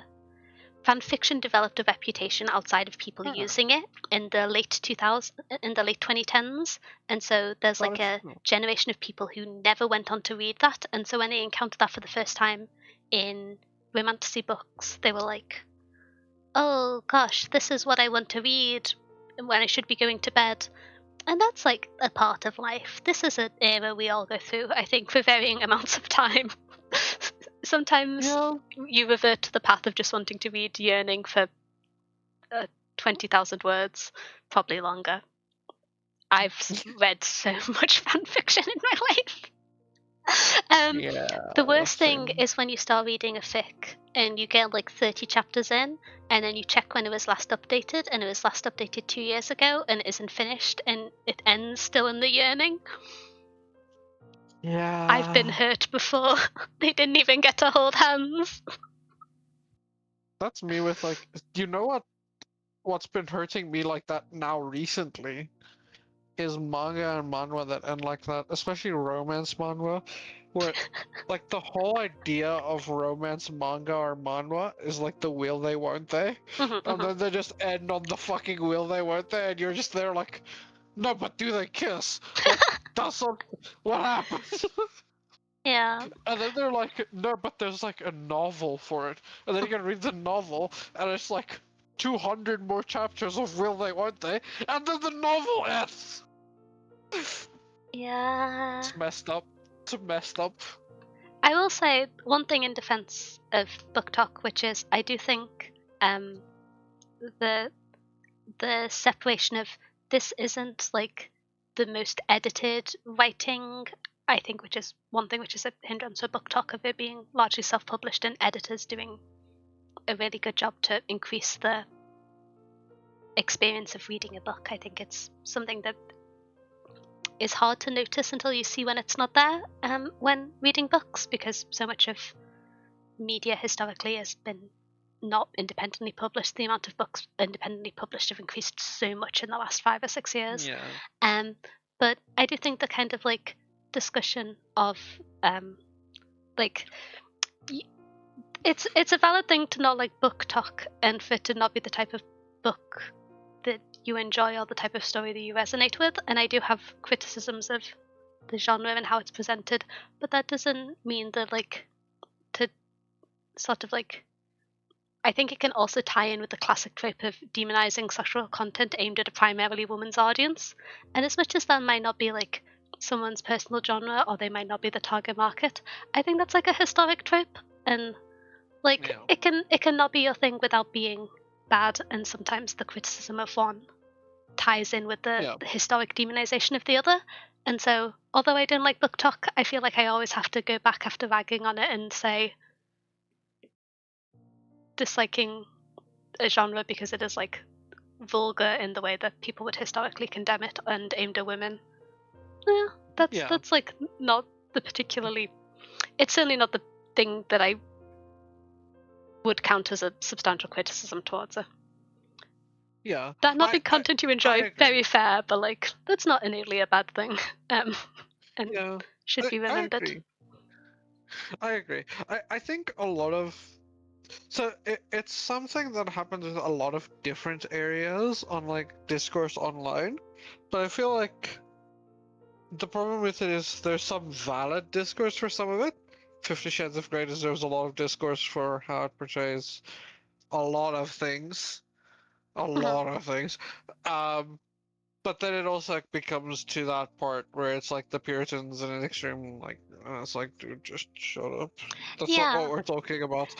Like, there's a difference between discussing, like, making sure a book is framed correctly. So, especially if a younger audience is reading a book, they know this is not real, this is not healthy, please do not view this as romantic. This is fiction, which the nature of the character insert and the social framing of book talk doesn't always facilitate. And there's a difference between that and like encouraging purity culture, especially one-directional purity culture aimed at women. So I don't know. I feel like I roast book talk a little bit because it falls into a lot of the classic things that I don't like about books. But that doesn't mean that the books aimed at women, or like books that are just being thirsty, that there's anything innately wrong with that. I get off my soapbox. Do I have anything else to say? I have so many things to say. I'm not gonna name a series where two characters are so good together, but they never got together because the author is Aero and didn't realize they were writing two characters who are perfect each other. That's actually fire. I'm gonna be honest, I would enjoy that yearning. That sounds like I want to read it. I don't know. I'm here for the pit of yearning. I spend too much time on AO3. I don't know how to read normal romance books anymore. Once characters get together, I'm like, honestly, okay, the book's over. That sounds right up my alley. I'm gonna be real. Okay, talking about yearning, let us get to the spoiler section of The Raven Scholar. Okay. There was no yearning in this book. I just think you want a segue. There was yearning in this book. I have discussions on the quality of the yearning, but there was yearning in this book. There was yearning. There was some yearning. This is the spoiler warning. We have it on the screen. We're saying out loud, this will now consume full spoilers for The Raven Scholar.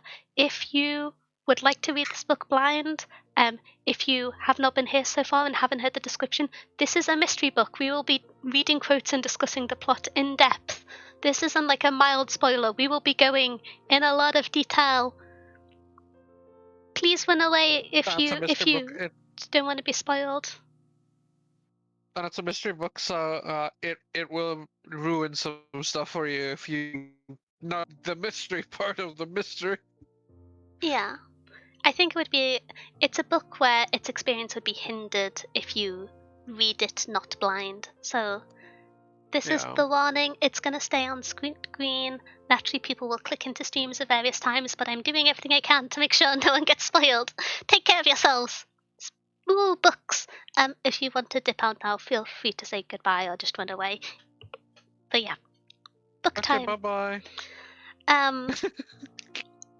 We have so I am tempted because we have a structure that we like to follow where we talk about the themes of the books, the world building, the characters, the writing, and then we do like an overarching thoughts or any specific quotes. I want to derail this by talking about the scene that made me write in capital letters. But but then I'm not convinced we'll get back on track, and so I'm trying to restrain myself. We don't need back on track. We do. There's no rails on here, baby. When you find out who the king is for the second time, and you think about the timeline, and then you think about the first chapter, and you realize that it was Andren who gave his son that question. Yes. Yes.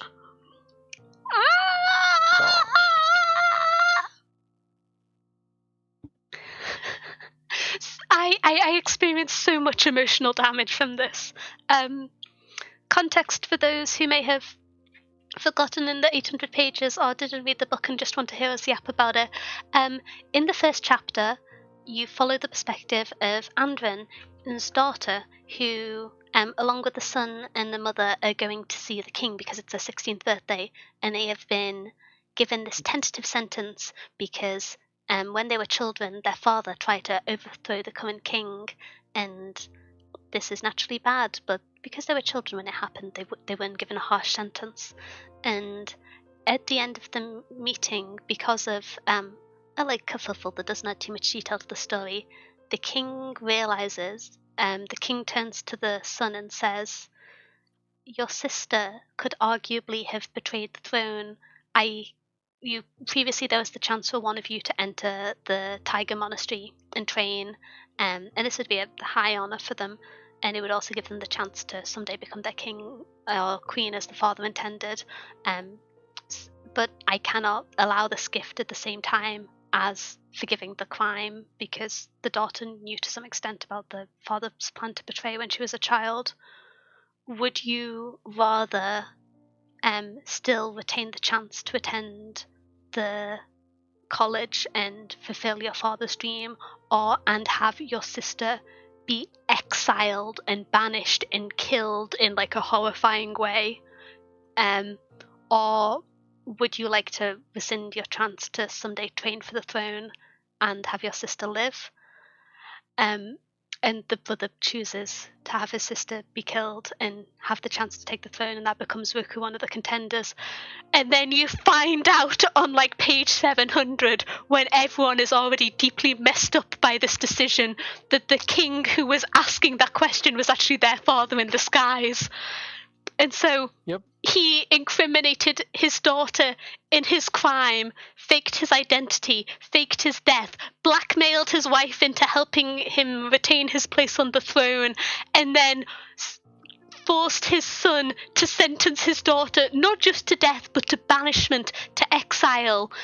This isn't death. This is you march through the entire nation and then are left in the outside lands that are unprotected, and it is inferred that some kind of mystical death befalls you, or you starve to death. Starving to death in the wild is the best option that you can get from this, and then no one can speak your name again. You are struck from the history books. You cannot be remembered.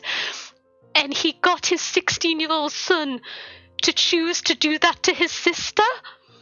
And then when you think about the story and you think about the fact that the king, the father, Andrin, has been stealing the identities of the monarchs, having killed and replaced them, he assumably wanted to steal his son's identity, not his daughter's. Because logistics, I would assume. And so he wanted his son to choose that option. Yep. My feelings were so hurt. Whoa. Oh. Like when you read it for the first time, and it is a 16-year-old boy choosing the chance to live out his father's dreams and abandoning his sister, you think, oh, this is cruel and unusual, especially because you're reading it from the perspective of the sister. And then Yep. you swap to being the reason why our main character, why Nima, ascends to having a place in court from previously being downtrodden, is because she's the scholar who agrees to write the Banishing Act, which is the only record there will be left of the person who is exiled, and she agrees to do the calligraphy for it. That's her position in court. She's a calligrapher and researcher, functionally. That's how she ascends to the high ranks, and so her character interactions and conflicts are based off the fact that she agreed to sign this warrant. And this is like an unusual thing. This doesn't happen all the time. This is seen as a barbaric way to be treated even in this world. And then we find out it was the father who did it to us. No. Yeah. I love it. Oh God. It hurt my feelings so much. It was so well done. I was so unhappy about it and so desperate to keep reading. The way that it didn't revisit the scene at all, but because it had become such a driving character motivation that naturally was brought up over the course of the book, you instantly reflected on its consequences and just emotional damage. Oh. Yeah. It do the damage. I love it. Honestly, it's one of my favorite scenes. Yeah. But I love stuff like that. I think it's a really good example of an author trusting the audience, because I could see an author who was newer or had less trust in their pen or their audience to go back and like spell it out for you. But the fact that you're sitting there and just going, oh no, this changes things, and it makes them worse, and they were bad to begin with. Oh. Yeah.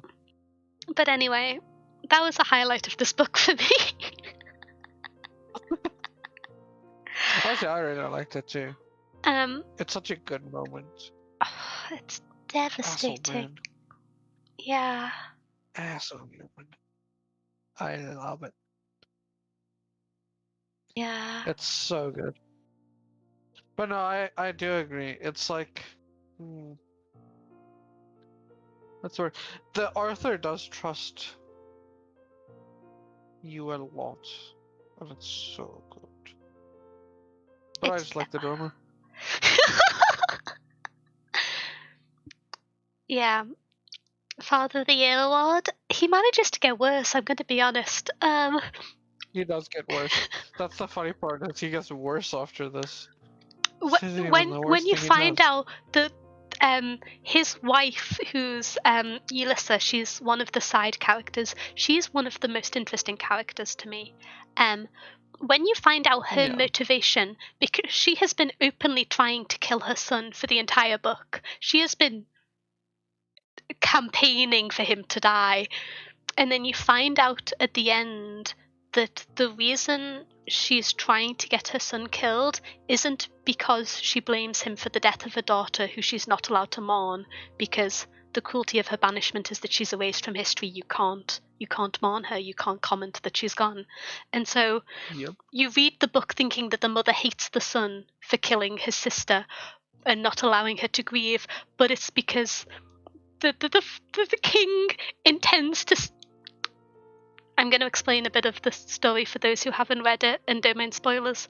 But the way the king Andren is being big evil is because he has adapted a piece of old magic that has been lost to time, which allows you to mimic the form and appearance and presentation of another person.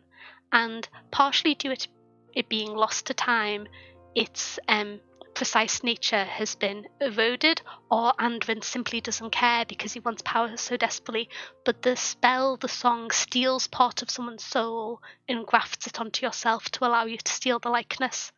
And so he usurped the previous king, Asterix, his brother, who was very similar to him, stole his identity and has been ruling for the however many years since his failed coup happened, pretending he was dead to everyone, brackets, not his wife. She was the one who taught him the spell and has been forced to help him.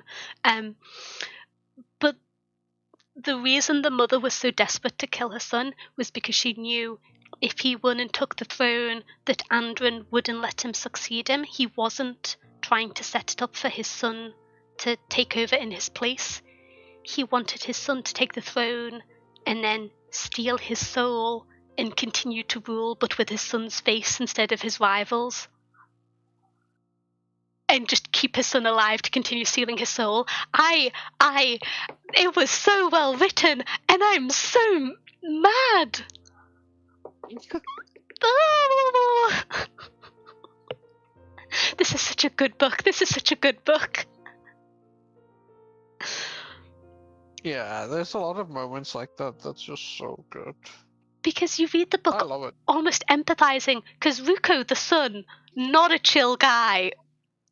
He's Not going through it, but he's not a chill guy. And so you half understand Yelissa, because she lost her husband, she lost her daughter, and she can't even mourn, and she's hiding away from society with her one surviving child who she acknowledges. And so you think it's cruel, but you read the book and you understand why she hates Ruko, and then you find out she doesn't hate him, and she's trying to save him from a fate that she knows is worse.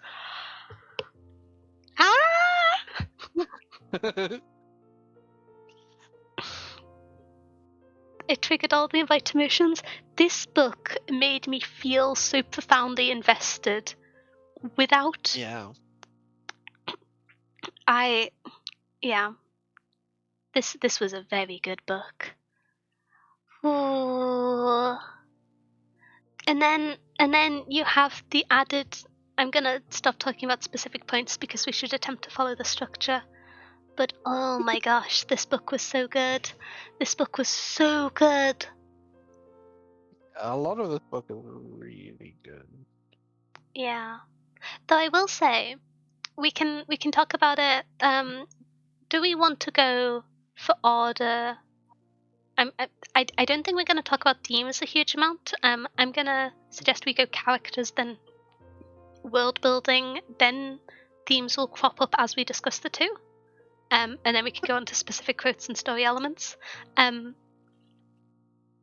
forget her name. Was it Abena or Bina? The maidservant who helped Ruko and Nima. She was one of my favorite characters. I just thought she was cool and good, and I liked that she kind of solidified and normalized the idea that the spirits do kind of like sneak out in segments and talk to people. That was cool. Yeah. So I feel like I should explain a bit more of the world and the setting. You have the 8, the spirits that are seen as religious figures that are, in the way that religion is generally socialized, you don't expect them to ever directly interact in your life, but if you have faith, you see something happen and you go, oh, that's thanks to the 8. Specifically, most people join one of the houses to study, especially those in the upper classes. And so in these social circles, most people would see something happen and go, oh, that's thanks to the Raven, if they were a Raven scholar, or if they were someone in the Ox contingency who just like keeps society working, they'd say thanks to the Ox.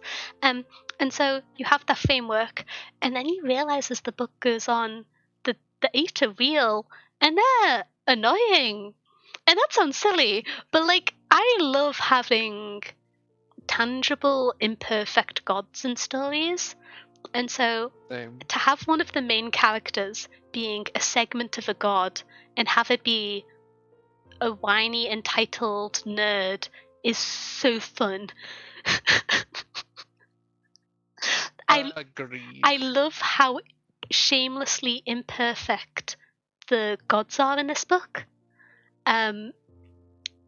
It's very fun from a structural perspective, especially because you spend the first, I think, quarter of the book believing that they are just folklore, that they are just distant religion, and then over the like next third or so, you start to see, and you're just like, oh, is this magic? The magic in this fantasy book isn't too clearly established, other than the fact that the Dragon Isle have magic. But I wonder what this is. Is this like a enchanted object? No, it's a god who's pretending to be a book. Yep. It's such a fun play on a fantasy setting where people in the fantasy setting don't understand their own setting, which is a poorly executed sentence to explain the point. But I was alluding to this earlier, where I was really excited for Kai to read this book, and I kind of spoke to them a little bit about it before they started reading it, so hopefully it didn't hinder the experience. But in a lot of the books that we read that are hard building examples, I'm going to use Mistborn because it's a pretty common touchstone, but you have a scene where someone would, for example, explain alchemy to a character, and maybe there's more detail that you learn later on as the series goes on, but the core foundation is established pretty early on and stays true to point, and you know that about the world and it's set in stone. It was so interesting to read a fantasy book where characters, no one knows the full nature of the fantasy setting, not because you are new and young and not on the in circle and they won't tell you, but because it's been lost to time. Having a book be lived in and lost to time is so interesting. And I was trying to articulate this without giving spoilers, and this is Mistborn spoilers. We're having 2 spoilers on one. When I said this when I said this reminded me of Brandon Sanderson to some extent, I was talking about the layers of the magic and the construction, and the fact that the world has been shaped by the magic without knowing it. It's not that they have like a spell instead of toilets connected to the plumbing system. It's that it's affected the like development of class structures, etc. And so when the reason that made me directly draw a connection to Mistborn is I'm going to be a bit vague about it, but when the fight at the end of Mistborn happens and the reveal related to that happens, that felt kind of like the reveal with the king to me. The magic lost to time that has been some combination of naturally wasn't commonly known and then was intentionally wiped out. I was just like, I love when this happens. I think that's an incredible piece of storytelling. And so when it happened, do you see the point I was making? This is the one I alluded to earlier. Yeah. Was that the one you were thinking of, or were you thinking of something else? Yeah. No, it was. Yeah. That was good. Also, I didn't get it at first because you compared it to Brandon Sanderson and like that vibe of not that vibe of world building, but like how deep Brando likes getting into stuff. Not necessarily hard world building, but just how deep he gets into things, specifically magic system and like how it influences the world and stuff. I was thinking like and I didn't connect with that at first, Mhm. but when I got to like a little bit past halfway, I kind of got what you mean. Yeah, because this book has a lot of world building, but it doesn't have much fantasy world building, is I think the caveat, which sounds a bit strange because I feel like world building is only used as shorthand to describe establishing how a world and its logic system is different from our own. But in a broader sense, it means like the history of a world. And sometimes you'll read a book that has a cool fantasy system, but it also feels like the history started on the first page of the book and that it's now lived in. And this is like a soft fantasy system, unquestionably, but it's so lived in, it feels well established. Yeah, this is my sentiment. Yeah. I also wanted No, you to I read agree. it, and I was like, I think it's reasonable to compare this in the depth of the world building, even if it's not in the same sense, and this will make Kai read it soon. My evil plan. Yeah. So yeah, You're not wrong, though. You're not wrong. my evil plan worked. That's the problem. You're not wrong. It will get me to read it. Yeah. Something which I'm curious about, because I don't know if you have any Yeah. points relating to that tangent, but since we're trying to talk about characters a little bit, attempting to follow our own structure, I am Yes. curious to know which your favorite characters are out of the ensemble cast. Not necessarily in terms of who you like the most, but who you found the most interesting, because how do I phrase it? My favorite characters weren't the main character, which I think we've discussed a little bit. Fine. I can go first if that's like a. I don't want to put you on the spot. Yeah. I'm trying to think about like who would be in my list. While also trying to remember some names because I'm bad at names. So And there's a large cast. it's a large cast and a large book and so many twists and turns.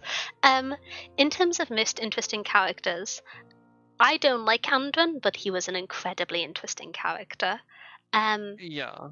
My favorite characters in the book were actually Yelissa and Kane. Wait, no, Okay. sorry. Scratch that. Yelissa and Ruko. That's what I was gonna say. I was going to be rude and say my least favorite character was actually Kane. And I feel like I'm going to cause problems with that take. But Yelissa and Ruko was so interesting because Ruko Yeah. is kind of a blank slate. He turns up, he's the perfect warrior, he doesn't talk, he doesn't make friends with anyone. He's like this mountain of a man, he's intimidating, he's everything which a champion should be.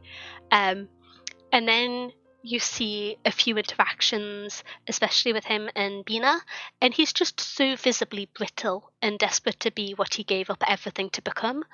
And it's especially seeing what happens to him in the later chapters, because as you start to see that vulnerability is parallel to when you see that he won't get the fate he anticipates, and he's not living, his awareness of the situation doesn't depict the world he's living in, but you know that Nima can't communicate this to him.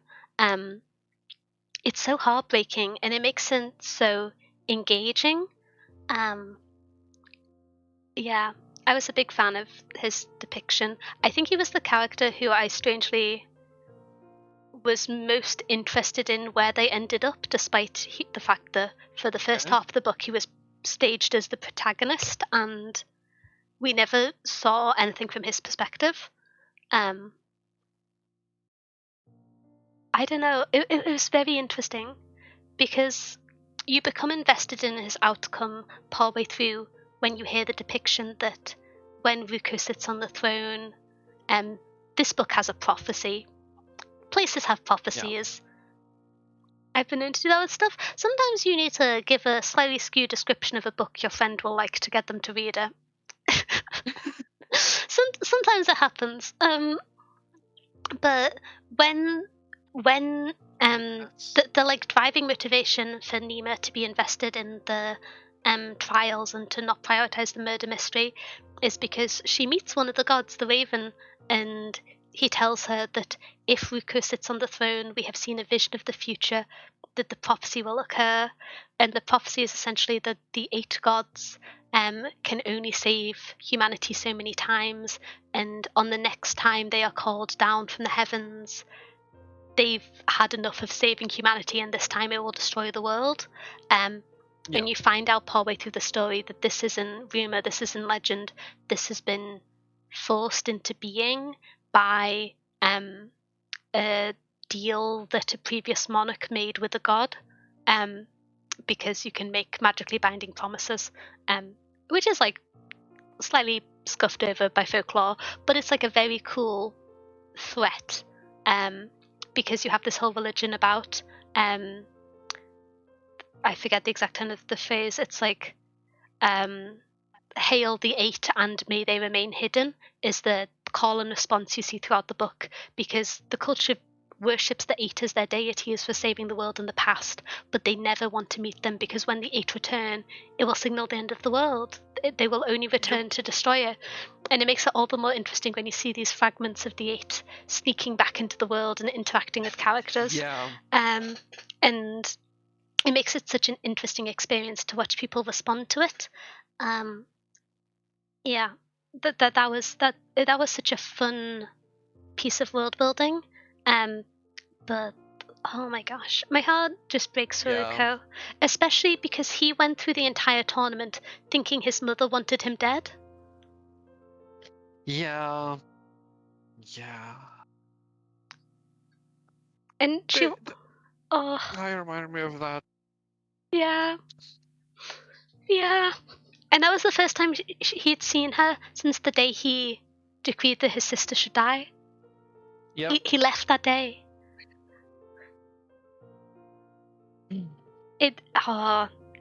His, I think, is like the pivotal emotional center of the story. Narratively, you follow Ulysses more, who's a really interesting character. Yeah.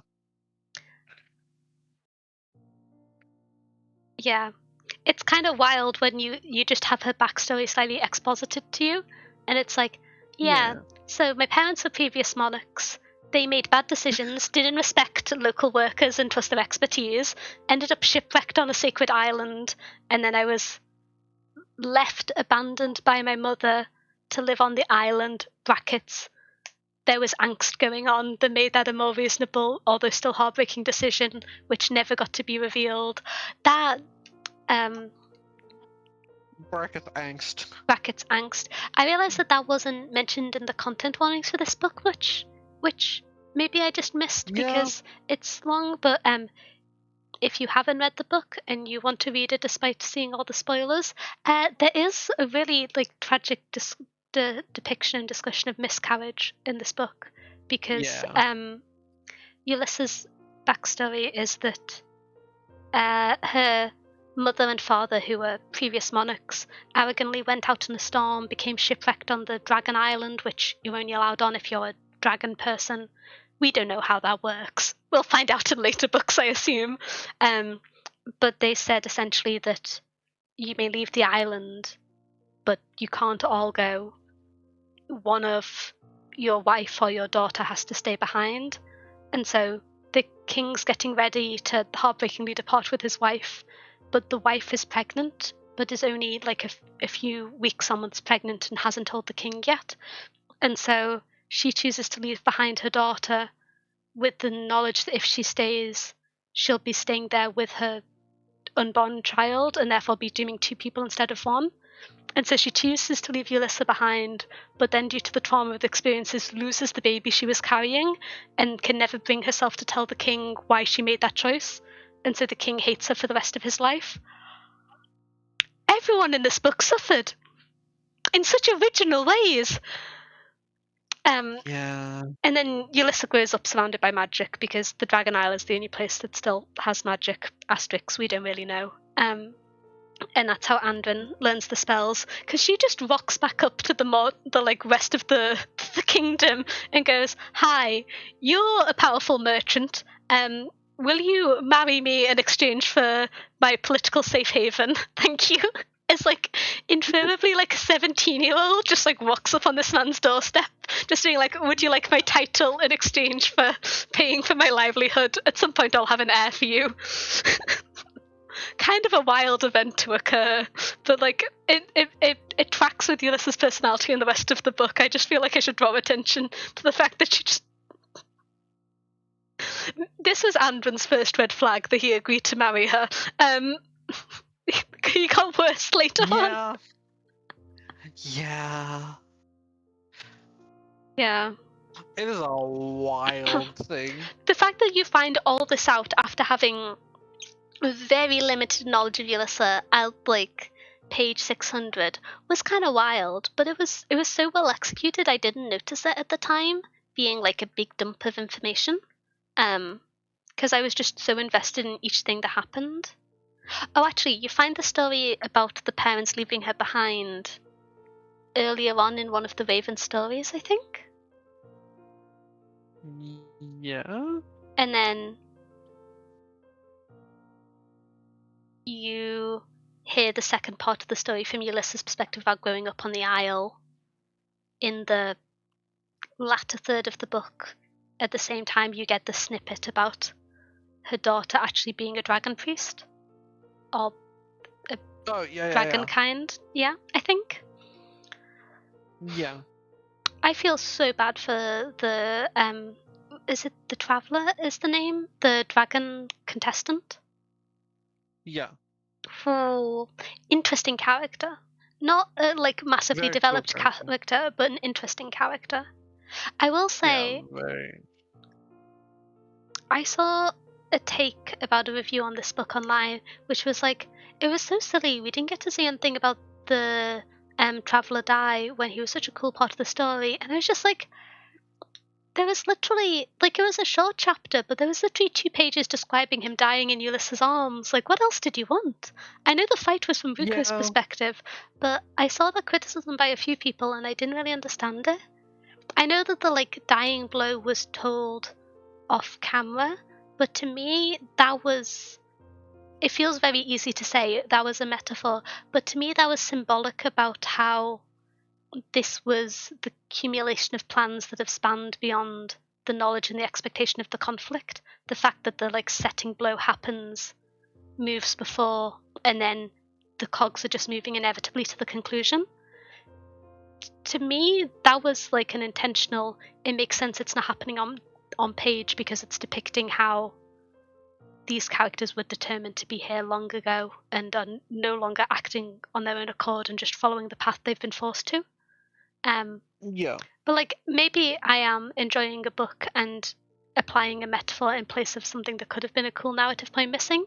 But as I was reading it, that just kind of made sense to me. But assumably, if it's like a broad complaint, it wasn't executed in a way that is universally Obvious. like obvious or like universally resonates. Which Yeah. I don't know. I wanted to get your take on that part because that was a criticism I saw quite a bit and just didn't resonate with at all. Because there's valid criticisms of this book, as there is with any book, Yeah. but I didn't get that one. I can kind of see where people would come from for it, but I don't see it personally. But I can see why people might not. I could see why, but I don't agree. If you understand what I mean, it's like Yeah. I can see where they're pointing at, and like I see where you would. I don't want to say where you would not see it, but like where you would not see it, but like, yeah, Because it's like it felt like outside of finding out who committed the opening murder, the first half of the book was all, will Ruko win the contest and take the throne, or will the Traveler kill him? That was like the key pivotal question. That's Those the were the meat. two points. So I can see the like classic narrative perspective of this was a key plot line and then it got resolved asterisks off screen. Yeah. But like the fight Yeah. happened on screen. You just only saw the depiction of Ruko dealing the first blow. And so to me, Yeah. I don't know. I can understand, but it also, I feel like by the time the fight happened, the focus was no longer on will the Traveler kill Ruko. It was on will Nima choosing to let Ruko live destroy the world. And that was one of the first times that Nima as an active participant had been a big part of the story, and so I was kind of invested in that resolution. But I don't know. Same. I do sometimes think that, like, sometimes when you read a criticism of the book and you don't resonate with, it's worth talking about, because sometimes you read between lines that aren't there, but I feel like I wasn't doing that here. I don't know. Yeah. Yeah, I don't feel like I was either. Yeah. I don't feel like it. Yeah. I could have been. Like, I could have been, but to me it doesn't feel like it. Yeah. But in terms of characters, because I realised I went on a big tangent there.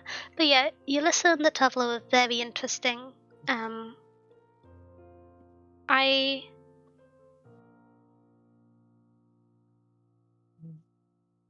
I feel like Ulysses' daughter is going to be very important. This is one of the things that I was talking about earlier, is how this book was so seamlessly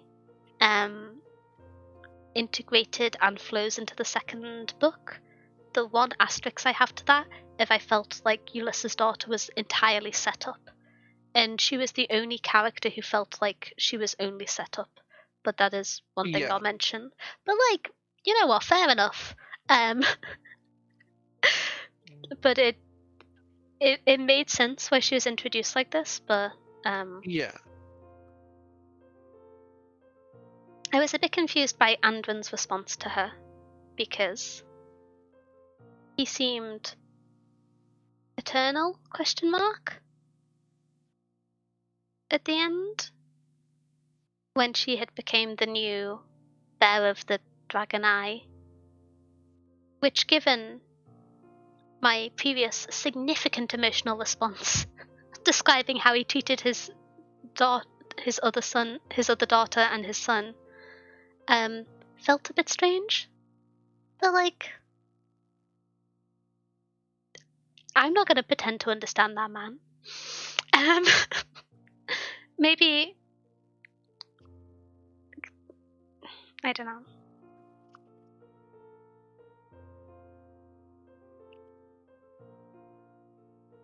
Do you know what I'm talking about? When they're, like, sailing away at the very end?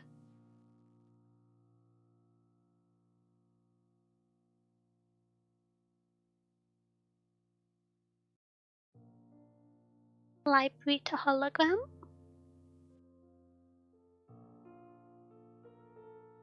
Am I having internet issues, or have I asked a silly question, or is it a third option? Ooh.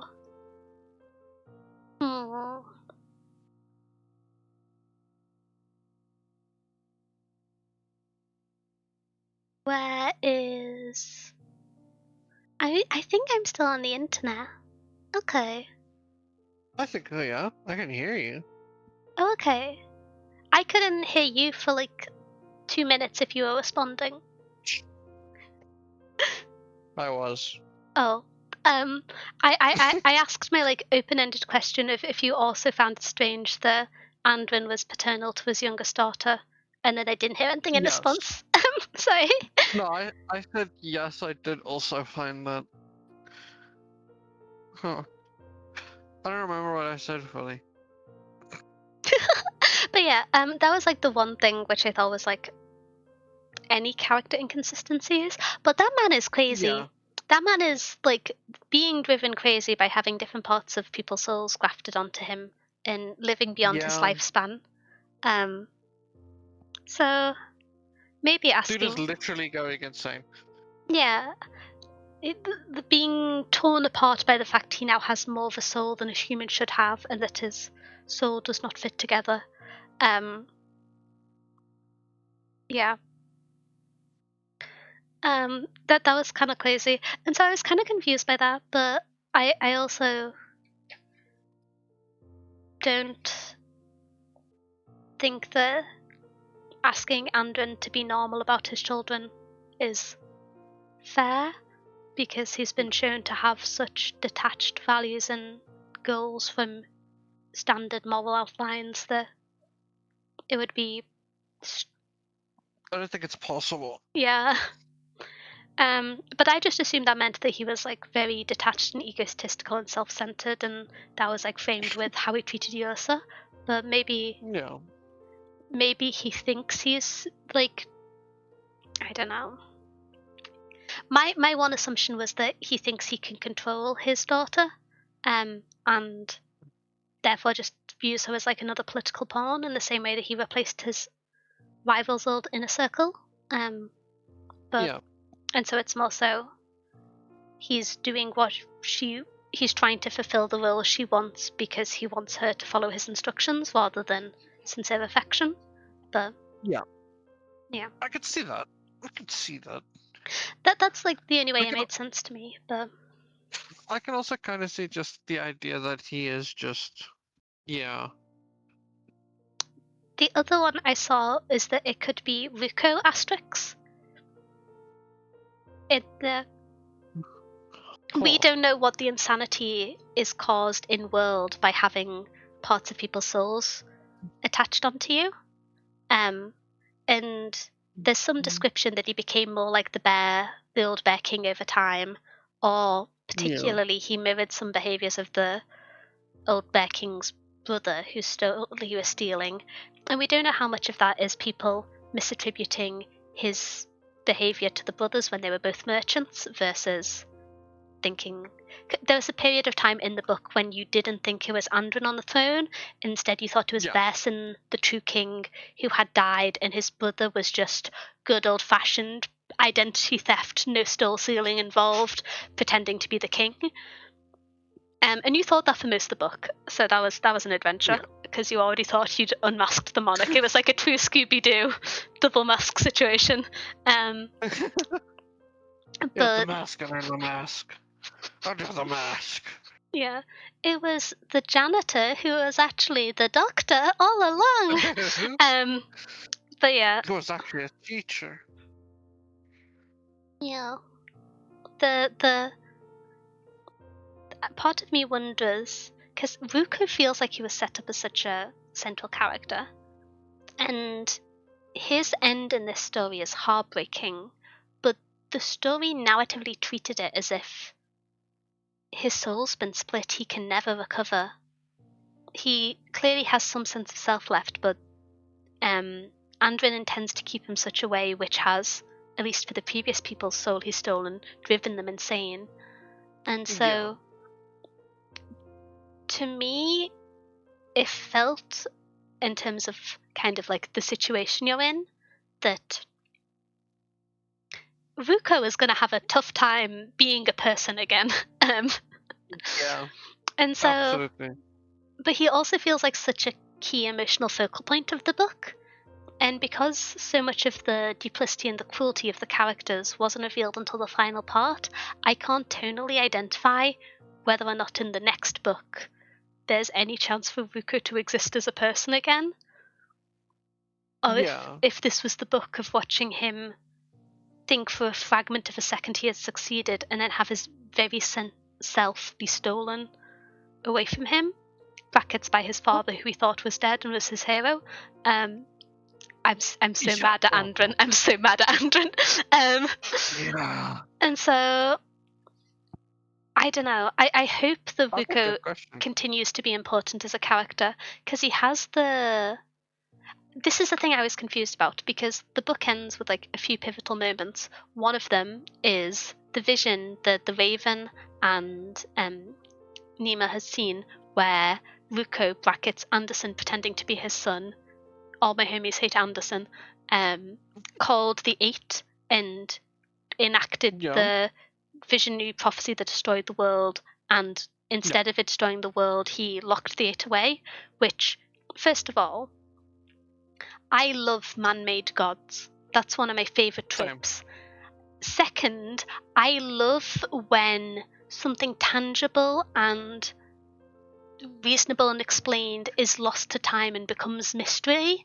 So man-made gods who we forget are man-made and become so distant and fade that the magic that we use to create them is lost except by a small group who do not share this knowledge because there's a prophecy that assumably will actually destroy the world if the gods are interacted with too much, is such a cool background for a story. And it's communicated to you in small segments, and with each segment you think, oh, I know the whole piece now, I know what's going on, and then it keeps getting cooler. Yeah. Yeah. No, I love that trope. Yeah. Well, it's kind of a trope. Yeah.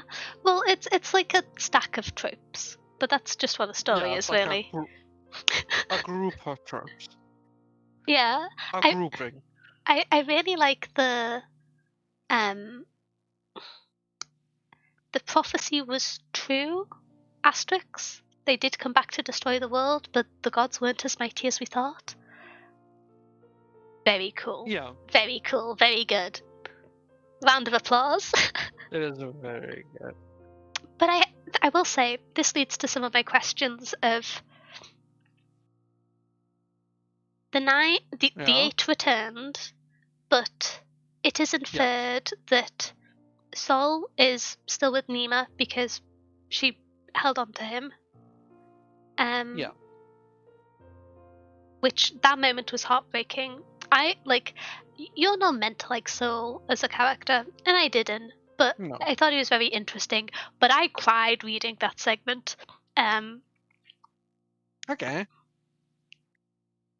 The solitary raven who'd previously been rejected, but now there's no flock left for him to be rejected from, so now his only social pattern, which is to be ignored, he can't even fulfill. There's no longer anyone to ignore him, he's just the absence of anything.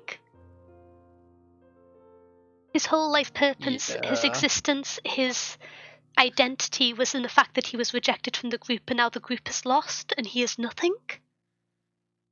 Yeah. He's the only one saved, and he's lost his entire identity in being the last. And he'd previously thought he knew isolation, and that was his mastery in himself. Yeah. Yeah, that's really good. Anyway, I cried over a character who I spent the book being annoyed by but thought was well executed. Because it's one thing to be annoyed by a character and think that the author thought they were being quirky, but Sol was meant to be annoying and grating, and it was very well executed. Not every character needs to be likable, and books aren't good if every character is likable. But yeah, that was so well done. I will say, to me, I am a smidgen confused, and it makes sense that we're confused because it's all very soft world building, but the 8 were imprisoned in the paintings that the painter had made using the dragon oil, which is magical, and therefore, via the magic that was lost to time, that was used to create the 8, that was used to make these man-made gods, a different fragment of it can bind them and stop the prophecy becoming true. Part of Sol escapes via strength of will from Nima Sol. The fox escapes by trickery, which the fox annoyed me, I think, potentially more than intended, but I think part of that is who I am as a person. And left a segment of the fox in the painting, and the rest of him could escape. It's inferred that some part of the tiger escapes the painting and stays with Ruko, I think, from his closing chapter. Yeah. They didn't do a very good job of trapping the 8 in the painting. Maybe the world is still going to end. No. It feels like... Well, yeah. And then, assumably, the dragon's eye is a separate item that has been separate from the dragon itself for the existence of time. So the whole dragon is in there. So over half of the guardians are not fully in the painting. Yep. Which is probably what the next book is going to be about. My theory is that the next book is going to be a power struggle between Yulissa, her daughter, and Andrin as the Dragon Isles versus them versus Andrin. And then the third book is going to be resolving the fact that some of the Guardians are out, and assumably over the course of the fight more get out for various reasons. That's my assumption, but that I to me could see feels that. like reasonable pacing, and Maybe in the book too, more of them do start coming out as well. yeah, And then the because third book is like the big oh no, we need to stop this type vibe book.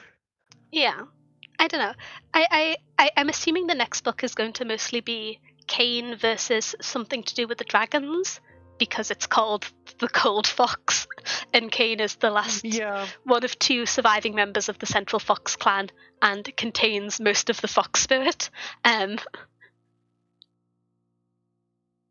yeah, So yeah, that checks out. but I don't know. I just assume the Dragon Isle feels like is where the world building is going to be. So maybe I'm just wanting that to be next, because they're the ones who know about the magic. They're the ones who know the hard world building and kept it Yeah. secret. Yeah, that's where a lot of our hard work. Well, a lot of our answers are gonna come in. Yeah, that's where the answers are. I'm expecting this to largely be like a mythology-based magic system that's very kind of the powers of words and rituals, and not a precise science-esque magic system. But I'm fine with that. I'm so Yeah. fine with that. It feels like it's so structured and earned in its social integration and its history within the world that it feels fleshed out, even if the magic itself is slightly hand-wavy. Yeah. I'm still so mad at Andren. I hope everyone understands that I have beef with Andren. Who I wrote in capital letters. Yeah. Yeah. Oh, one thing that I I also love that you wrote just have beef. is this would be such a good TV show. I'm not someone who thinks that adaptation is the highest form of a book, because I know some people view that as like the greatest form of praise of like, it would be a great movie, but this would suit a Yeah. serialization format so well. This would naturally suit Yeah. a 2-hour episode format, like 8-episode series kind of thing. Yeah, it would. Yeah. That was a slightly unstructured note. I should probably talk about we should talk about Cain. Yeah. I'm surprised you hate Kane. Like, Kane is your least favorite character. I kind of like it. I have 2 complaints with Cain, which is Yeah. a lot of the Cain has some of the best character-based dialogue and affection of us building investment into characters' relationships outside of Ruko and Bina in the book, in my opinion. Outside of Yulissa and Bina, I think he has most of the engaging, you become invested in his relationship with Nima and with the other foxes. However, who he is outside of that, you see him established as Nima's past lover, and there's the whole oh, he's an assassin. No, he's not. He's actually not morally grey in the way he assumed he was. Bad Nima, your boyfriend doesn't murder people, which was like an interesting switcheroo, but didn't feel pivotal in the way that I think it should have if I was properly engaged with the characters, which is more so me becoming invested in them. But then, sorry, my voice is suffering. I am very under the weather.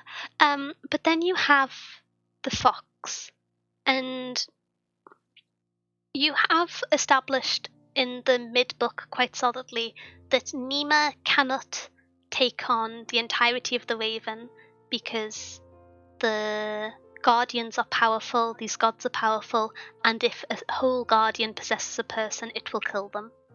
And that just kind of goes away with the asterisks of, oh, the fox is awake when Cain is unconscious, and when Cain is unconscious, the fox is awake, and so it's fine. But then he's aware that the fox is part of him and just alive. Yeah.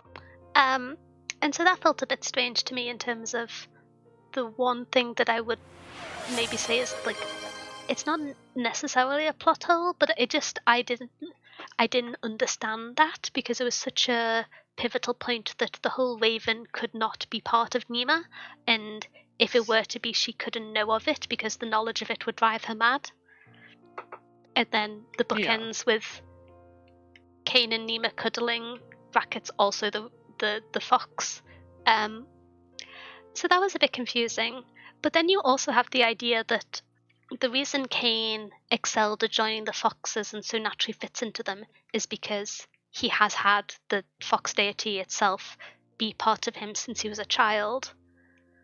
And we see when the fox is in control that it is cruel, and the raven is annoying, but the fox is cruel. And we've kind of seen by Cain's actions that that's not his nature. But then Yeah. he's shaped by being the fox, but he's not actually cruel and he's actually morally good, and any negativity that was associated to him was unfairly placed on him. But the fox is sincerely cruel and violent and has a disregard for life and enjoys violence. And it just feels slightly, I don't know. I feel like that bit didn't fully make sense to me because either he's shaped by and inherited the traits of this thing, or he's not. Because so much of how the fox interacts with the other characters is its cruelty and unpredictability, and that it only acting in the interest of its own entertainment. Yeah. But I don't know. That was like the one bit I wasn't in love with because I didn't mind the characters not feeling super fleshed out because there were so many and so many things were happening. The world unraveling around them made them feel valuable, if only in their place in the story. But to me, for the amount of how important he was in the story, Cain didn't have the weight that he should. Okay. I could kind of see that. Because we got the past tense, Cain and Nima together, and it was really great. And then they had an argument, and now they meet each other again. And I don't know. I think I I just could see where you're coming from. yeah. I think it's because like the one point of story being like this didn't quite make sense sat within Cain and the fox getting to exist at the same time, and Yeah. also the like. So are they influenced? Is he not? Yeah, I don't know. We might get more answers on that later, though. Yeah, Because I feel like a lot of that is stuff that's like. This is just the start of what we know about stuff with, like, the Fox and the other 8. So, like. I feel like there's a lot more answers to come with that, but that does not absolve it of being weird in this book. I do agree it yeah. does. I do think this will get addressed in the second book, especially with it being called The Cold Fox. But Yeah, as a fan of that doesn't. Naruto, I've not actually read Naruto. I've read like 3 episodes of it. So Yeah, it doesn't absolve it from being weird now, yeah, but it does like. I think I do feel like there is an answer. yeah, I definitely feel like there is an answer, but I feel like several parts of the story relied on the emotional weight of the connection between Nima and Cain, and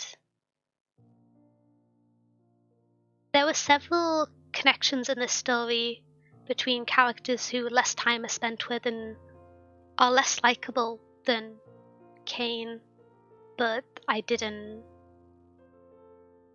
know. Maybe it's just that I didn't resonate with the like trickster chaos live in the moment character, which I'm not particularly inclined to do so. So it may be my bias as a reader.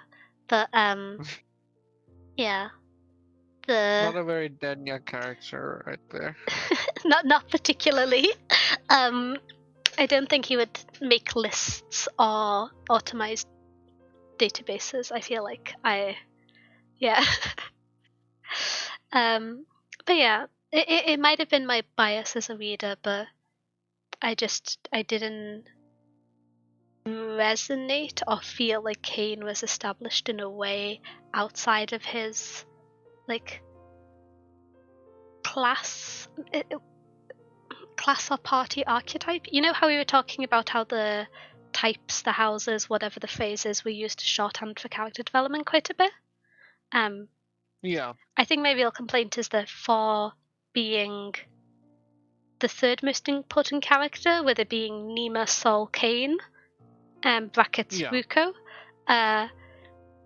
Cain felt largely like the house archetype, brackets my ex-boyfriend, from Nima's perspective. And I think Yeah. that's just the thing of, I didn't mind the other contenders. I didn't mind the other contenders largely following those archetypes, but for how pivotal he was, I wanted him to have more. And so, especially to find out he is the fox that those archetypes are set to mimic, I think that kind of just made me grouchy about it. But yeah, it is definitely also biased because I just don't resonate with characters like this very much. Yeah. That's valid. I do see the like what's the not the not the issue, but I do see the place where like I don't know how to say it. I do see where you are coming from. Mhm. He is, yeah. I do like Kane, and I think in book 2, Kane might there might I don't say there might. There's probably going to be a lot more with Kane that helps with some of the stuff, but the way he is presented in this book, I can see where you are coming from to feel how you are feeling about him. Yeah, I don't know. It's, yeah. Like, it wasn't detrimental to the book to me, but I think one of the reasons why I didn't care about Nima a huge amount was that most of her emotional connections were in regards to Cain, and because I didn't feel like he was fleshed out, it made those connections have less impact.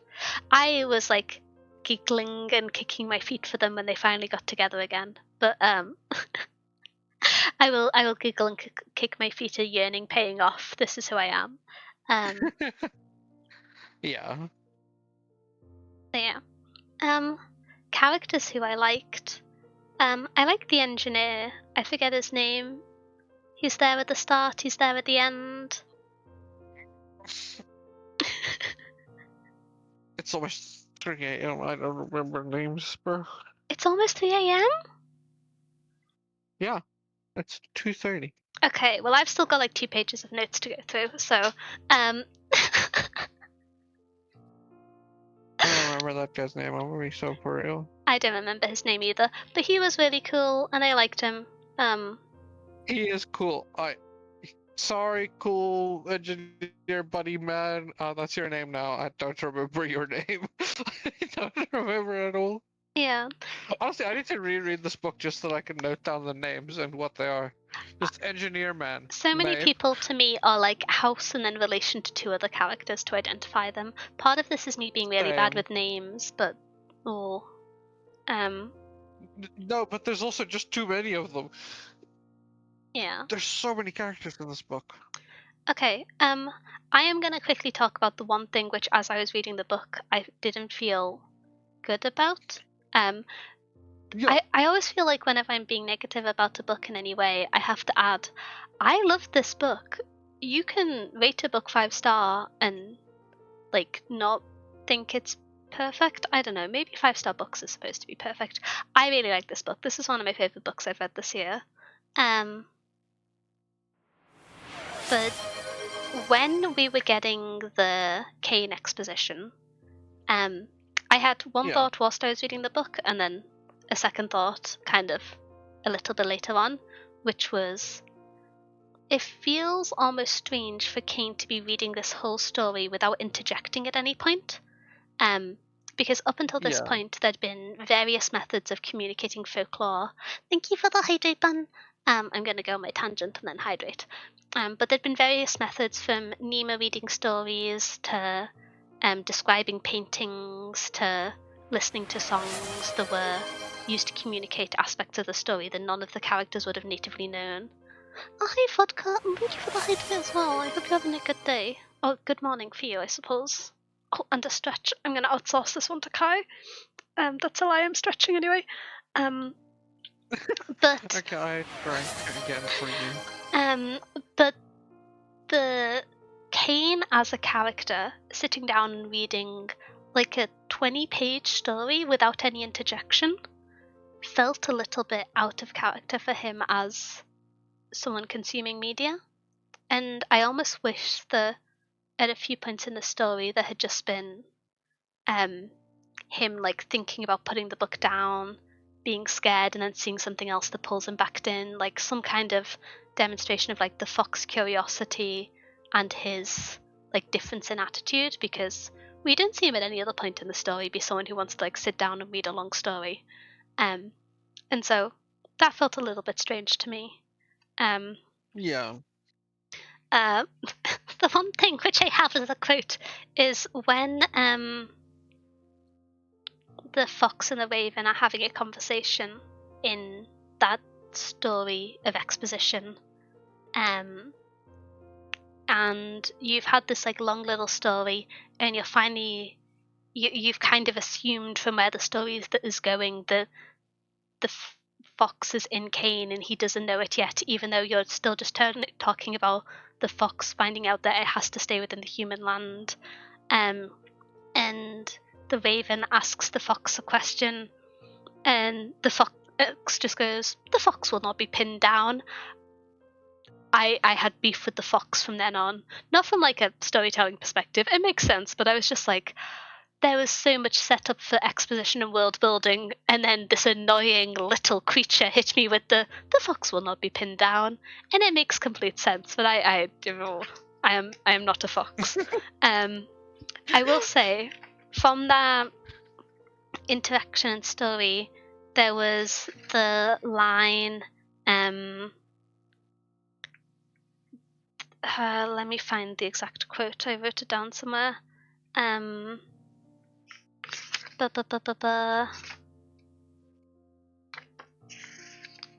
think, was it "You are drenched in time," which was very fun. Because That sounds familiar, yeah. there's the discussion of how the gods exist in a way that is simultaneous to all of the possible outcomes, and they can't determine which one happens, but they don't exist with time passing. They exist in like a different structure of dimensions to humans, and so the reasons they don't cross over all the time is because it's difficult. And the fox crossed over without discussion and is now drenched in time and so can't easily pass back, and that's why it's such a big deal that the whole raven has come over, because now the raven too is drenched in time and can't return. So I thought that was very fun, and I loved the turn of phrase of introducing that. Ba, ba, ba, ba, ba.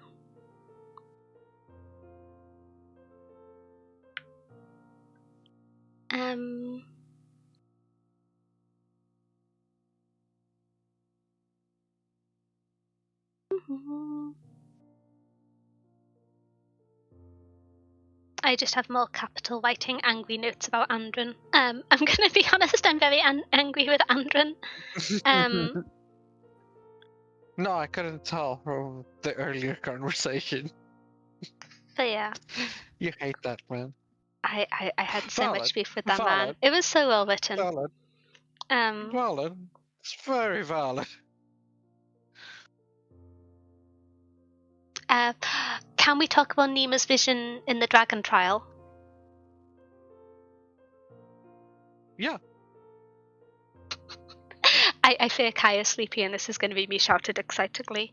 But to tie together the narrative thread of Nima got her chance in this role, in this position, by being the scribe who was available to sign Andren's eldest daughter's exile warrant, and then in her vision, where by her perspective at the time, for the world to continue, she must see herself on the throne, and instead she sees herself exiled with the signature of exile, which it's not like a piece of paper. It gets stitched into the body of the person who's being exiled, signed in her own writing that she has exiled herself, the cruelest death possible.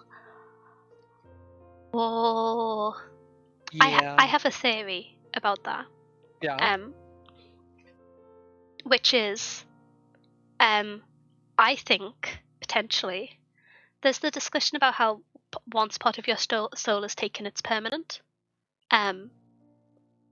Yeah. What if the reason Nima exiles herself is because someone has cast the soul stealing spell on her and she did in fact become queen, but she has exiled herself to make it so that they can no longer use the part of her soul to take her place, because if she stays on the throne, there's the constant threat that they could take over her position as her. And that's why you see her heading towards the throne with the emerald diadem, but you also see her in exile afterwards. Yeah. This is my theory. Probably won't happen, but like, I don't know. I could see it. Maybe not happen, but it's a cool theory. Yeah, I don't know. I was trying to think of what could bring her to do that, and I was just like, the only reason I could see it was to prevent Andron staying on the throne, really. And maybe that's a shallow understanding with the problem of the 8 not staying in their painting and eventually destroying the world. Yeah. But yeah, that bit kind of made sense to me. Yeah, I could see it.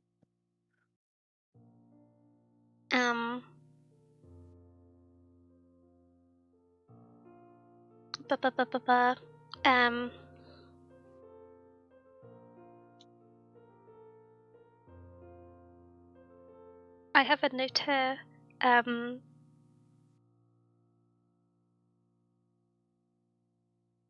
I can't read my own handwriting from.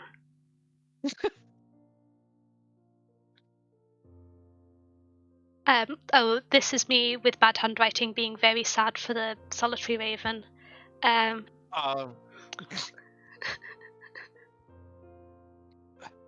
last note for the book was I want Ruko to be okay.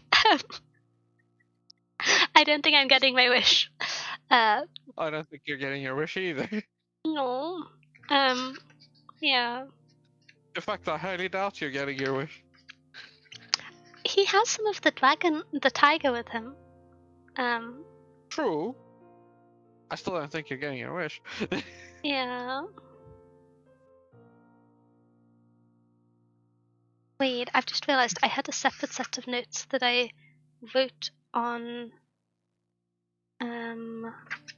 I had to write some notes on my phone because I was on a bus replacement and didn't have a table to write on, and so I had to write them in a separate section of my notebook because I wrote them digitally and then typed them up. But now I can't find them. This is what I get for not having numbered pages. The structure of this book, it was in parts. I say this as a kind of point of many things happened throughout the course of the book. And maybe it's hindered by the fact that I read it so quickly, but I didn't feel significant narrative separation between the parts. And so I was a little bit confused by them being present. Because I feel like to split your book into parts is a very intentional thing, and maybe it's one of those things of once a book gets past 800 pages, having it be in 3 segments makes sense. But I feel like to have it not be in segments of the sense of narrative arcs that are clearly divided, but in outright part 1, part 2, part 3 chapter dividers. I was expecting it to have more. It defeats the purpose. Well, not that it defeats the purpose. It exists and it's done well in things like Starlight Archives, but there's also. Well, I can't say anything about that. Oh. I'm not allowed to speak. You haven't finished the book. I can't say anything. You know, fair enough. But I don't know. I didn't feel like there was any significance to where the sections were. And so I just wanted to make a note of that because I really like when there's metacontextual value of how the book encourages you to read it. So this is things like atypical typing and printing, or just like books having maps, things that make you engage with a book how the author intended, I think can add to the experience as a reader. And I think segments are one of the most commonly established ways to do that. And I didn't feel like it was really utilized. But yeah. I kind of want to discuss the characters, but I'm conscious that it's only been 5.5 hours. Okay. Oh, not too bad. Yeah, that's not too bad. It's not actually too bad. I think so. The fox was, to me, the villains in this book. Andrin, naturally. All the homies hate Right. Andrin. Second is the fox, and I stand by this. Third is Ruko's impromptu tiger mother. Okay, yeah. And they're like the enemies. Yulissa is her own category of problems. I'm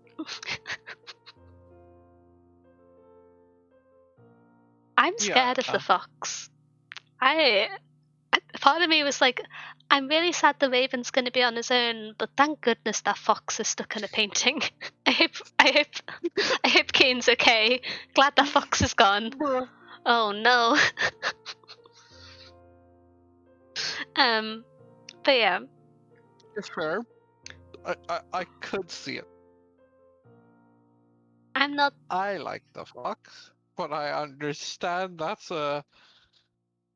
I think you're meant to like the fox more than I like the fox. I think this is a me issue. I like lists and not destroying public property and have fair, true. And I engage with the sanctity of life, and I don't know. And so, like, I think the fox is an interesting. Well, I think the Raven is an interesting character because, admittedly, we only see a segment of the Raven, but the Raven is meant to be all these personified traits of the academic, to some extent, the aloof, the self-referential,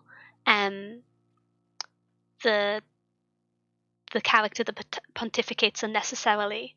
And I think it's really interesting to have your gods be kind of caricature feels like the wrong sense, but exaggeration to a feature to the extent that it's no longer a compliment. But the qualm I have with the fox is kind of a hypothetical qualm of having characters and stories that don't care about anything is very difficult to have that character interact with the story in a positive way. Like, true beings of chaos are some of the hardest things to write if they're ever truly close to the narrative of a story and not a threat or a deity or a concept. Because how do you get an audience to root with a story that has a feasible, consistent threat of chaos and disregard for any value previously established?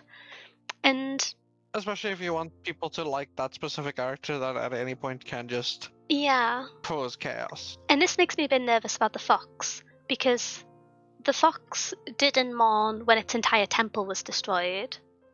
It made an effort to save the kind of head of house, but I would suspect that is self-serving. It liked being worshipped, but mostly cared about eating chickens and mocking people. And so every character in the story, regardless of how selfish or maniacal, has a motivation. And the fox is a pretty key character, brackets, as part of Cain and also on their own. But outside of doing impulsively what the fox wants in that moment, and some amount of its own self-preservation, but not even that much, we've seen no motivation. Which makes me nervous, because characters need motivation, whether you agree with it, whether you like them, whether you're campaigning against them, for them to interact with the story in a meaningful way. And so I think a lot of my discomfort with Cain as a character and dislike for the fox comes from the fact that it doesn't I couldn't read into it anything I cared about. And I love caring about things, so I project like heck onto characters to make them invested in things. To me, Ruko was like a misunderstood teddy bear. Like I'll grasp onto anything in terms of character motivations. And so that makes me a teeny bit nervous, especially if the fox is going to be the center point for the second book, potentially, given the Yeah. cold fox. I also am hopeful that, assumably, the third book will also have a character name, with one of the characters being one of the 8. And I would bet, I don't know, at least £10 that it's either going to be the tiger or the dragon as the third book. Probably. As the two that we know currently aren't in the painting. And if it's the tiger, that means it's Ruko, so I want it to be the tiger. But yeah. That's my reticence about the fox. Less so about this book, but more so about the series as it unfolds. That is a concern I have thinking about the future, but there's been so many well-curated twists in this book. I believe the author will be able to execute well upon it. I just think it's difficult to recover from an apathetic character, and that's what the fox is to me. That's valid. Yeah, that's valid. It is a hard.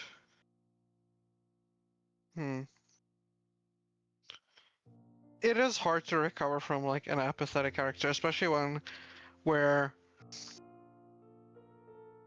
the trust in the character and there being more to the character is broken so early, because he does kind of just. Because we're told the fox and raven are doing what he is friends. doing.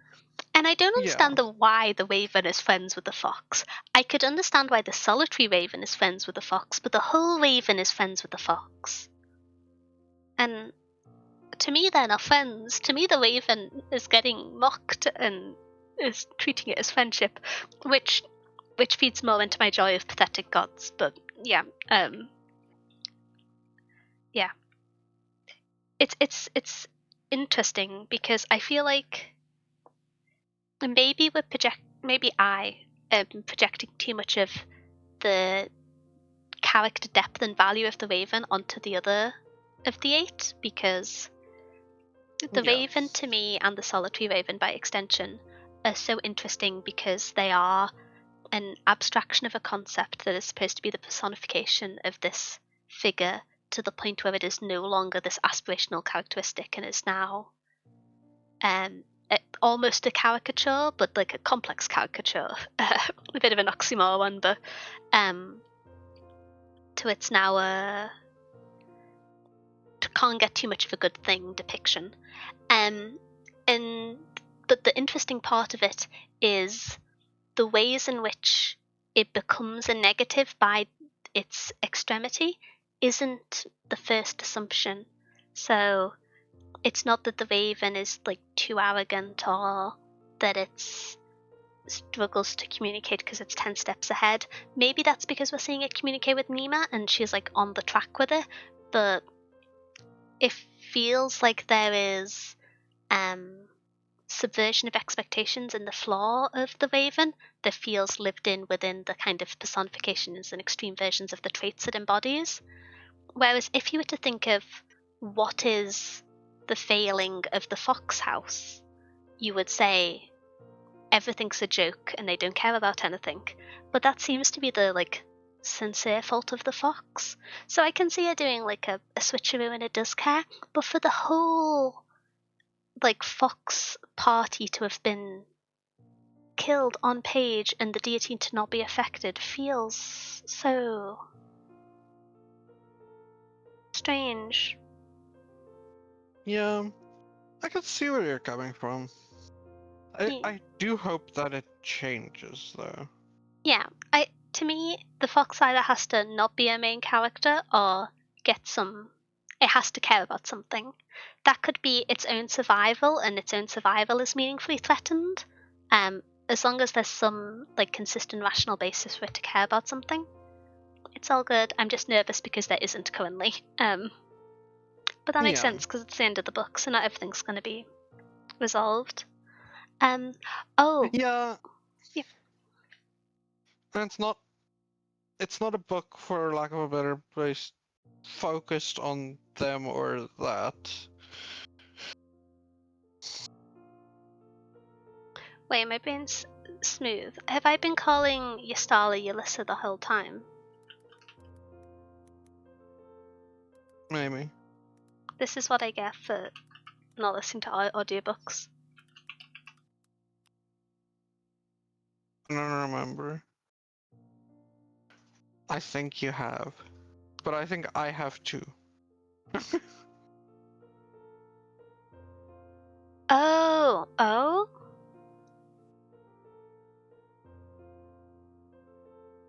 Hmm.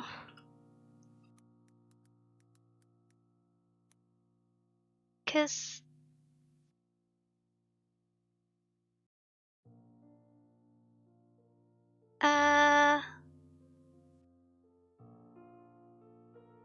I attempted to read an AI summary and it was incredibly unhelpful. Yeah, Um, yeah. uh, I attempted one like a few days before I did my second read through.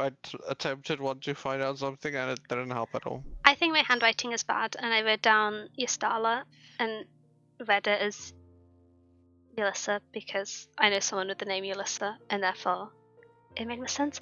But then, wait, I'm gonna open the chapter about the traveler dying because that'll contain her name, right? This is going to be Yeah, such an probably. unhelpful review if I've been saying the wrong character's name for. I love Benna so much. I just saw her name on page and I felt better. Oh, one thing which we can talk about quickly, which I thought was quite interesting, is it wasn't said on page, but to me the somewhat inferred depiction of like an acute form of OCD in, or maybe autism. I didn't know which one I was like going for, but in Nima was quite interesting with the whole compulsion to answer questions. I couldn't tell exactly what it was angling for depicting, but I thought that was quite nice. I don't know if you had.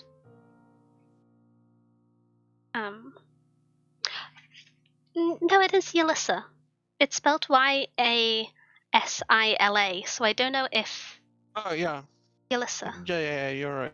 Yeah, you're Then right. is Ystala her daughter? Is Ystala a separate person? Ystala's her daughter, I think. I think it's her daughter, yeah. There is a very large ensemble cast in this book. I care about it deeply. Bye bye, Will. I need to get going. Thanks for Great to being see you here. later. Well, thank you for hanging out. I hope you've got a good book recommendation that you want to pick up from this and enjoyed hanging out. Thank you for being here. Hey, I said that. We can both be I said thank you thankful. for being here. No, I said it first. Okay. I'm trying to find the page. Where's the bit on the boat that I was discussing? Oh, the brass, a character who was meant to be annoying and I found annoying. I think when I was talking in the spoiler section how I kind of wish there had been more positioning about the succession. Naturally all the positioning was happening and it was a spoiler and it was all just Andren being the worst father. But I kind of wish we got to see more of I think was it Havoc and I just said his name and I forgot. The other man who annoyed me.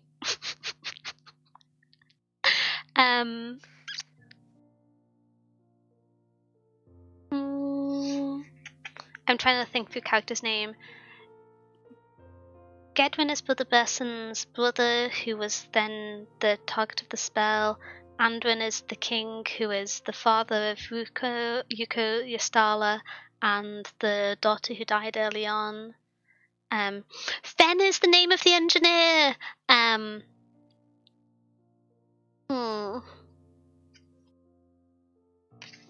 slowly finding character names.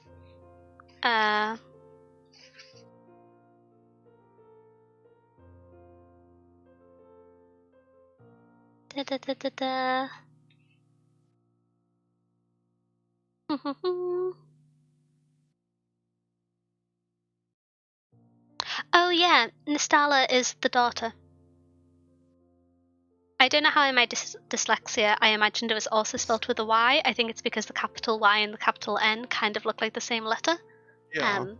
Not to just profoundly dyslexia at people, but that sentence is true to me. I hope I'm still pronouncing it kind of correctly. Nistala? That feels like that could be a Y. Yeah. Maybe I'm being logically consistent. Yeah, I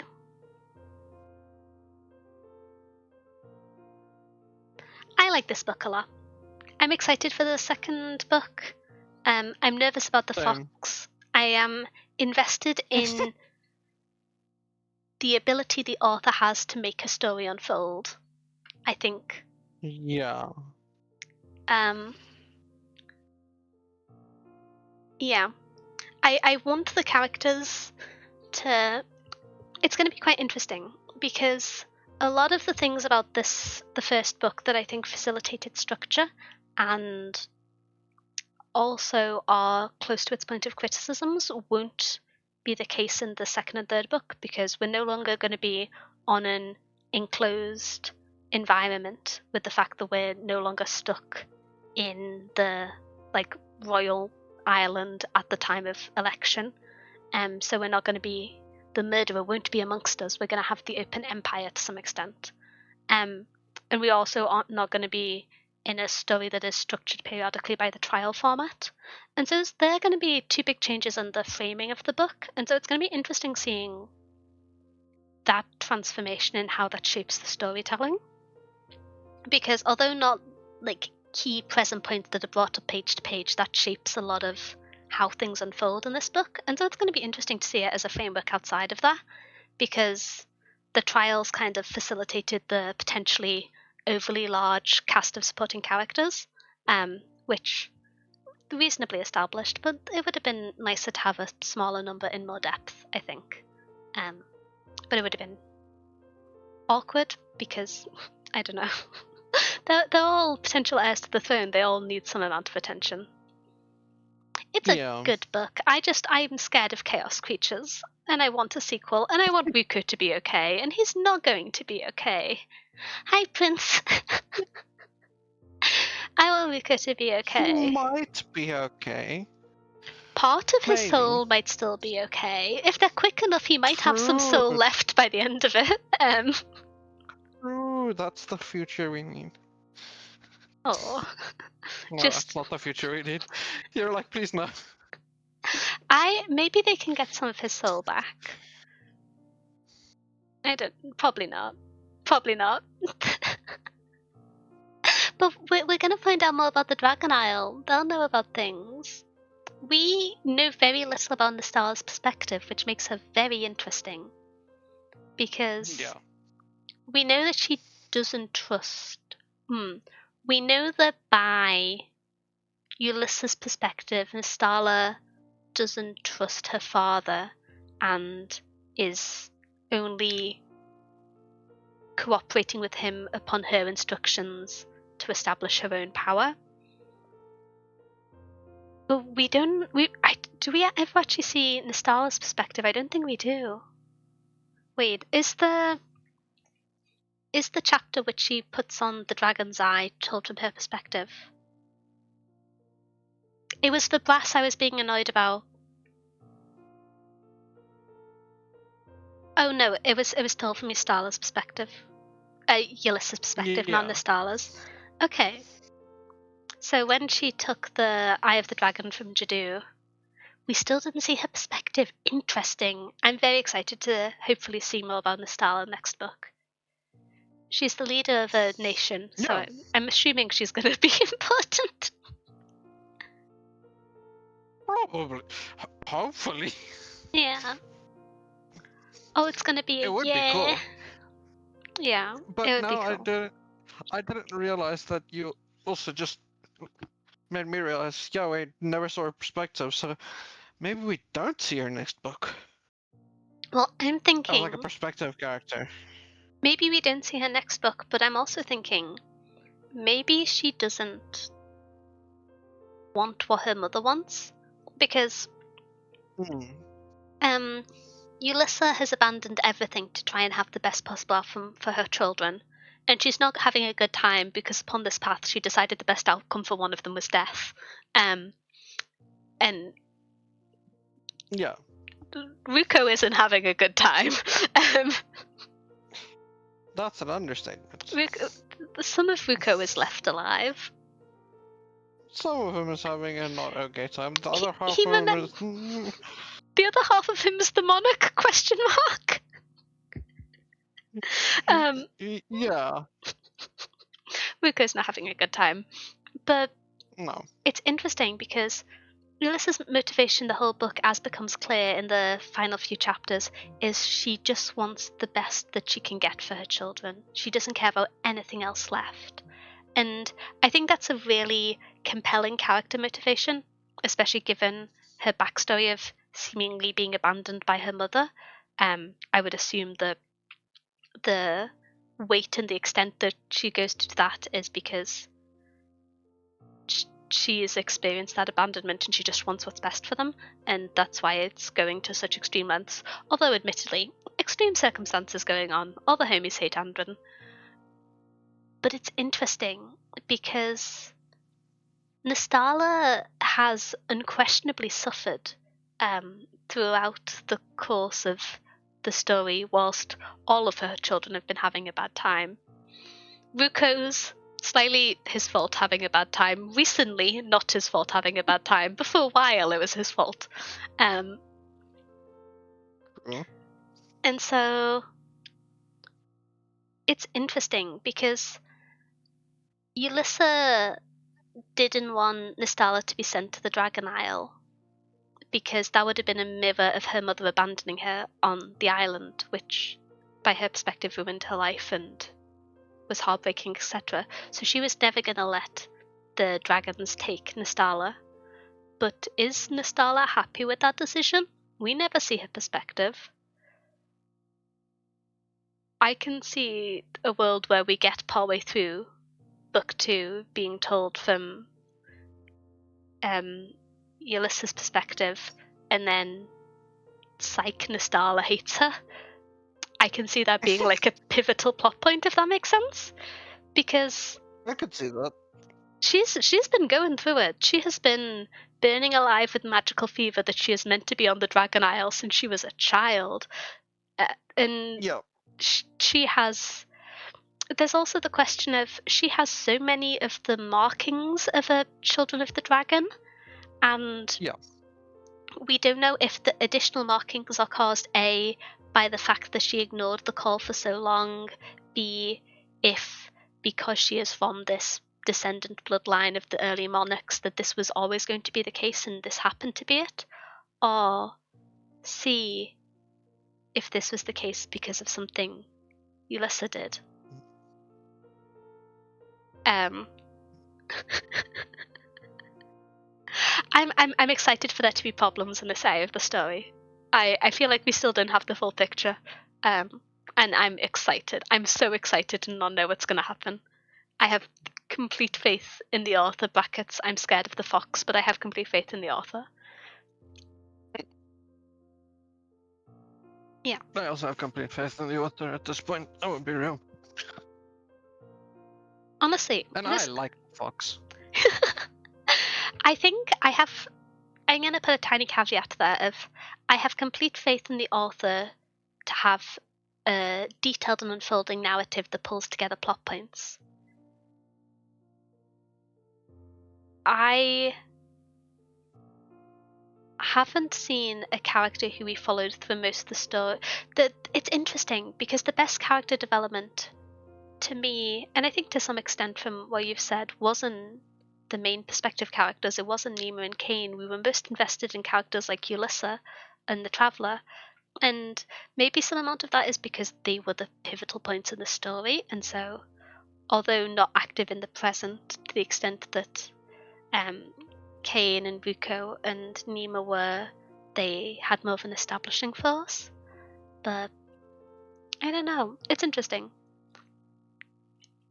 I'm interested to see the depiction and the investment of the main characters in other books and the sequel by the author. I like this book a lot. Oh, what I said when I said that in a sense this is better than Piranesi, this is my favourite fantasy book that I've read this year, because to me, although Piranesi is a fantasy book and has fantasy elements, I wouldn't describe it as a fantasy book if I had to like put it in a category. As much as I have beef with the literary fictions, only reads literary fiction readers of the world who go to Piranesi and say, oh, it's a metaphor, not a fantasy system, and I want to throw a book at them.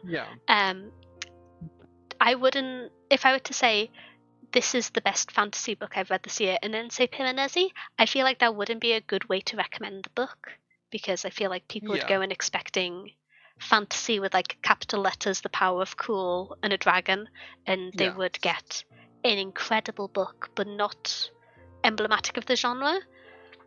But to me, this is so much a fantasy. It doesn't have the hard world building, which I historically love, but I think if I, and now also you, enjoyed it despite that, and there's going to be more extreme examples than those with valuing that, but I feel like we're pretty skewed from the average fantasy reader in terms of how much we value it anyway. And so I feel like if I were to recommend a fantasy book that I've read this year to someone, it would be this. With like the slight asterisks of I've already annoyed all my friends with recommending Blood Over Brighthaven and Gideon the Ninth to them at least 20 times. But this is joining the list, and this is maybe at the front. Yeah, it's definitely up there for me too. This might be one of my favorite. For me, there's still stuff like Six of Crows, Gideon the Ninth, obviously. I feel like part of recommending Gideon the Ninth to my friends is that if I say necromancer lesbians who can't communicate, they are all instantly signed up for that. Yeah. It's a very easy recommendation. That's the proud reflection of my friends. But valid. But yeah, very valid. I did like this book.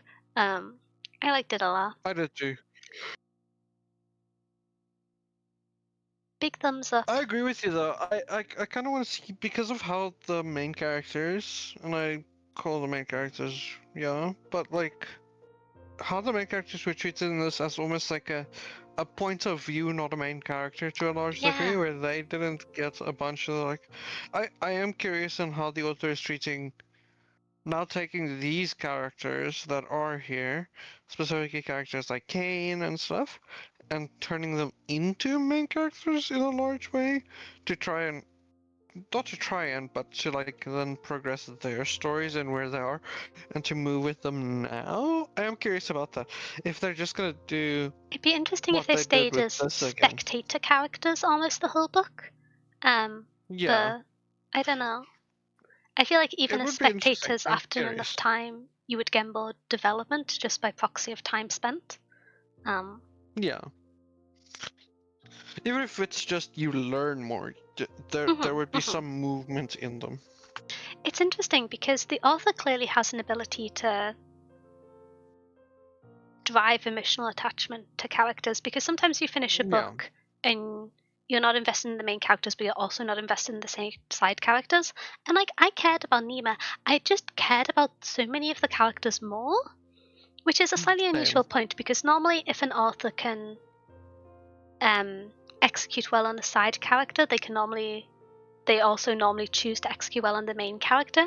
But it felt here like the intentional emotional emphasis wasn't placed on Nemo and Cain, with like 2 asterisks of them being together and like the first third of the book, which was more establishing the world via Nima, and therefore she was the emotional focus. Because I was so invested in characters like Cain and Bina and Yelissa, and that was interesting because they're not. Bina is wonderful. Bina's perfect, but the rest of them aren't like perfect characters. They've done awful things. We Yeah. have reasons to dislike them in the way that all of the characters asterisks Cain have all done morally questionable things and are flawed and interesting because of that. But yeah, True though. it's just surprising to me. I don't know if it's because maybe I like when plot impacts characters more than I realized. I don't think that's the case. I love a good side character. When I think about other books, that doesn't stand to be true. Like, you know who my favorite character in Mistborn is, and they're just kind of oh, my brain's blanked on the name. My Archive. brain forgot. Anyway, the archivist who, yeah, brain so smooth. One of the last of his kind who's on a rogue mission and is the Yeah, brave and rebellious know out who- of the polite people. I know you're talking about, but the brain just. But when I think about kind of the similar like grand, because this is like kind of a grand fantasy book, although it's in a soft world and only follows a few characters, it feels closest to that. Yeah. Yeah. Yeah. But when I look at those stories, I don't historically love the characters who are key parts of the story. I like the characters who. My common thread between characters is I love when a character picks something that is valued that isn't the most respected or denoted point of faith and value in a world and then holds on to that and respects it desperately. That's like my defining, that's the common connecting thread between characters I love. That and introverted nerds. But that's just because I'm scared of extroverts. I think they're cool, but I'm like a little bit scared of them. And so they have to be extra good for them to be my favorites. But I'm an extrovert. Scary hologram. I cannot believe this. How dare you think I'm scary? You get energy from talking to people? Terrifying. Truly.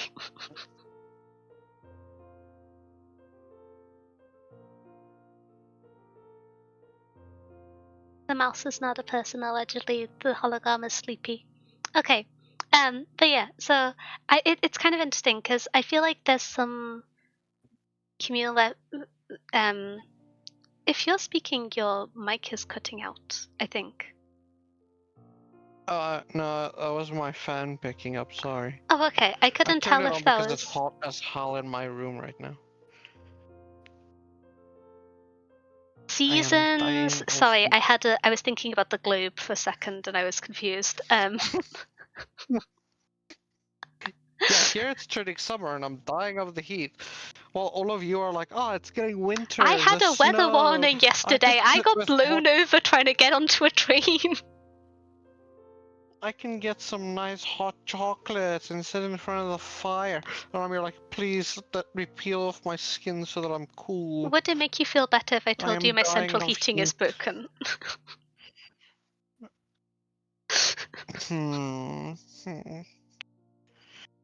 Yes, we can suffer together. Okay. I have support I this have a notion. heated blanket, but I do have to get out of bed in the Okay, what the- morning, and what I'm the just like, heck? I'm gonna need to get out of bed, and it's gonna be 10 degrees, and it's so nice being in bed, and it's gonna be even worse than usual.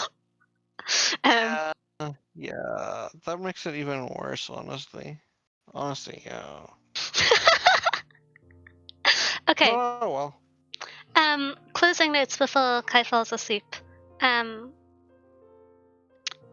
I I like this story a lot. Yeah, I'm glad I, it. I Oh, above story, I like these characters a lot. Specifically, I like this world and characters a lot. interesting. I like this It's world a a very lot. fun place. I think. Hmm. I would say because world, character, Mm. story are all important parts of a book, and you can get more specific than that. You can be like character relationships, etc., and character values. But in most books, you are most invested in the characters because they are the tool for communicating the other two, and therefore you care about one in order to care about the others. But I feel like I was more invested in finding out how the story unfolded than how it impacted the main characters.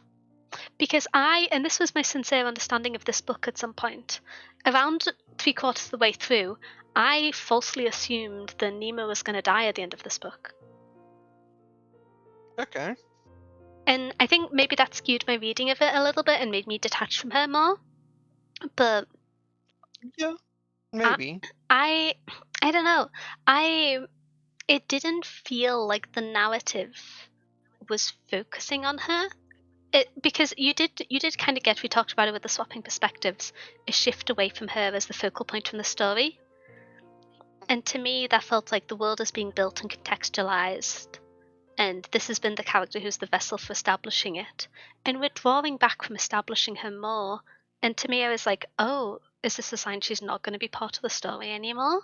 And so I was like, is she going to take the throne and have her soul stolen and therefore not be a focal point or present? Is she going to be killed by Ruko in a trial? Is like, I assumed she wasn't going to be a key part of the story because she was pulled back from. Um, and then she just kind of stayed but wasn't the focal point in the way she was in the first third of the book. And I was happy about that. Like, I wanted her to live and have a good time. But I do think that maybe that made me less engaged with the main character perspective. But I think maybe I've just been reading too many angsty books recently. I don't know. Because as I was reading, the interesting thing happening with the changing of gradually including other perspectives, it seemed like the natural consequence, because we talked about it in the first half of normally when a book swaps perspective, it's because the perspective character dies if it hasn't been continuously alternating, or because they're no longer relevant to the plot. And so in my mind, the lack of swapping perspective early on made me assume that we were going to lose Nemo as a perspective character later on. But like, I don't know. Maybe things go wrong in the next book. Maybe she's, well, assumably she's not going to be fine forever. We have seen her die on page, so maybe I was right, kind of.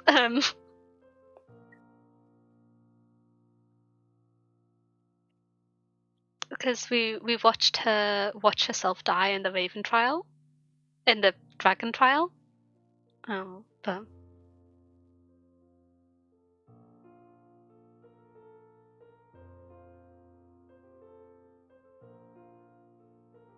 okay. I think I don't know. I have a few more points, but I think the grand response is sleepy.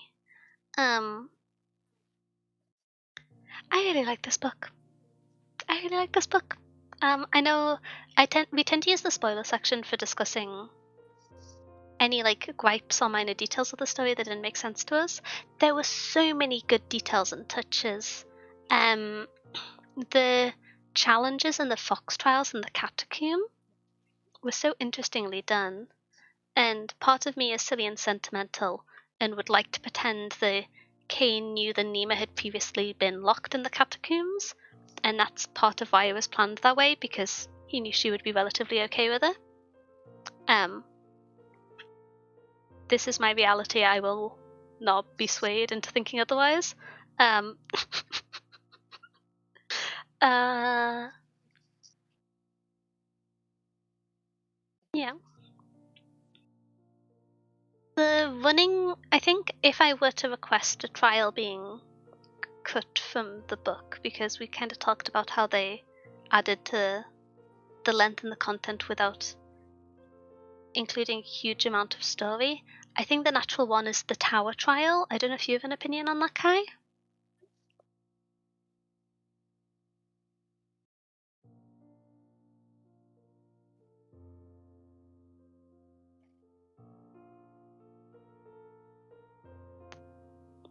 I can't tell if there's technological difficulties or if there's a fan noises and AFK.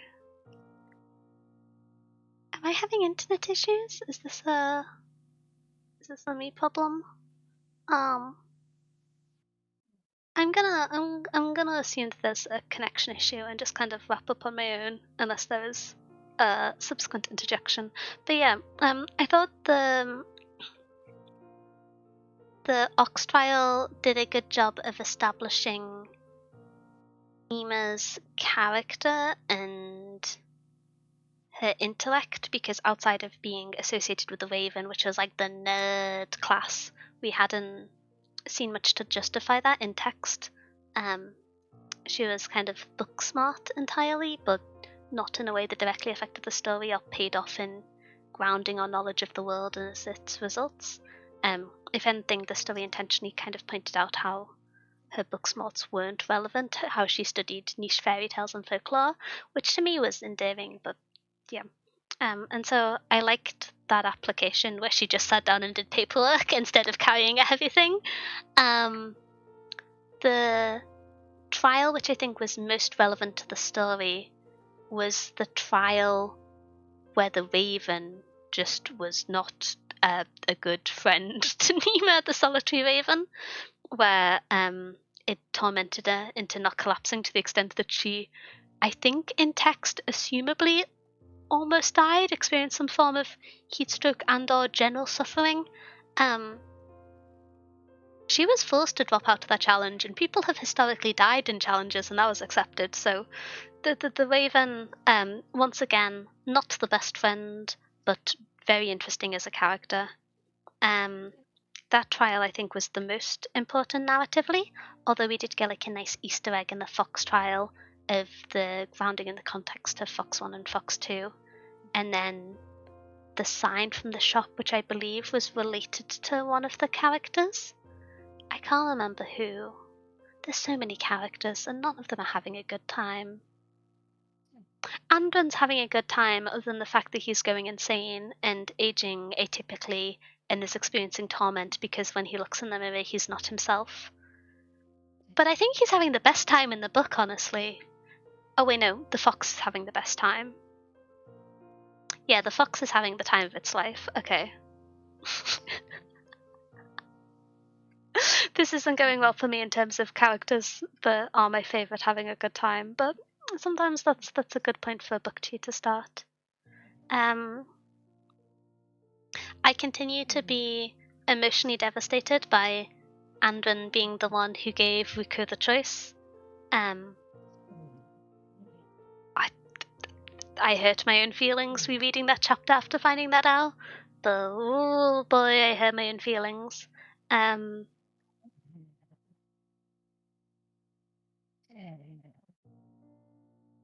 Oh, was that a noise? Are you back?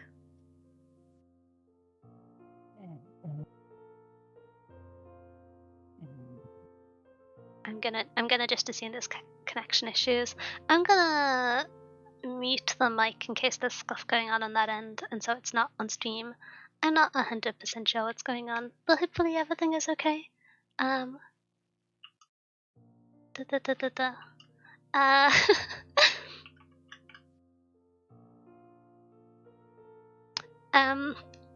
Is Kai sleeping? I think there is a chance that Kai has fallen asleep, which isn't a glowing recommendation of my ability to review books, but people say they like falling asleep to my streams, but never like this.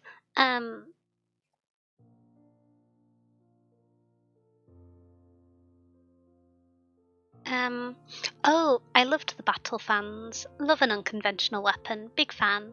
Big fan. I also really liked that there was the painter who was the general depiction of how the court and assumably contact with your representative of the Eight can both harm you, which you saw mirrored at different times of the story to communicate how the court isn't good for everyone, it drives some insane, but then assumably depicting the Eight in connection with them, although they are the deities, is not good for you, and it has its negative sound effects. But then it was really interesting to see how their work integrated into the story, and I think one of the reasons why I was so invested in the High Engineer was, I hope I'm not getting two side characters connected, but the High Engineer's connection and emotional investment to them as a establishing character, because although they were largely off scene and we see their work and not them as a person, it connected to so many kind of underlying principal experiences of the kind of idea of burnout and what you want is not all that you think it is. That it could be told without much detail, and the absence of detail in grief made sense and made it compelling. Especially because it wasn't a focal point and was more so a facilitator, because there's time for detail and that didn't need to be one of them. I have a few more points, but I am I am leaning on the science in the universe that it is probably getting close to time to end book club. I'm planning on doing a stream at some point where we talk about all of the books we've read this year for book club, and then maybe separately one where I talk about my favourite books this year. I wasn't actually sure if it'd be best to do that as a stream or try and do that as edited offline videos. And so if people have opinions on that, let me know. It's not the style of video I've really done before in terms of compilation or a more structured review, because I'd be writing up thoughts in advance. And so it's not one that I kind of naturally have a format or cadence for. And so if people have an opinion on the best way for them to be delivered, let me know. And I don't know. Feedback is helpful. I like improving on things. I hope everyone's enjoyed book club, and I hope you're all very excited for our book for next month. We finally get to talk about the Kayla Gwyn book because it's the topic of book club, and not just because we've got distracted. But we're going to be reading The Dispossessed by Ursula K. Le Guin. I am going to navigate. Oops. I am going to navigate onto our next tab, which says that for our next fantasy meeting, we're going to be catching up on on Saturday the 13th of December, so just under a month from today. But our next book club, if you're talking about any book yapping at all, is going to be 2 weeks' time on Saturday the 29th of December, where we're going to be talking through the other book we voted on last month, which is the Why Machines Will Learn by Anil Rameswamy, which I'm very excited for. I'm about the third of the way through, but it's quite interesting. It's a lot maths heavier than I anticipated, which, as someone with a maths background which exceeds the assumed knowledge of the audience of the book, is a kind of strange experience to read, but it's quite interesting. I haven't actually read many. I used to be a big fan of, I don't know how you would describe it, the kind of books about maths aimed at an audience that doesn't have a formal maths education. They were some of my favourite books when I was getting ready to study maths at uni, and so it's interesting to dip back into the genre because that's sort of what this feels like, and so it's been kind of sentimental to read it. But yeah, I think I'm gonna get ready to rumble. We are going back to the no schedule chaos after this because I am still under the weather. I don't know if you can hear how much my voice is suffering, but oh boy, I am not going to be able to speak again. I have had so many lozenges over the course of today's stream, but we made it. I'm using all of my brain cells to try and figure out who to read.